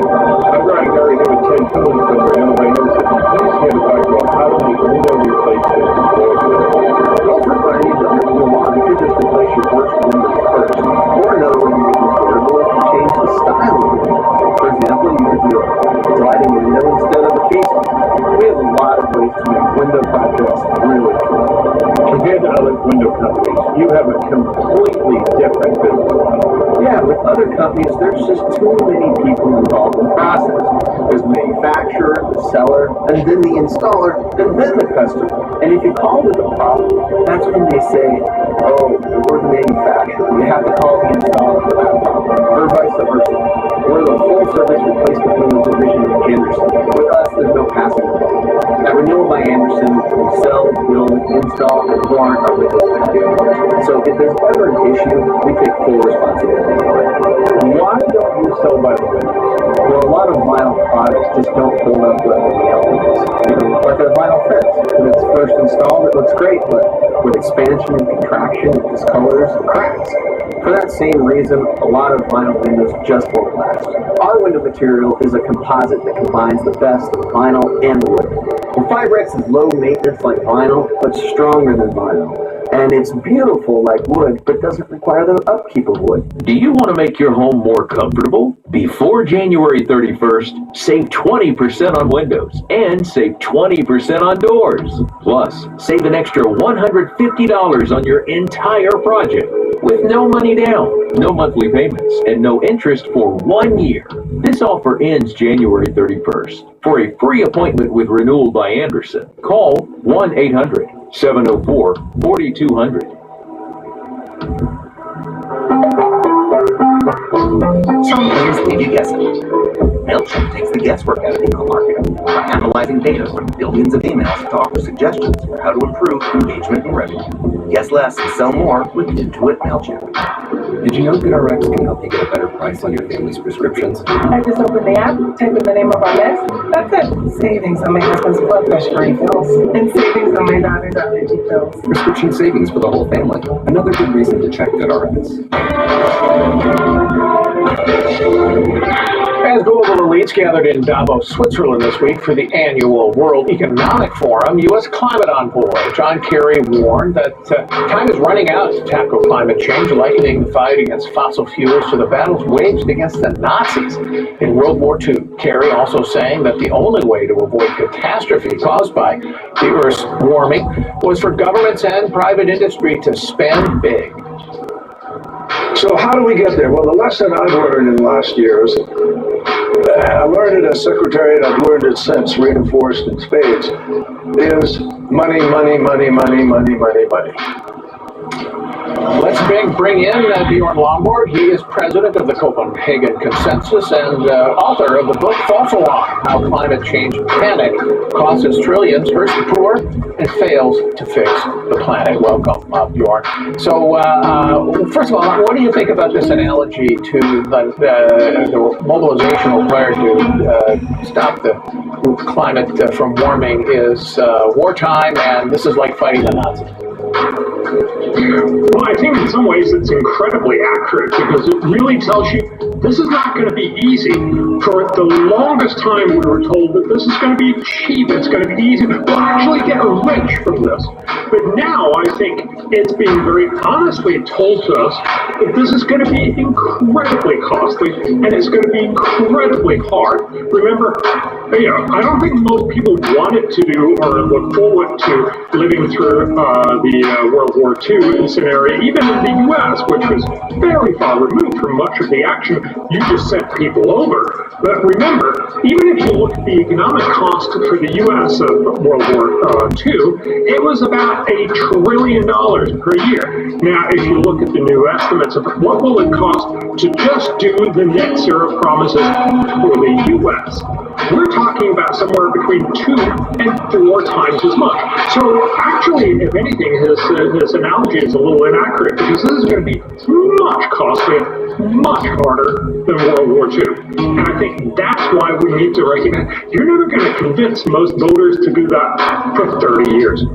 Well, or maybe even one. I mean, $1 trillion a year. I mean, and Germany, of course, has already spent, by some estimates, $1 trillion on wind and solar on its whole energy restructuring project. And what do they have for it? Now they're burning more coal in order to be less reliant on Russian gas. So, I mean, what I'm asking you, there just seems to be an air of unreality about all this. The folks at Davos say, look, they preach catastrophe, the world is going to end, then we have to spend trillions. But, I mean, that's just not going to happen in any kind of democratic government, at least. Maybe if you're an authoritarian government. But so is that how it strikes you?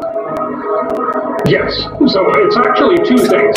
This is going to be fantastically costly. So yes, it's going to be hard to get through just one period of a politician being voted into office on that sort of platform. But also, and this is important, that is why we hear so much of the catastrophizing. And remember, global warming is a real problem, but it's not the catastrophe that a lot of people would like to sell us. Remember, if you just look at one good indicator, how many people die from climate-related disasters, so floods, droughts, storms, wildfires, and extreme temperatures, that number has declined more than 98% over the last 100 years, mostly because we got richer and more resilient. But the fundamental point is to say, when you say last year was a terrible year with lots of floods and catastrophe, no, last year killed 11,000 people compared to in the 1920s, so 100 years ago, killing about 500,000 people every year. There's just no comparison, but you need the catastrophizing in order to be able to sell at least part of this incredibly costly policy. I think we need a reset and we need to start thinking about how can we fix this smartly and effectively and in a way that'll bring on everybody, just not just rich, well-meaning Americans and Europeans, but also the Chinese, the Indians, and the Africans. And when it comes to spending more smartly, I know your idea is spend money on actual problems you can solve with more money, and then spend money on research, which would allow you to have faster technological breakthroughs to either reduce the pace of climate or adapt if the climate temperature keeps rising. Is that a fair summary of your view? That is, and of course also more into green energy research. So, if we could get clean, green energy that was cheaper than fossil fuels, everyone would switch, also the Chinese and the Indians. So we need that innovation rather than just trying to force something through. That's going to be incredibly hard, as you mentioned, as the Germans have already shown us. All right, one other, speaking of catastrophe, is the story about Greenland and the Greenland ice sheet being warmer than it has been in 1,000 years. How seriously should we take that? Well, I'm not a natural scientist. I'm a social scientist. I work on the cost and effects. It seems very reasonable that we would expect most places to be warmer than they have for a very long time because global warming is a real problem. But the issue here is, again, how serious should we take it? Well, the researchers still say, those researchers who actually did this study tell us that if we do nothing, we will see about 1.5 foot more sea level rise just from Greenland, which is sort of what we expected, a little more. But that still tells us that by the end of the century, we know, because we're going to be richer and more resilient, we will see fewer people, not more people, being flooded, because we know how to avoid flooding. So again, we need to recognize there is a problem. It's going to have some cost to deal with it, but this is not the catastrophe of the end of the world that many want to sell us, because that's the only way to get people to pay these $1 trillion bills. All right, Bjorn Malongo, thanks so much. Appreciate it. Still ahead, the latest on a growing scandal in Virginia, as that state's Attorney General launches a civil rights investigation into more than a dozen high schools for failing to notify students of National Merit Awards. Okay, everyone, our mission is complete balanced nutrition. Together, we support immune function, supply fuel for immune cells, and sustain tissue health. Ensure with 25 vitamins and minerals, and Ensure Complete with 30 grams of protein. The health inside your eyes is being challenged by daily stressors like sunlight and screens. Just one Ocuvite eye vitamin a day replenishes key nutrients that help protect the health of your eyes. Take Ocuvite, now enhanced with vitamin D.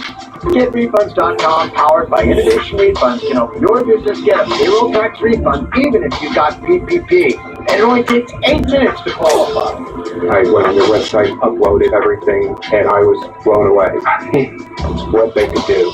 GetRefunds.com has helped businesses get over $1 billion, and we can help your business too. Qualify your business for a big refund in 8 minutes. Go to GetRefunds.com to get started. Powered by Innovation Refunds. In the next minute, 250 couples will discover they're going to need more space. We gotta sell it. We gotta state it. Fix it up. Strangers touching everything. Or skip the hassles and sell with confidence to Open Door. Close in a matter of days. Wow. When life's doors open, we'll handle the house. Request a cash offer at opendoor.com. This is Omaha Steaks. This is Omaha Steaks. So's this. And this. And even this. And yeah, this too. There are so many ways to enjoy our guaranteed perfection. Just a little everyday wisdom from Omaha Steaks. Visit omahasteaks.com/TV today and you'll get 8 free burgers. Never tried Omaha Steaks? Save an extra $30 with promo code ENJOYSTEAKS at checkout. We're here today right outside Colorado Springs to welcome home DT and his family here in a beautiful smart home that the Tunnels to Tower Foundation has just completed. I got hurt December 2005 in Afghanistan. That day, we're out on the mission, and I got hit by an IED while I was in my truck. They were in my home, and Tower built for me.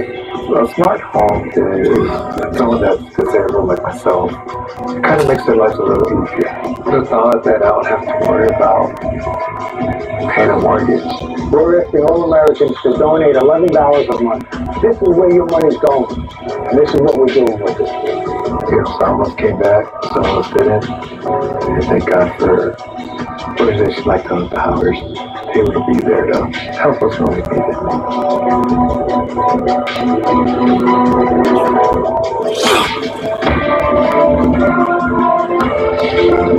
There's clearly has been an effort to bring down the standards for our students in Virginia, to stop celebrating excellence. There clearly is a real suggestion that their civil rights have been violated, and we need to understand what's at the heart of this. It is a relentless pursuit of equity that would damage the prospects of students.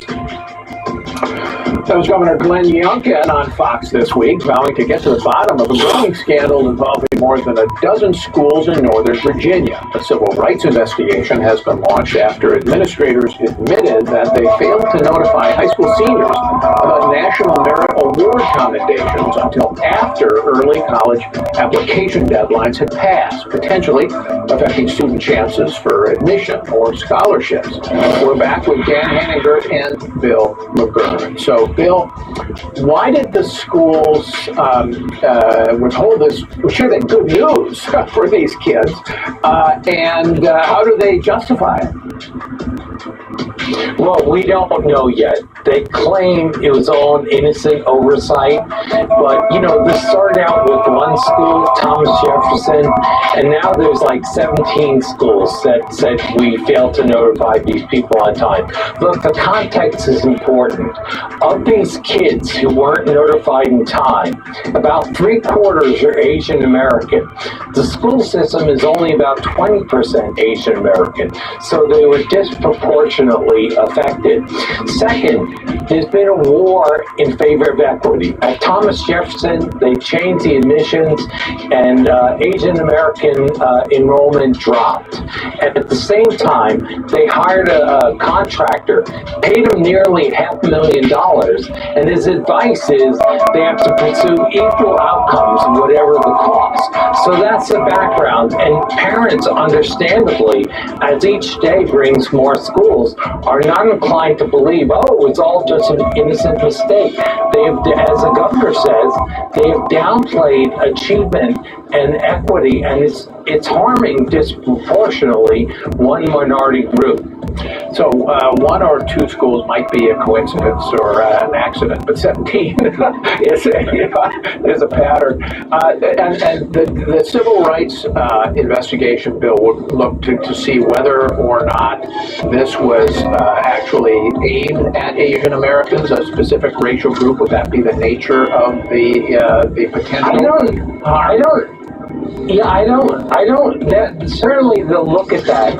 I don't know if it's just aimed, but whether that's the effect of Thomas Jefferson used to be 73% Asian American. When they put in the new standards, which is being challenged in federal court, at the same time Harvard and North Carolina's cases are, it dropped to like 50%, and they were the only minority group affected. As I say, these other merit scholarship winners or commendation winners, they're 3/4 Asian American, way out of disproportion. No other group seems harmed. So whether did they do that on purpose, or is this just a willing casualty of the war for equity? We don't know yet. It'll be interesting to see what the Attorney General finds. Dan, this story is really depressing to me because it does suggest a larger downplaying of excellence. And it's the sort of thing that when you dig this into the culture, you end up with a national decline. And I guarantee you the students in Shanghai and Beijing are not being punished because they actually are excelling. Am I overreacting? No, not in the least. I think that is exactly it. I mean, high school students know college admissions is very competitive now. They claim to put a tremendous amount of work and effort and study into getting their grades performing on these tests.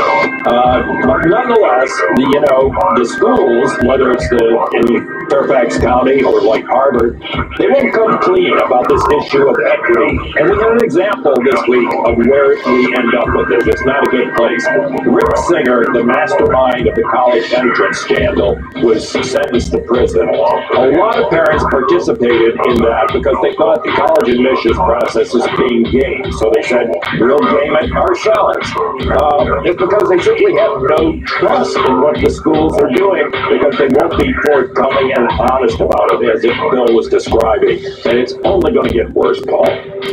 All right, when we come back, a series of devastating storms in California causing widespread flooding, but could the record rain help relieve the Golden State's water shortage as well? We'll tell you why it may not. Next.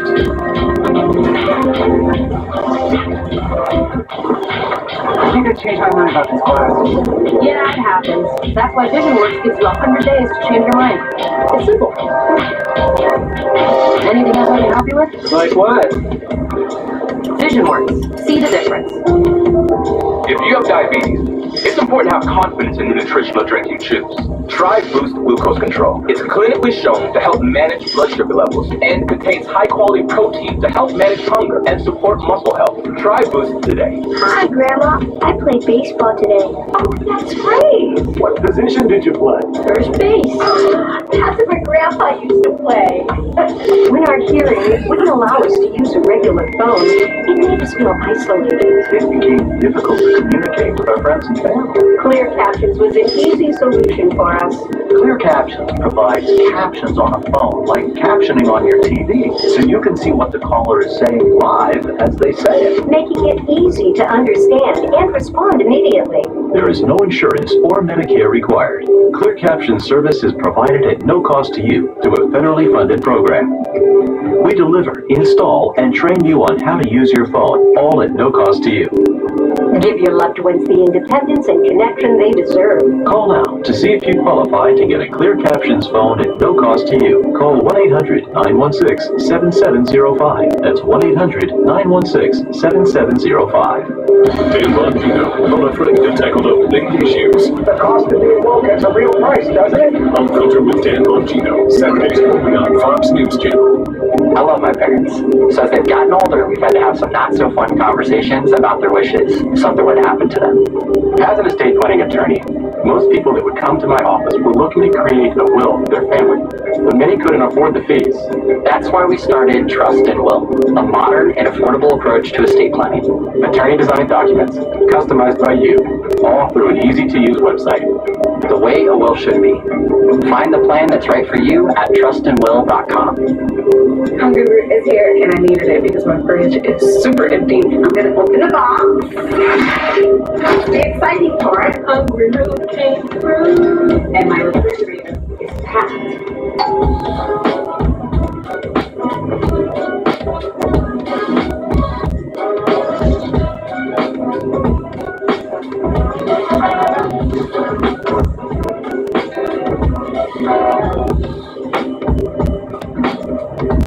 Prostate concerns keeping you awake? Force Factor Prostate helps reduce nighttime bathroom trips and promote a normal prostate size. I feel like myself again. Rush to Walmart for Force Factor Prostate from the #1 fastest growing men's health brand in America. Are you suffering from bloat and bulge? Probiotic from Force Factor can help. Probiotics improve digestion while EGCG burns fat. Thousands of men and women trust ProbioSlim to help them lose weight. Rush to Walmart for ProbioSlim, the #1 probiotic fat burner in America. President Biden traveled to California Thursday to survey the damage from a series of winter storms that have caused catastrophic floods and landslides. The storms, known as atmospheric rivers, have dropped tens of trillions of gallons of water across the state, while more than a dozen feet of snow has fallen in the Sierra Nevada mountains. So why is so little of that storm runoff getting captured and saved in a state prone to droughts and water shortages? We're back with Kim Strassel and Wall Street Journal editorial board member Alicia Fitton. So Alicia, you followed water issues in California for many years. Why isn't this rain, all of this rain and snow, good news for California's water shortage? Well, a big problem is the lack of storage. There aren't enough reservoirs in the state, and the reservoirs aren't big enough to capture all this runoff. And this is an issue that dates back to the 1970s and the Endangered Species Act and other environmental laws that just made it very difficult to build new storage. And the other problem is at the San Joaquin and Sacramento River Delta, where you have pumps that push water that's coming in from the north in the mountains, runoff from the Sierra Nevadas, south. But there's this little endangered species called the Delta smelt that limits how much water can be pushed down south to farmers in the Central Valley and Southern California. And so what you saw during this last burst of rain is about 95% of the water that was flowing into the Delta was just drained and flushed into the Pacific Ocean. So is that where most of this water is going to end up, being flushed into the Pacific? Is that where it goes now?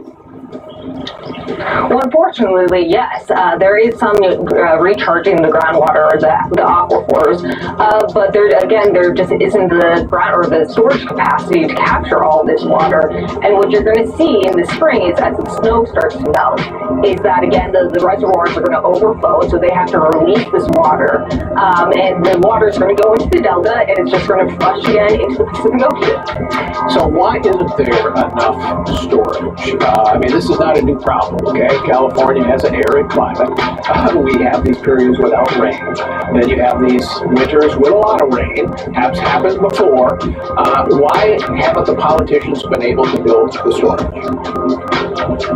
Well, this isn't an issue of money. And again, the politicians always claim, oh, we need more money. We just saw this big, massive infrastructure bill that was passed in part to alleviate this issue of lack of infrastructure for storage and other flood management. Actually, the state voters have passed 7 bond measures since 2000, appropriating $27 billion for water storage, water, and other infrastructure. But very little money has actually gone to water storage or flood management. Most of the money has gone to habitat conservation, nice parks, trails.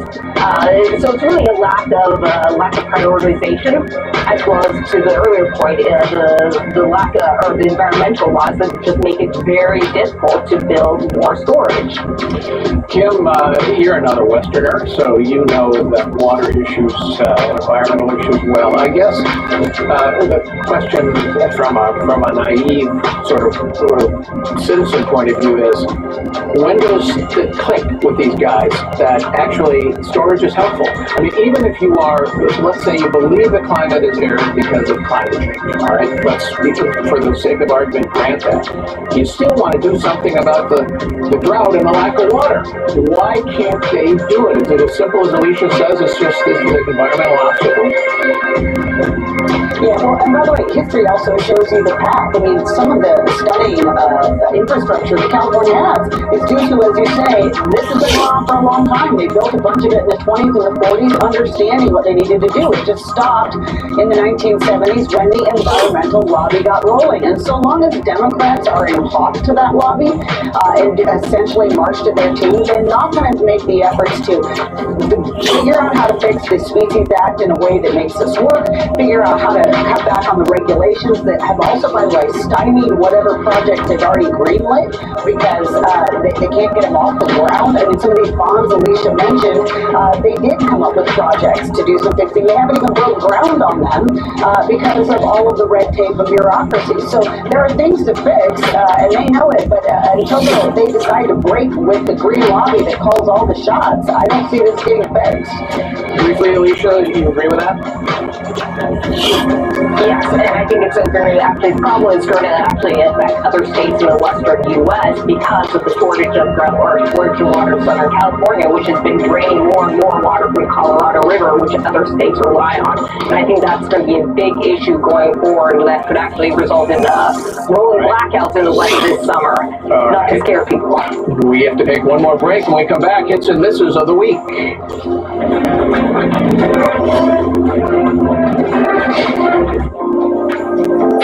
When you put on that perfect pair of glasses and you feel like you can take on the world, everyone deserves that feeling. Feeling like $1 million doesn't have to cost as much.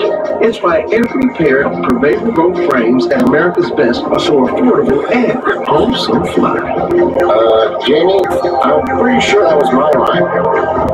Get 2 pairs of Prevail Gold plus a free exam for $89.95 for a limited time at America's Best. Book an exam online at americasbest.com. My moderate to severe plaque psoriasis, the burning, itching, the pain.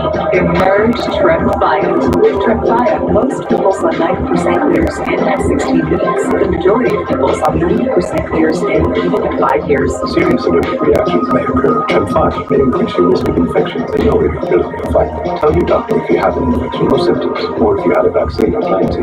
Emerge Tremfya. With Tremfya.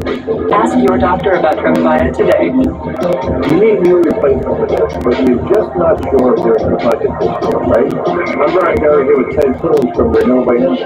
He's here to talk about how to make window replacement more affordable. Well, first, Brian, you don't have to do them all. You can just replace your worst windows first.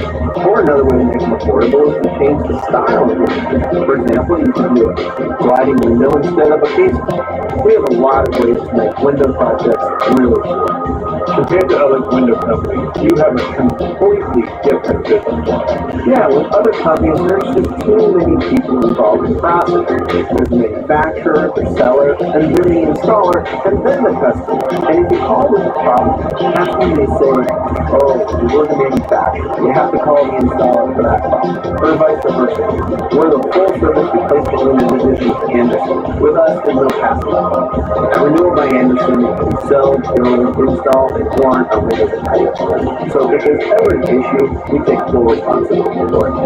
Why don't you sell by the window? So a lot of vinyl products just don't hold up well in elements. Like a vinyl fence. When it's first installed, it looks great, but with expansion and contraction, its colors cracks. For that same reason, a lot of vinyl windows just won't last. Our window material is a composite that combines the best of vinyl and wood. The Fibrex is low maintenance like vinyl, but stronger than wood. And it's beautiful like wood, but doesn't require the upkeep of wood. Do you want to make your home more comfortable? Before January 31st, save 20% on windows and save 20% on doors. Plus, save an extra $150 on your entire project with no money down, no monthly payments, and no interest for 1 year. This offer ends January 31st. For a free appointment with Renewal by Anderson, call 1-800-704-4200.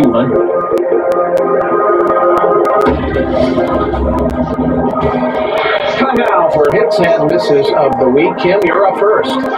Okay, Paul, a huge hit to New Zealand Prime Minister Jacinda Ardern, who at the ripe old age of 42 has announced that she is resigning because she says she no longer has enough gas in the tank to get the job done. Can we compare this to Washington, where whether it's the White House or Congress, no matter how old or infirm or how clear the job isn't getting done, they refuse to shovel off. I love that Ardern said that this job is hard, government, and I would hope that a few more in Washington would acknowledge that and follow the lead. All right, Bill. Paul, hint to Henry Kissinger. At Davos this week, he announced that he now believes Ukraine should be admitted to NATO. He had previously opposed it because he thought it might provoke Russia into war, but since they warred anyway, he thinks it's now essential to keeping any kind of peace. So congratulations to Kissinger at 99 for changing his mind. Alicia. This is a miss to the 50 congressional Democrats who have written a letter to the President Biden urging him to impose rent control nationwide. If there's one thing economists agree on, it's that control grain shortages is just a bad policy. But you think that this would be too radical for the White House to adopt, but the student loan forgiveness shows otherwise. All right, and Dan. Hold on to your hats, folks. What I'm actually giving a hint to Washington, D.C. Mayor Eric Bowser, has just recently vetoed a crime bill passed by the City Council, which, among other things, reduces maximum penalties for carjackings, an epidemic in D.C. The council promptly overrode Mayor Bowser's veto, but under the Home Rule law, Congress can pass resolutions overturning D.C. laws. I expect the House Republicans to do exactly that, send a resolution to the Democrats in the Senate, and create a soft on crime issue at the national level for Democrats. Yeah, let's hope that is exactly what happens. Maybe the Senate will come around. All right, and remember, if you have your own hit or miss, be sure to tweet it to us at JER on FNC. That's it for this week's show. Thanks to my panel. Thanks to all of you for watching. I'm Paul Chico. Hope to see you right here next week.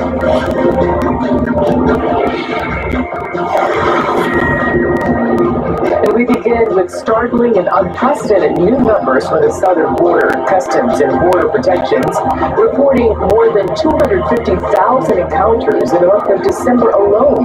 That marks a new high for the Biden-era border crisis, now entering its third year. Welcome to a brand new hour of Fox News Live. I'm Marcel Neville. Hi, Eric. Hi, Ardell. Hello, everyone. Thank you for joining us. I'm Eric Shawn. You know, they keep on coming, and the numbers are growing and mind-boggling. The latest figure means there have been over 700,000 migrant encounters just in the first 3 months of fiscal year 2023. But the Biden administration continues to maintain that the border is secure. We're looking live in Eagle Pass, Texas. That's where Griff Jenkins joins us now with the latest from there. Hey, Griff.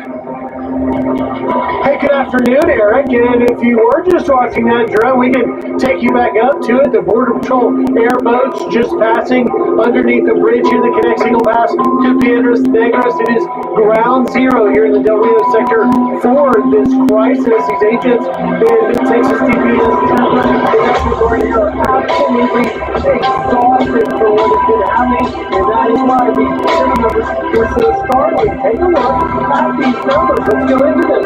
251,000 migrant encounters in December of 29,405 were out of fleas, and that means that 200,000, Eric, will release into the U.S. That is quite a stunning number there in itself. But the second number is what I want to show you. The 717,660 for fiscal year 2023. There's been 113 days this fiscal year since we began around That is roughly 7,800 migrant encounters a day. That is unsustainable, unprecedented, and something that they cannot deal with. Those are just the ones who gave themselves up. The ones that don't to be apprehended, we can show you this video exclusively cameras that go to Texas DPS here on Friday night. In the span of 6 hours here, they stopped 3 smuggling attempts, arrested 2 separate smugglers that were driving. They paid $2,000 or more hearing charge for being smugglers. That is why John Anderson, the Vice President of the National Border Patrol Council down here, says it's unimaginable to establish a cartel as a grip on our borders. Take a listen here. I don't think that really anybody can truly see exactly how much they're going to control it. I mean, just imagine the cartel has unlimited resources, they have unlimited money, they don't have a budgetary process like we have in the federal government, they don't have to fill out paperwork to view things, to buy things, they do whatever they want. And then when they do one last number, that is a number Border Patrol does not want to talk publicly about it with CBP and the Border Patrol bosses, and that's the known dataways. This fiscal year, so far, more than 278,000 known dataways being either seen or detected on camera. We don't know who they are, where they're going, but they have escaped into the interior, and we'll never know why they're here. Eric? We have that number just under 200,000 known dataways. Usually only takes 200,000 people for release. We're talking about half a million people. What happens to those who are released? And do they ever come back? Maybe the dataways don't. That's a great question that people have forgotten. They are given essentially a address for the ICE office nearest to wherever their destination is going to go. And if they're going to claim asylum, it's on their own volition that they'll have to do it. Remember when you and I and Art Bell, we first started talking about this crisis in the spring of 2021, the agents were still processing them, giving a court order to appear for a hearing. Now that has gone out the door. The policy administration has been doing now for the better part of the past year is that they're just released in mass and told to report on their own to claim asylum. Otherwise, we don't know where they ended up or whether or not they choose on their own to go to a court hearing. And that is why this problem has become so significant and really the evolution of the crisis. And that's why the Border Patrol agents are so frustrated that these policies have become this. They hope that they will change in the coming months now that the administration says they're going to try and do something about it. Eric? Cliff Jenkins on top of the story, as he always is. Griff, good to see you. Thank you. Yeah, and Griffin, Eric, as those records were broken in December, Customs and Border Protection, they're experiencing, well, a noticeable increase in arrivals from countries like Cuba and Nicaragua as arrivals from an area of the world called the Northern Triangle that we speak about often. Well, those numbers are down. The Northern Triangle is an impoverished section of Central America that typically sees a lot of migration to countries like the United States. So to talk about all of this, let's bring in Rodney Scott now, a former U.S. Border Patrol Chief and Distinguished Senior Fellow for Border Security at the Texas Public Policy Foundation. So if you could, in simple, non-political terms, can you answer the question, why are these migrants flocking to and crossing the southern border in record numbers? So I will answer that question, and why is because there's no consequence. And Griff did a great job going through all those numbers, but I want to point out those are only southwest border numbers. So if you look at the totality, because it's the United States, it's not just the southwest border, it's over 300,000 encounters with illegal aliens. That's the numbers on the Canadian border and our coast are also increasing because they know that we pull our resources and send them to the southwest border. But they also cross, and the reason they cross in these huge numbers is because, one, there's no consequences, and two, the cartel is using them as human shields. When Paul talked about the control the cartel has, you can't understate that. I don't think a lot of people understand. The cartel, they do make money off of human smuggling and trafficking, but more importantly, they use these human beings as shields, as distractions to overwhelm law enforcement so they can create huge holes in the border where they can just bring across narcotics, criminal aliens, and everything else. Every time arrest of illegal aliens significantly surges upwards, drug seizures and criminal arrests usually decrease as a percentage because the agents are simply overwhelmed. And that is the national security threat besides the immigration issue we keep trying to drive home. So how do you combat the cartel? First and foremost, you take away the tools that they use against us, which is this massive illegal immigration. And that's simple. You make sure there's a consequence to illegal entry, and you're not allowed, even if you're claiming asylum, you're not allowed to freely roam the U.S. until a judge has adjudicated your case.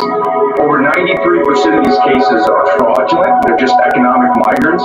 And as soon as people see that we're serious, the flow stops. This last month when the secretary talked about the new programs for Venezuela and some others, you saw a little bit of I know what you're talking about. Let me explain that first. Let me explain for the viewers. Give me a second. Yeah, I beg your pardon.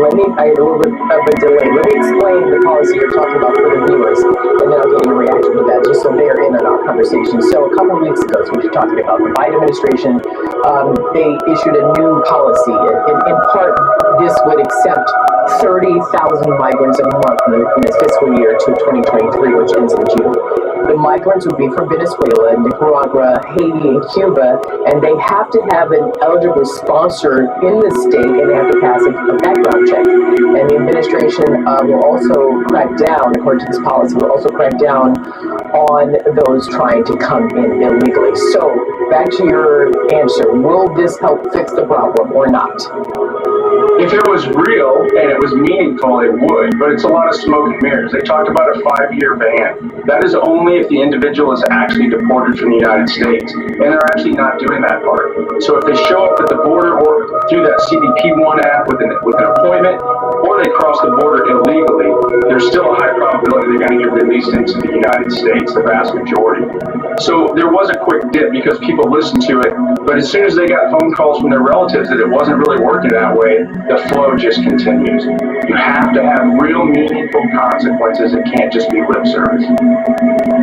Let's listen to Democratic Congressman Henry Cuellar. He is of Texas, as you well know. Here is his idea of the solution. Let's listen.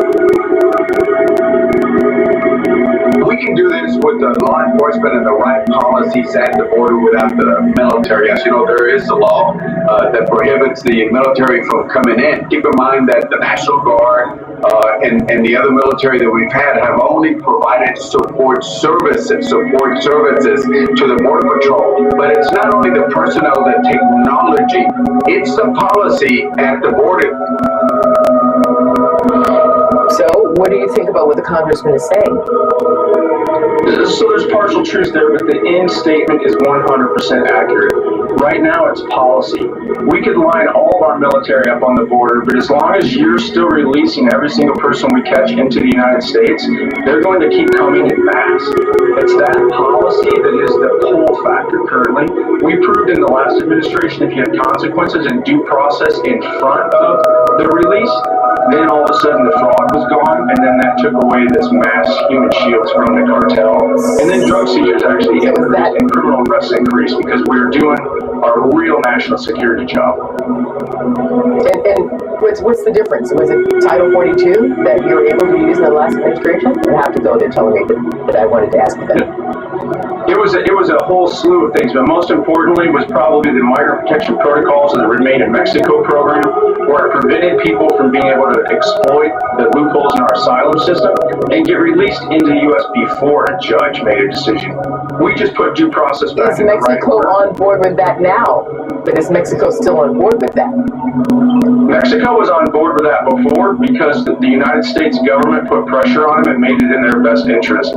This administration has not put any political pressure on Mexico to restart that program. Well, I have more follow-ups, Rodney, but I have to go. So thank you for your patience for the delay we had there, too. Sorry about stepping on you. You take care. We'll talk to you again. Rodney Scott, thank you. Thank you. You have a great day. Appreciate it. Well, you know, Rodney, it's not just human and drug smuggling that's on the rise of the southern border. Border Patrol says that they have actually seen a surge in egg smuggling there. Eggs. You know, the price of eggs here at home has skyrocketed about 60%. Bird flu, inflation, supply chain, among those issues being blamed for the rising cost of eggs. And down at the border, they say, yep, several people have been caught trying to illegally bring eggs back to the U.S. From when they come back to the U.S. from Mexico. The Border Patrol official from San Diego, that office tweeted this, saying that the smuggled raw eggs could be contaminated, and say any smugglers who are caught could be fined up to $10,000. President Biden is spending the weekend at his home in Rehoboth, Delaware, but you know the document controversy hovering over his home in Wilmington continues. The new details now emerging that the senator decades ago, well, Mr. Biden then tanked Jimmy Carter, CIA nominee, over the handling of classified documents then. That man was famed JFK advisor Ted Sorensen. Meantime, we're getting some word on a big staff shakeup, a change in the West Wing. Lucas Tomlinson on the North Lawn of the White House with that. Hi, Lucas. That's right, Eric. Ron Klain, the president's chief of staff, is expected to resign in the coming weeks. That's according to multiple media outlets, including the New York Times, who first broke the story. Fox News has not independently confirmed this. We have reached out to the White House for comment, but have not heard back significantly. This comes as more Democrats are stepping up pressure for the president's handling of classified documents to be investigated. I want the facts. I want the Department of Justice to be completely thorough, completely honest, and I want the facts. We need to know who knew, when did they know, and why did they choose to keep it secret from the American people for, again, more than 2 months, and again, right before an election. And now two Democratic senators, Tim Kaine and Joe Manchin, both facing re-election in 2024, say they also want to see this matter investigated. Manchin telling our colleagues at Fox Digital, quote, "The reports about President Biden's mishandling of classified documents are extremely irresponsible and disturbing. These allegations should be investigated fully." Now, President Biden spending the weekend in Rehoboth Beach, his other house in Delaware. The White House says no classified documents were discovered there, unlike his other home in Wilmington. The new Republican chairman of the House Intel Committee already sent a letter to Biden's intelligence chief more than 10 days ago and says he hasn't heard back, requesting a damage assessment on Biden's classified documents, the same type of assessment done when those documents were taken, similar documents were taken from Donald Trump's Mar-a-Lago estate. After remaining quiet on the subject over the past week, President Biden was quite candid Thursday. I think you're going to find there's nothing there. I have no regrets. I'm following what the lawyers have told me they want me to do. It's exactly what we're doing. There's no there. Thank you. Once again, reports that President Biden's chief of staff, Ron Klain, will be resigning in the coming weeks.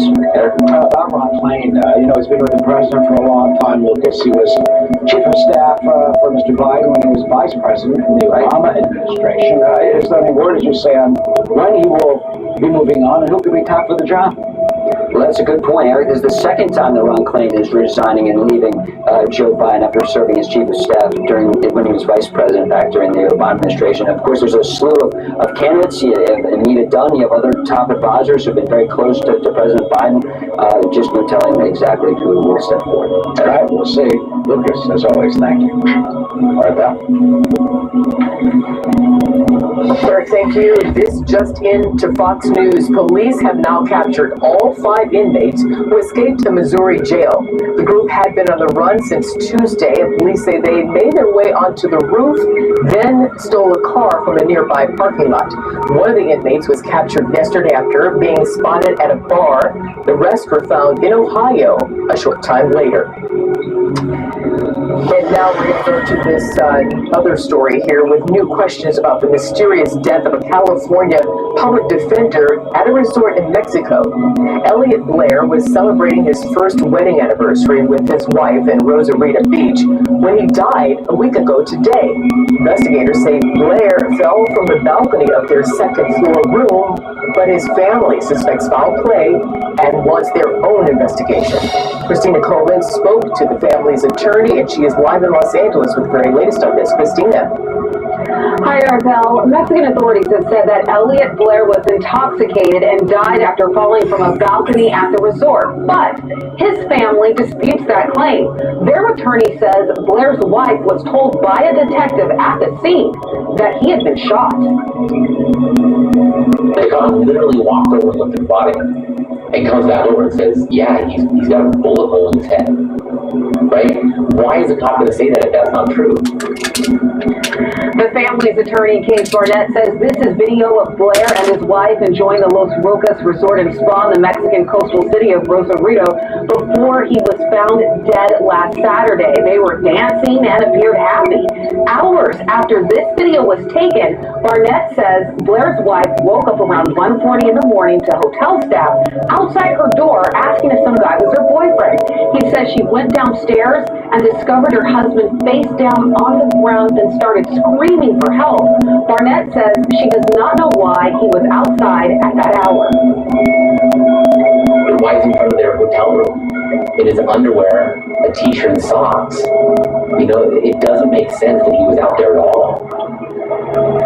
Blair's family wanted to have toxicology tests run on Blair's body before it was embalmed as part of their own independent investigation to prove that he didn't fall off some balcony while intoxicated. However, Barnett says a funeral home official told him that his body had already been embalmed. It was another devastating blow for his family. When Ellie's mother said the body's already been embalmed, the family was destroyed. I mean, Kim fell into the fetal position screaming. The whole family. This was like one of those moments we've been waiting for. It's almost like I'd experienced the death again. Blair's body is still in Mexico at this time. His family is trying to get it back to the U.S. as soon as possible. Barnett says the mayor of Anaheim, California, is in communication with some high-ranking officials in Mexico to try and help with the family's efforts. Rafael? All right, Christina Coleman, thank you. Eric?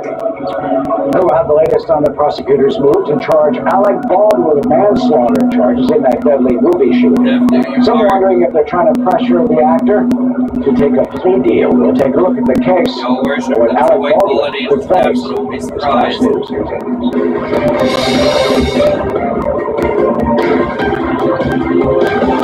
Meet Leon the third, the second, and the first of them all. 3 generations who all bank differently with Chase. Luckily, Chase has solutions that grow with you. One bank for now, for later, for life. Chase, make more of what's yours. Okay, everyone, our mission is complete balanced nutrition. Together we support immune function, supply fuel for immune cells, and sustain tissue health. Ensure with the 25 vitamins and minerals, and Ensure Complete with 30 grams of protein. Psoriasis really messes with you. Try, hope, fail. No one should suffer like that. I started Cosentix. 5 years clear.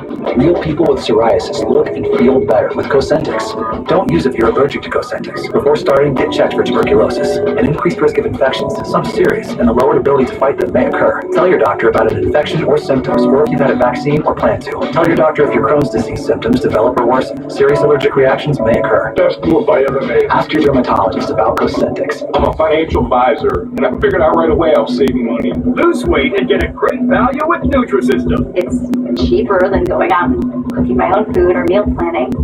You'll save more money and lose weight. Less expensive than going out to eat, and much healthier for you. Get our delicious hearty inspirations dinners. Bigger meals that control hunger for up to 5 hours. And all your sides are included. Nutrisystem delivers it all. Go online or call right now and save 50% on all Nutrisystem plans. I'm sorry, I didn't get that. Oh, buddy, you need a hug. You also need consumer selling. Get the exact same coverage as the nation's leading carriers and 100% US-based customer support starting at $20. Consumer Cellular.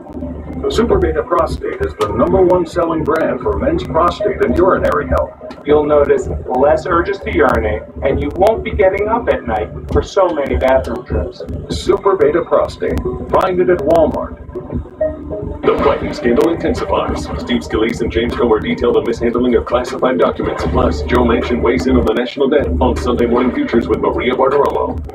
Hungry Root is here, and I needed it because my fridge is super empty. I'm gonna open the box. That's the exciting part. Hungry Root came through, and my refrigerator is packed.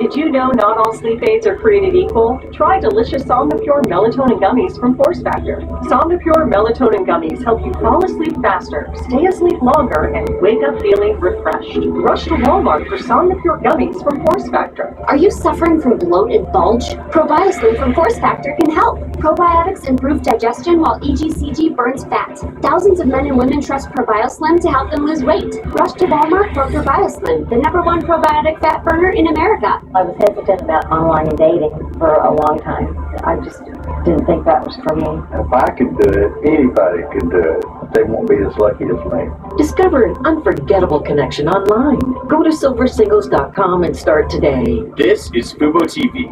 It's a better way to watch live news, shows, and sports without cable. And watch multiple games at once with multi-view. Try free at FuboTV.com. Well, production is expected to restart on the movie Rust more than a year after a deadly shooting on set halted filming. This comes as Alec Baldwin, the film's lead actor and producer, will soon face involuntary manslaughter charges in connection to that shooting.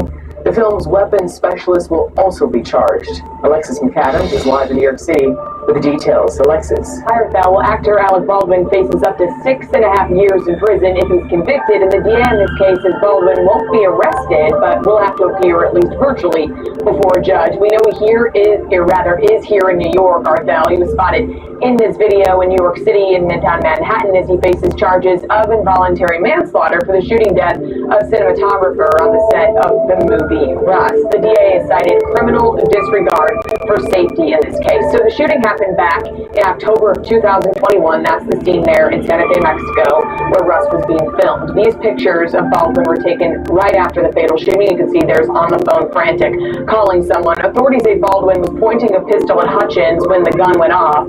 Helena Hutchins was killed, and so was the movie's director wounded. Helena Hutchins was a wife and a mom, her family seeking justice, as the special prosecutor tells Fox News that the FBI already determined Baldwin did pull the trigger on the gun. It's a claim he has denied over and over again, and says that despite this massive amount of media attention, they're focusing on finding the truth. Alec Baldwin, he is an A-list actor, and there's a lot of, hype around all that, but he isn't above the law. We're more concerned with getting justice for Helena Hutchins, and also making it clear that these movies need to invest in safety, and on a low-budget film like Rust, safety is not something that needs to be compromised, and that's what happened here. And Raquel Hutchins' family is seeking justice here for her. And Baldwin's attorney says in part to Fox News, Mr. Baldwin had no reason to believe there was a live bullet in that gun or anywhere on that movie set. He relied on the professionals with whom he worked, who assured him that there were no live rounds in that gun. Arthel. Live right here in our New York City newsroom, Alexis McAdams, thank you. Eric? Well, Alexis, some believe that the district attorney's decision to announce the manslaughter charges before they're actually officially filed could be a strategic move to try and strike a plea deal with Mr. Baldwin. Now, prosecutors say the film's assistant director has already agreed to plead guilty to one count of negligent use of a deadly weapon and serve 6 months probation. As Alexis reported, Baldwin and the film's armorer are facing up to 6.5 years in prison if they're found guilty on 2 counts of involuntary manslaughter. What can we expect? Well, Fox News legal analyst Mercedes Coleman joins us now. First, Mercedes, isn't it unusual for a prosecutor to announce that, well, we're going to file charges, in a few weeks or the end of the month? I mean, they usually have a press conference when they file charges. Any insight on what they're trying to accomplish and why they did this? That's a great point, Eric. Part of it is exactly what you said at the introduction of this segment, is the fact that this is really a call for plea deals. There had been already rumblings a long time ago, shortly after Ms. Hutchins' death, that they were looking into criminal charges. In fact, there had been some sort of, at least overture to the marketplace saying that, well, we might need some funding to bring charges against 4 individuals. That was the call then, to say, well, let's see, who could that possibly be? The armorer, Gutierrez Reed, the assistant director, David Hall, and of course, the individual who had the gun in his hand and the bullet discharged, Alec Baldwin. So they knew for a long time that that was going to happen. And David Hall, frankly, was a very strategic, smart move on his behalf and his lawyer's behalf to strike a deal before the involuntary manslaughter charges arose. And that's probably what took place. Now you have a cooperating witness, and that is going to be problematic for Mr. Baldwin and Gutierrez Reed, who are the remaining 2 individuals that are seeking charges against. Yeah, Alec Baldwin, as you know, has called this a tragic accident, sadly, but he says that he's not responsible. First of all, he said he didn't pull the trigger. Studies show that the FBI says that apparently it's not true, that the trigger was pulled. But he says he was told and thought that the gun was, didn't have a live ammunition in it. So do you have to show criminal intent on his behalf? He says that when the director handed him the gun, the director called cold guns, meaning cold, meaning there's no live weapon or ammunition in the weapon. You don't have to show intent to create murder in this case, or physical harm, deadly harm, any of that. It's criminal negligence. It's a deviation from a standard of care. So let's unpackage that for a minute. So we're saying, you and I are jurors in this case. The first question in our minds will be, you're handed a gun. Well, certainly, if someone handed us a gun, Eric, I will bet my life that you and I would be looking at that chamber, or at least have the individuals handing us the gun open up the gun fully to see whether or not there's a live round in it. Would we really take someone's word on that?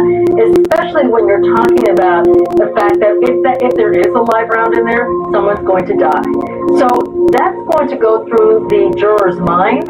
And on the prosecution, there is a simple message. They didn't over-prosecute. They're not over-prosecuting this case.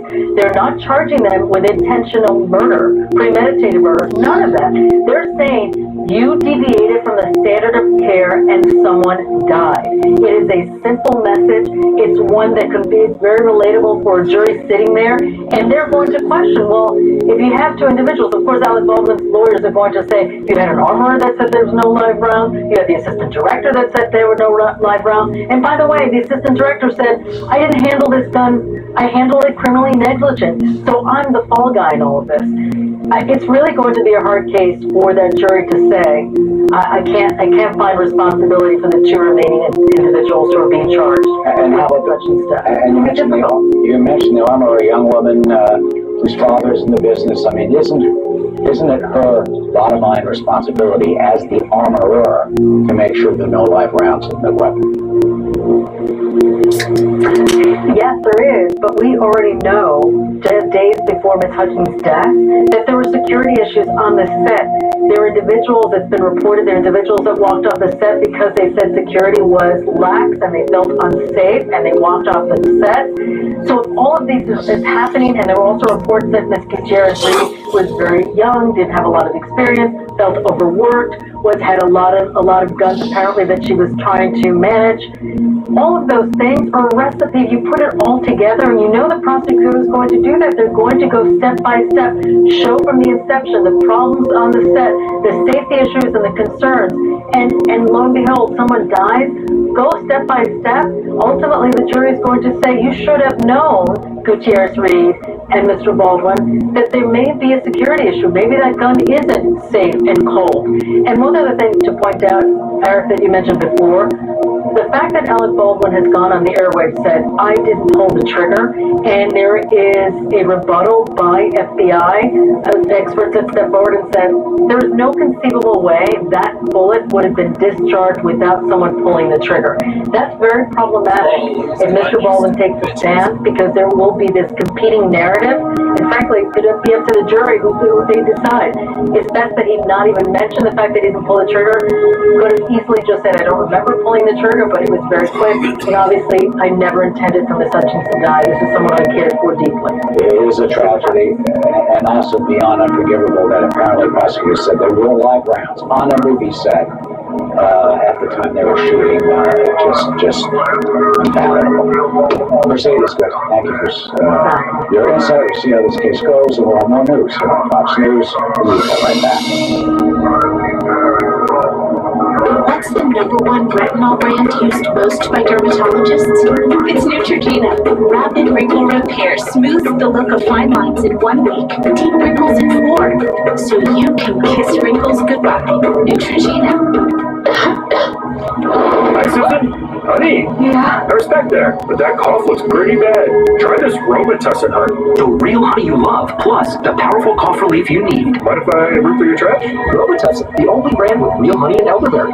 If your business kept unemployed through the pandemic, GetRefunds.com can see if it may qualify for a payroll tax refund of up to $26,000 per employee, even if it received PPP. And all it takes is 8 minutes to get started. Then we'll work with you to fill out your forms and submit the application. That easy. And if your business doesn't get paid, we don't get paid. GetRefunds.com has helped businesses like yours claim over $2 billion, but it's only available for a limited time. Go to GetRefunds.com, powered by Innovation Refunds. You hear about cancer. I just was afraid that I would lose my son. You think, why us? You know, why me? Why my child? You can join the battle to save lives by supporting St. Jude Children's Research Hospital. It is such a gift to give hope back to a family. As a dad, I'm eternally grateful. La palabra esperanza para mí es que mi niño va a vivir. Join St. Jude with your debit or credit card for only $19 a month, and we'll send you this St. Jude t-shirt. St. Jude is only possible because of the people who donate. We are saving children's lives. We are keeping families together during the hardest thing they'll ever face. Please call or go online right now and become a St. Jude Partner in Hope. Why is everyone talking about Navage and nasal irrigation?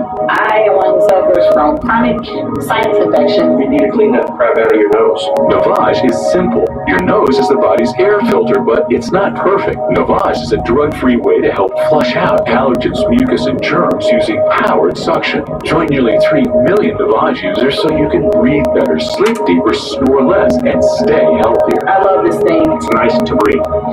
Navage. Clean nose, healthy life. When the winter hits, you have to fight back. That's why truck guys know the best defense is WeatherTech. Laser-measured floor liners protect the carpet. The under-seat storage system keeps tools organized. TechLiner protects the bed. Bumstead guards the bumper from minor damage.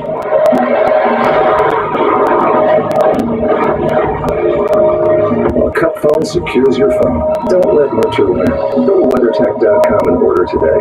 So, what's the secret? How do you guys end up work so long? We have a deep, almost spiritual connection.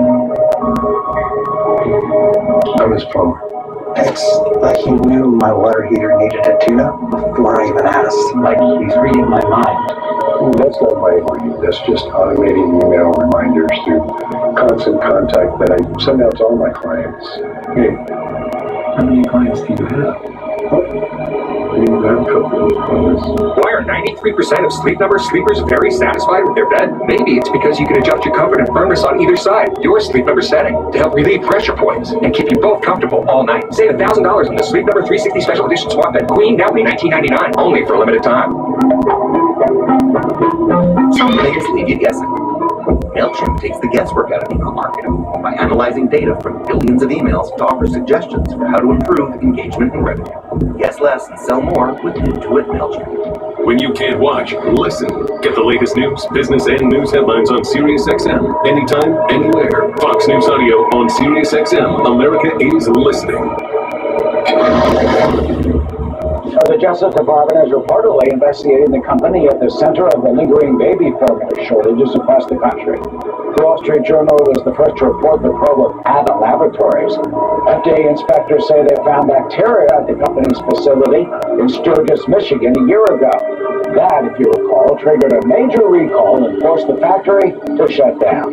At the time, the plant produced about 1/5 of our country's baby formula. The whistleblower alleges that Abbott employees falsified documents and covered up food safety violations from FDA inspectors before that recall. Abbott says it is fully cooperating with the investigation. All right, Eric, thank you. Well, Treasury Secretary Janet Yellen says the U.S. is taking, quote, extraordinary measures after the U.S. hits its debt limit. Yellen says those moves will help the federal government to continue paying its bills until June. At that point, the U.S. would be in danger of defaulting on its debt. Analysts, though, warn there is no financial danger, at least not yet.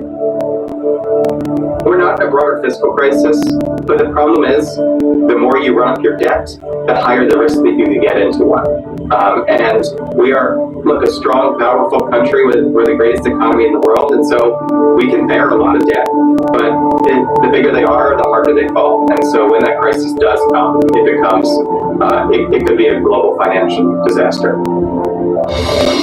All right, well, joining us now is Peter Marisi. He's a former U.S. International Trade Commission chief and now business professor at the University of Maryland. So, Professor, let me set this up. If the deficit is caused by spending more than you make, and debt is an accumulation of the deficit, is the best way to fix it increasing the debt ceiling, kind of like increasing how much you can charge on a credit card, or stop spending as much, or make more money? Well, we certainly would like to make more money, but I don't think that's possible. We're making all we can. We either have to raise taxes, cut spending, or raise the ceiling. And even if we raise taxes and cut spending, we couldn't do it enough to avoid raising the ceiling simply because the deficit is too large at this point to so abruptly change our fiscal posture.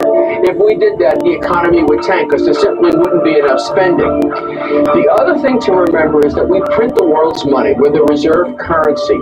And because of that, we naturally have a trade deficit, which is financed partially by printing money and having a budget deficit.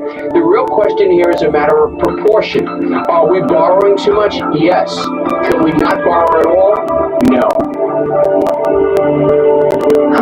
they're showing on the screen right now the debt is at $31.4.5 trillion. You know, the debt per citizen is $94,000, and the debt per taxpayer is $246,000 and some change there. So can Congress control the budget, though, without cutting or reducing programs like Social Security? Oh, we don't have to reduce Social Security to deal with this problem, but we have to recognize that we have a huge entitlement state. You know, we give food stamps to healthy men who could be working who choose not to. We don't need to do that. So we could cut entitlements, and the Republicans talk a lot about that when they're not in power. When they get in power, as they were, for example, when they controlled both chambers and Donald Trump was president, they blinked. They didn't do anything about it. Remember they were going to fix Obamacare? Obamacare is enormously expensive, and there's very little in the way of cost controls. We talk about, for example, you know, the prescription drug coverage inside of Medicare. The Republicans are against regulating prices that the government pays for prescription drugs, as is done in every other industrialized country. The United States spends 50% more than Germany on health care, but the Germans don't have a system like Britain. They have a system like ours. They basically have a system that looks like Blue Cross Blue Shield. Why is it that it's so expensive here? The answer is Congress is not willing to take the steps, Republican or Democrat, necessary to rein in the gravy train. Well, then why not? It's painful to do it because there are people who have a livelihood tied up in it and so forth, and it'll be a point of disappointment. But at some point, something's got to give. We all recognize it. I hate to get on my China hobby horse, but the problem we have in the Pacific. To deal with those, we're going to have to dramatically increase the Navy or bear a considerable amount of risk. That costs money. The issues in the Ukraine, that costs money. Here at home, you know, we've been running segments here about the immigration crisis. Even if we had, if Joe Biden got up in the morning and had a hole on the road to Damascus, event where he decided, gee, I got to really get tough and have an immigration policy, it would cost a great deal of money to do it. There's a lot of things in the country that are being neglected. We need to reprioritize what we spend. We're a wealthy country, we waste a lot of money. Peter, I have follow-ups, but I don't have the time, so I will say goodbye for now. Peter Marisi, thank you very much. As always, appreciate your expertise. We'll see you again. Thank you, Eric. Thanks, Peter. Google's parent company, Alphabet, was the latest tech giant to announce a number of layoffs, and they're massive. The company says it plans to cut 150,000 employees. This big tech races for what they think will be a potential recession. Alexander Hawks has the latest on this. Come on. Those 12,000 employees at Alphabet represent about 6% of the company's workforce. In a blog post and email sent out to employees yesterday, CEO Sundar Pichai wrote of the quote, difficult decision, adding this, over the past 2 years, we've seen periods of dramatic growth to match and fuel that growth. We hired for a different economic reality than the one we face today. These job losses add to those already dealt by companies like Amazon, Microsoft, and Facebook's parent company, Meta. According to layoffs.fyi, since the beginning of 2022, tech firms and startups have slashed more than 190,000 jobs. And with that has come the phrase white-collar recession, with companies coming to terms with over-hiring during the pandemic boom. Google, in particular, may have overinvested in artificial intelligence technology as well. But could the mass layoffs indicate darkness ahead for the rest of the U.S. economy? The White House says no. So I think there was arguably bloated employment. But what we're finding is that given the tautness of the labor market, given the fact that there's over 10 million vacancies, unfilled jobs out there, many of those folks are finding jobs and good jobs pretty quickly. U.S. job growth as a whole does remain solid, with 13 months of job openings above 10 million. There are signs, though, that it is beginning to soften in the face of higher interest rates. In December, 223,000 jobs were added to the economy. That's the smallest gain in 2 years. In terms of tech layoffs, the White House says that they watch closely anytime Americans lose their jobs. Eric? Alexander, thank you. Well, Eric, Ukraine's president is begging the West to send armored tanks, but some nations in Europe are hesitating. We're live in Ukraine. Up next.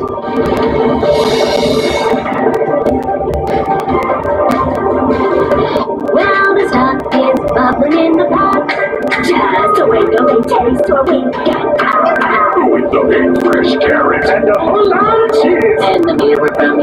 halfway down the street. Say that way. Well, I said someone just put the side of the mirror after delivery van. When owning a small business gets real, Progressive gets you right back to living the dream. Now, where were we? Why, you were fixing to feel me. Hi, I'm Steve. I'm Lee, and we live in North Pole, Alaska. I'm a retired school counselor. I'm a retired art teacher. We met online about 10 years ago. As I got older, my hearing was not so good, so I got hearing aids. My vision was not as good as it used to be. Got a change in prescription. But the thing missing was my memory. I saw a Prevagen commercial and I thought that makes sense. I just didn't have to work so hard to remember things. Prevagen. Healthier brain, better life. Ah, it's a good day to cough. Oh no. Bye-bye, cough. Later chest congestion. Hello, 12 hours of relief. 12 hours? Okay, not coughing to yoga. And tiki not coughing. Not coughing to movies? Hashtag still not coughing? Mucinex DM gives you 12 hours of relief from chest congestion and any type of cough, day or night. It's not cough season. It's always comeback season.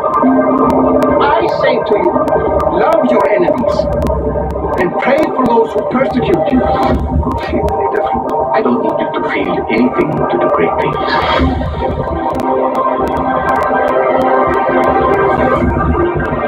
Jesus, if you turn out your words, we will have no choice but to follow the road of Moses. I am the law of Moses.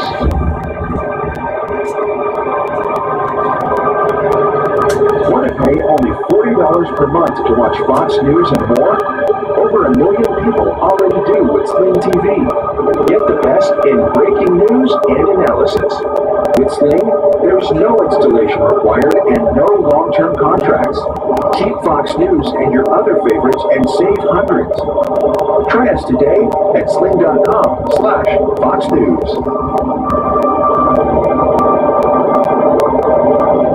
Angie's List is now Angie, and it's easier than ever to get your projects done right. Inside, outside, big or small, Angie helps you find the right solution for whatever you need done. With Angie, you can work with top-level pros and see videos and reviews. Just search or scroll to see online pricing on hundreds of projects. And when you book a date with Angie, you're covered by our happiness guarantee. It's easy to make your home an Angie home. Check out Angie.com today. Angie, and done. I really needed to lose some weight for health issues. The major stress, I would say, from my weight was leaving my wife to some.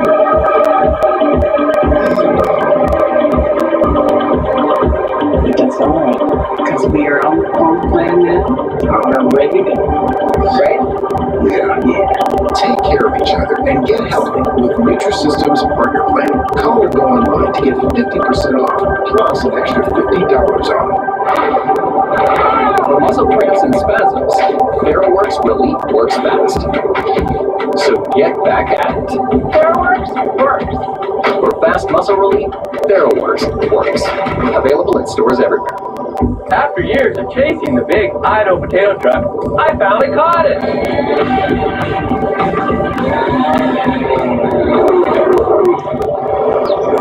Oh man, always look for the grown in Idaho seal.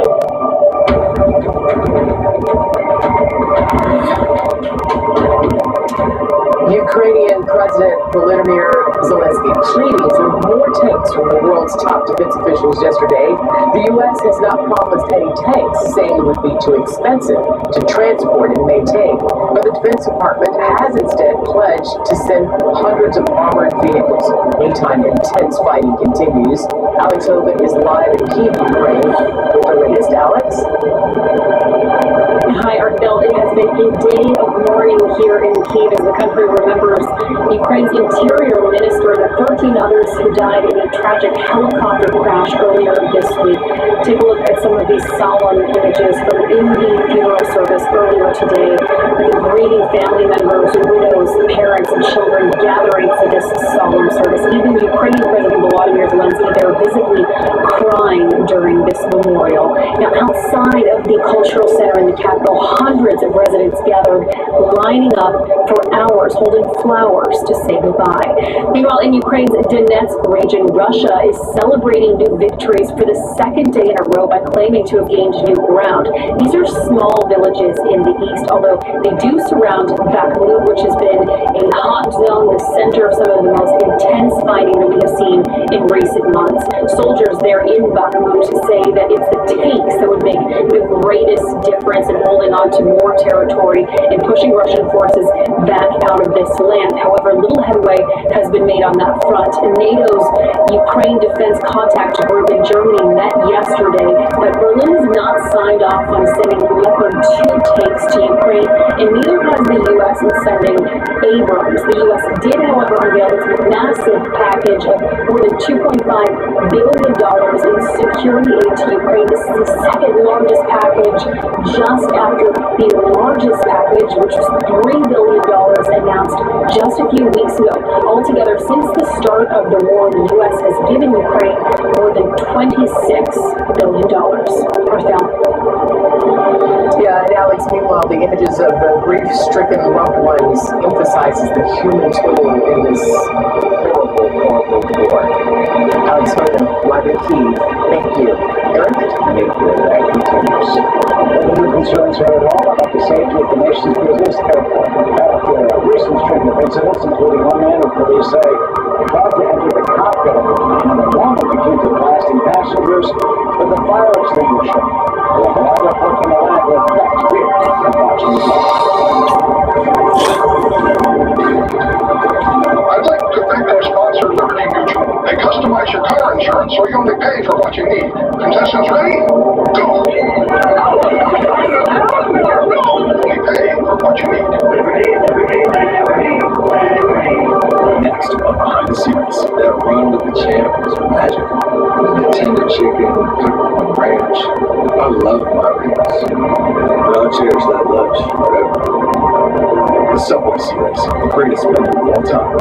Age is just a number, and mine's unlisted. Try Boost High Protein with 20 grams of protein per muscle count versus 16 grams in Ensure High Protein. Boost High Protein, now available in Cinnabon Bakery inspired flavor. Learn more at boost.com/TV. This is what it feels like to file with TaxSlayer. I'm the refund boss. All your refunds belong to me. No, not today. Start for free and get your guaranteed maximum refund. Remember the things you loved doing before your asthma got in the way? Get back to the things you love with Fasenra. Fasenra is an add-on treatment for eosinophilic asthma. Having too many eosinophils, a type of white blood cell, can cause inflammation and asthma symptoms. Fasenra is designed to target and remove eosinophils and helps prevent asthma attacks. Fasenra is one dose every 8 weeks. Fasenra can help patients to breathe better. Most patients do not have an asthma attack in the first year. And Fasenra helps lower the use of oral steroids. Fasenra is not for sudden breathing problems or other eosinophilic conditions. Allergic reactions may occur. Don't stop your asthma treatments without talking with your doctor. Tell your doctor if your asthma worsens. Headache and sore throat may occur. Tell your doctor if you have a parasitic infection. Get back to better breathing and get back to your life. Ask your doctor about Fasenra. If you can't afford your medication, AstraZeneca may be able to help. Dan Bongino, unafraid to tackle the big issues. The cost of being woke has a real price, doesn't it? Unfiltered with Dan Bongino, Saturdays only on Fox News Channel. I love my parents. So as they've gotten older, we've had to have some not so fun conversations about their wishes if something were to happen to them. As an estate planning attorney, most people that would come to my office were looking to create a will for their family. But many couldn't afford the fees. That's why we started Trust and Will, a modern and affordable approach to estate planning. Attorney-designed documents, customized by you, all through an easy-to-use website. The way a will should be. Find the plan that's right for you at trustandwill.com. Is your life a little stressful? Try Amazing Ashwa from Force Factor. Premium KSM 66 Ashwagandha in Amazing Ashwa helps reduce stress and anxiety and more. Life doesn't have to be so hard. Rush to Walmart for Amazing Ashwa from Force Factor. Are aches and pains slowing you down? Try Better Turmeric from Force Factor. With a patented ingredient that has the highest absorption available, Better Turmeric is the better way to fight inflammation. Get back to doing what's important. Rush to Walmart for Better Turmeric from Force Factor. Root is here, and I needed it because my fridge is super empty. I'm going to open the box. That's the exciting part. Root came through, and my refrigerator is packed.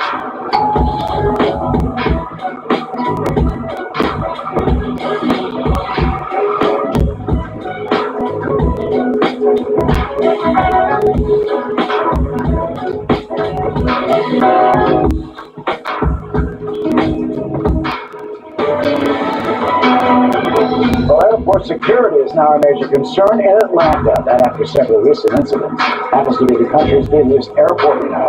One of those breaches is under investigation. A man without a boarding pass, police say, got onto a plane and inside a cockpit. Jonathan Sarah is live at Hartsfield Jackson Airport in Atlanta with the very latest. Jonathan, what's been going on there? Yeah, hi there, Eric. Authorities are investigating a couple of incidents, a couple of security breaches here at what happens to be the world's busiest passenger airport. On January 6th, police arrested a man named Terrence Stewart for criminal trespass and auto theft after he allegedly climbed over the airport's razor wire perimeter fence, drove a Delta service truck, a pickup truck, to a Southwest Airlines hangar, allegedly boarding a plane where he came face-to-face with an employee in the cockpit before leaving in another Delta truck. That same day, another man allegedly slipped past the TSA document checkpoint without showing any ID or a boarding pass. Authorities say once he got to the other side, Adonis Murray walked through an open jetway where a pilot stopped him just short of boarding a plane. Police arrested him for criminal trespass. We believe that you didn't provide proper credentials to get to the checkpoint. So did you go to a checkpoint, yes or no? Yes, listen, I feel like I'm being harassed right now. A spokesperson for the Transportation Security Administration says TSA is investigating the incident further with our law enforcement partners, and local TSA officials are looking into ways to improve visibility and strengthen enforcement around document checks stations. Nationwide, the TSA says it has intercepted a record number of firearms in people's carry-on baggage. Last year, the agency flagged a record 6,542 firearms at 262 airports. But even unarmed passengers have caused problems using everyday airport items as makeshift weapons. Over the holidays, video on social media showed a woman in Miami throwing a laptop computer at an airline agent. And back here in Atlanta, a woman was recently seen spraying several airline employees with a fire extinguisher. Police eventually arrested her, but 3 flight attendants had to be taken to the hospital to be treated for respiratory problems after they inhaled the spray. Eric? Well, not the way to act. Jonathan Sarah live in Hartsfield Jackson. Jonathan, thank you. I'll be right back. Okay, everyone, our mission is complete balanced nutrition. Together, we support immune function, supply fuel for immune cells, and sustain tissue health. Ensure with 25 vitamins and minerals, and Ensure Complete with 30 grams of protein. Oh, what's this? The Sophia Vergara collection at America's Best? Wow, amazing styles and unbelievable prices? Now that's quite the duo. Get 2 pairs of Sophia Vergara blades plus a free exam for $89.95 for a limited time at America's Best. Why are 93% of Speak Number speakers very satisfied with their bed? Maybe it's because you can gently raise your partner's head to help relieve snoring. So, you can both stay comfortable all night. Save $1,000 on the Speak Number 360 Special Edition Swap Bed Queen, now only $19.99, only for a limited time. Some things leave you guessing. MailChimp takes the guesswork out of your marketing by analyzing data from billions of emails to offer suggestions on how to improve engagement and revenue. Guess less and sell more with Intuit MailChimp.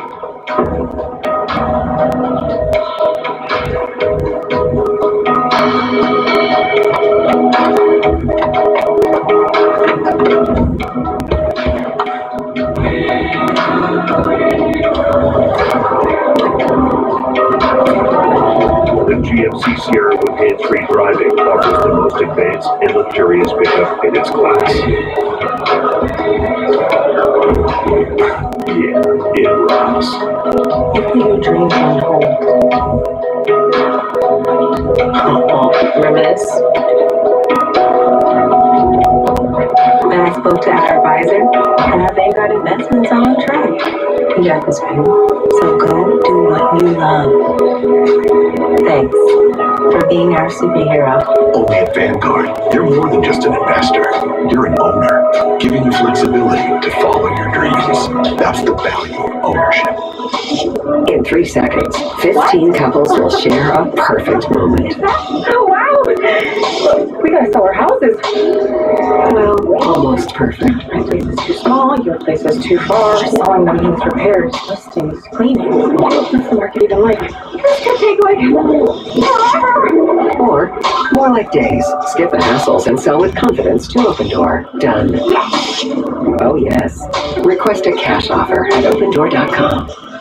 My name is Vincent, and I've been in the field of nutrition and dietetics for 30 years. And what I realized as a nutritionist, I was trying to get all my fruits and vegetables in it, but I'd be so preoccupied with trying to do things, I would forget to eat. So all of a sudden, it's the end of the day, and I haven't had my fruits and vegetables. I think a lot of people are in that situation. I found balance of nature, and I looked at the ingredients, and I thought, this is exactly what I need. And so after trying it for about a week, I'm not a morning person, but I started getting up early, and I started feeling better because I had more energy. I think, of course, as a nutritionist, it's best to get all you can from your diet, but it wasn't until I started taking balance of nature that I started noticing a difference. So that's when I thought, okay, there's something about balance of nature that I need to tell the world about. So here I am. Jumpstart your journey to better health for the new year and get $25 off plus a free fiber and spice when you use discount code Fox News. Lunar New Year officially begins tomorrow. This year marks the year of the rabbit in the Chinese zodiac. More than 2 billion people worldwide are expected to celebrate. Lots of fun. Always so colorful, really. Based on the phases of the moon. We're back tomorrow.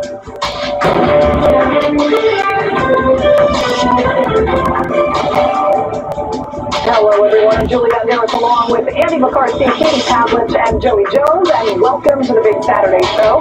The big story tonight, does the charge fit the crime for actor Alec Baldwin? Baldwin is both an actor and producer of the movie Rust, is now facing involuntary manslaughter charges stemming from that shooting on set where the cinematographer was killed. Now, you may remember that now infamous interview when Baldwin claimed he didn't pull the trigger, but the Santa Fe County District Attorney says he did, and an actor doesn't get a, quote, free pass just because they're an actor. Mr. Baldwin had a duty at the base level to never hold a gun and point it at a person while pulling the trigger. But he also had a duty as an actor and a producer on that set to have the bullets checked or to check them himself to make sure that they weren't live. As for that interview, after the shooting, the special prosecutor on the case said Baldwin had glaring inconsistencies in his story.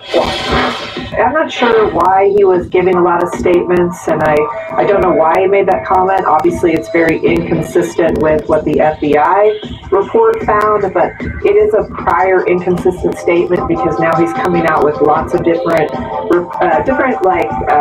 stories of why this occurred. So the Santa Fe County Sheriff's Department, Katie, has basically spent the past year trying to figure out the burning question here: how in the world did live rounds make it into a gun onto a movie set? And there were 3 people that were responsible. One of them was Alec Baldwin. What do you make of him being charged? It doesn't seem like they've actually found out how the live ammunition actually got to the set. That might be irrelevant to the criminal charges they brought against him. As someone who's grown up around firearms, who's a gun owner, it's jarring to listen to people say that I'm not responsible for what was in the firearm. It wasn't up to me to check. I mean, the number one rule of firearms handling is you treat every single gun as if it is loaded. And if someone hands you a gun and says it's cold, you double check it, even if it's your dad or your mom. And you certainly don't point it at someone who owns anything that you're not willing to destroy. Obviously, when you're working with props on a movie set, the rules change in terms of using blanks or having an empty gun. But the idea idea in hearing people say, it wasn't my fault, that just doesn't fly. I think that he's trying to make the argument legally that it was someone else's responsibility. He was the executive producer, but in terms of firearms handling, the idea that he can just get away with saying it wasn't my fault because I didn't have to check, as a gun owner, I think people say that's the number one rule. You treat every single gun as if it's loaded. Joey, you're an avid hunter. You know this, that, if a gun's going to go off, you got to pull the trigger. I mean, he originally had some inconsistent stories regarding pulling the trigger. He said he pulled back on the hammer, but he didn't pull the trigger. Does this go off a .45 revolver if you don't hit that trigger? No, and I think that's understood. Did he lie in an interview, or did he lie in an affidavit, a sworn affidavit? So did he lie under oath? Did he lie in a television interview? We've got someone on the panel that can talk to us about the legality of things. I think my understanding of this is I don't believe Alec Baldwin tried to kill anybody. I don't believe Alec Baldwin thought there were live rounds in the gun. I think the person who brought the live rounds on set and put them in the gun is the most criminal actor in this, and I don't understand why we're kind of resting on the idea that we may never find out. That doesn't make sense to me. That's the investigation of staff. However, I think witness testimony has a lot to do with whether or not charges are brought or it goes to trial. Did she say, don't point that thing at me? Did she say, there better not be live rounds in there? Even jokingly, did she show a reason to say, I don't want that gun pointed at me at any point? If there's witness statements for things like that, then I think you do have a lot stronger case against him. Do you have a case against him because he thought there were prop bullets and a prop gun and he did what he probably has done a million times? I don't know. Yeah. But when you talk about the court of common sense, the court of what is culturally deemed inappropriate, you don't take something that you know can kill somebody and point it at them and not face any consequences at all. Maybe that's civil court. I don't know precedent. I don't know the legal system to know what's there. I'm glad you brought that up, because he did say that he would never point a gun at anyone on set. Well, clearly the gun had to be pointed to the cinematographer in order for her to have been shot. So the question now is, involuntary manslaughter, do you feel that that's an appropriate charge in this case? Well, I don't think the case is appropriate as a criminal case. No. And this is it's a minority view, because there is a statute on the books, right? He made enough false or troubling statements, apparently inconsistent statements. He'll probably get, it's a good chance he'll get convicted in front of the jury. My problem with this is, as it's all just been laid out, it's indefensible. Conduct is indefensible. But when you have a tragic wrong that belongs in the civil justice system, it's always indefensible. The question is, what do you bring down the criminal justice system for? Why do you prosecute people? There was a civil case here. He settled it. We don't know, what mega buck amount that he settled it for. But the question is this worth prosecution? My view is the criminal justice system is for willful wrong, or people who commit wantonly depraved, reckless behavior, like you shoot a gun intentionally into a crowd, not, indiscriminately, you're not aiming at anyone, but you know you may kill someone. When you have a tragic accident, I don't think that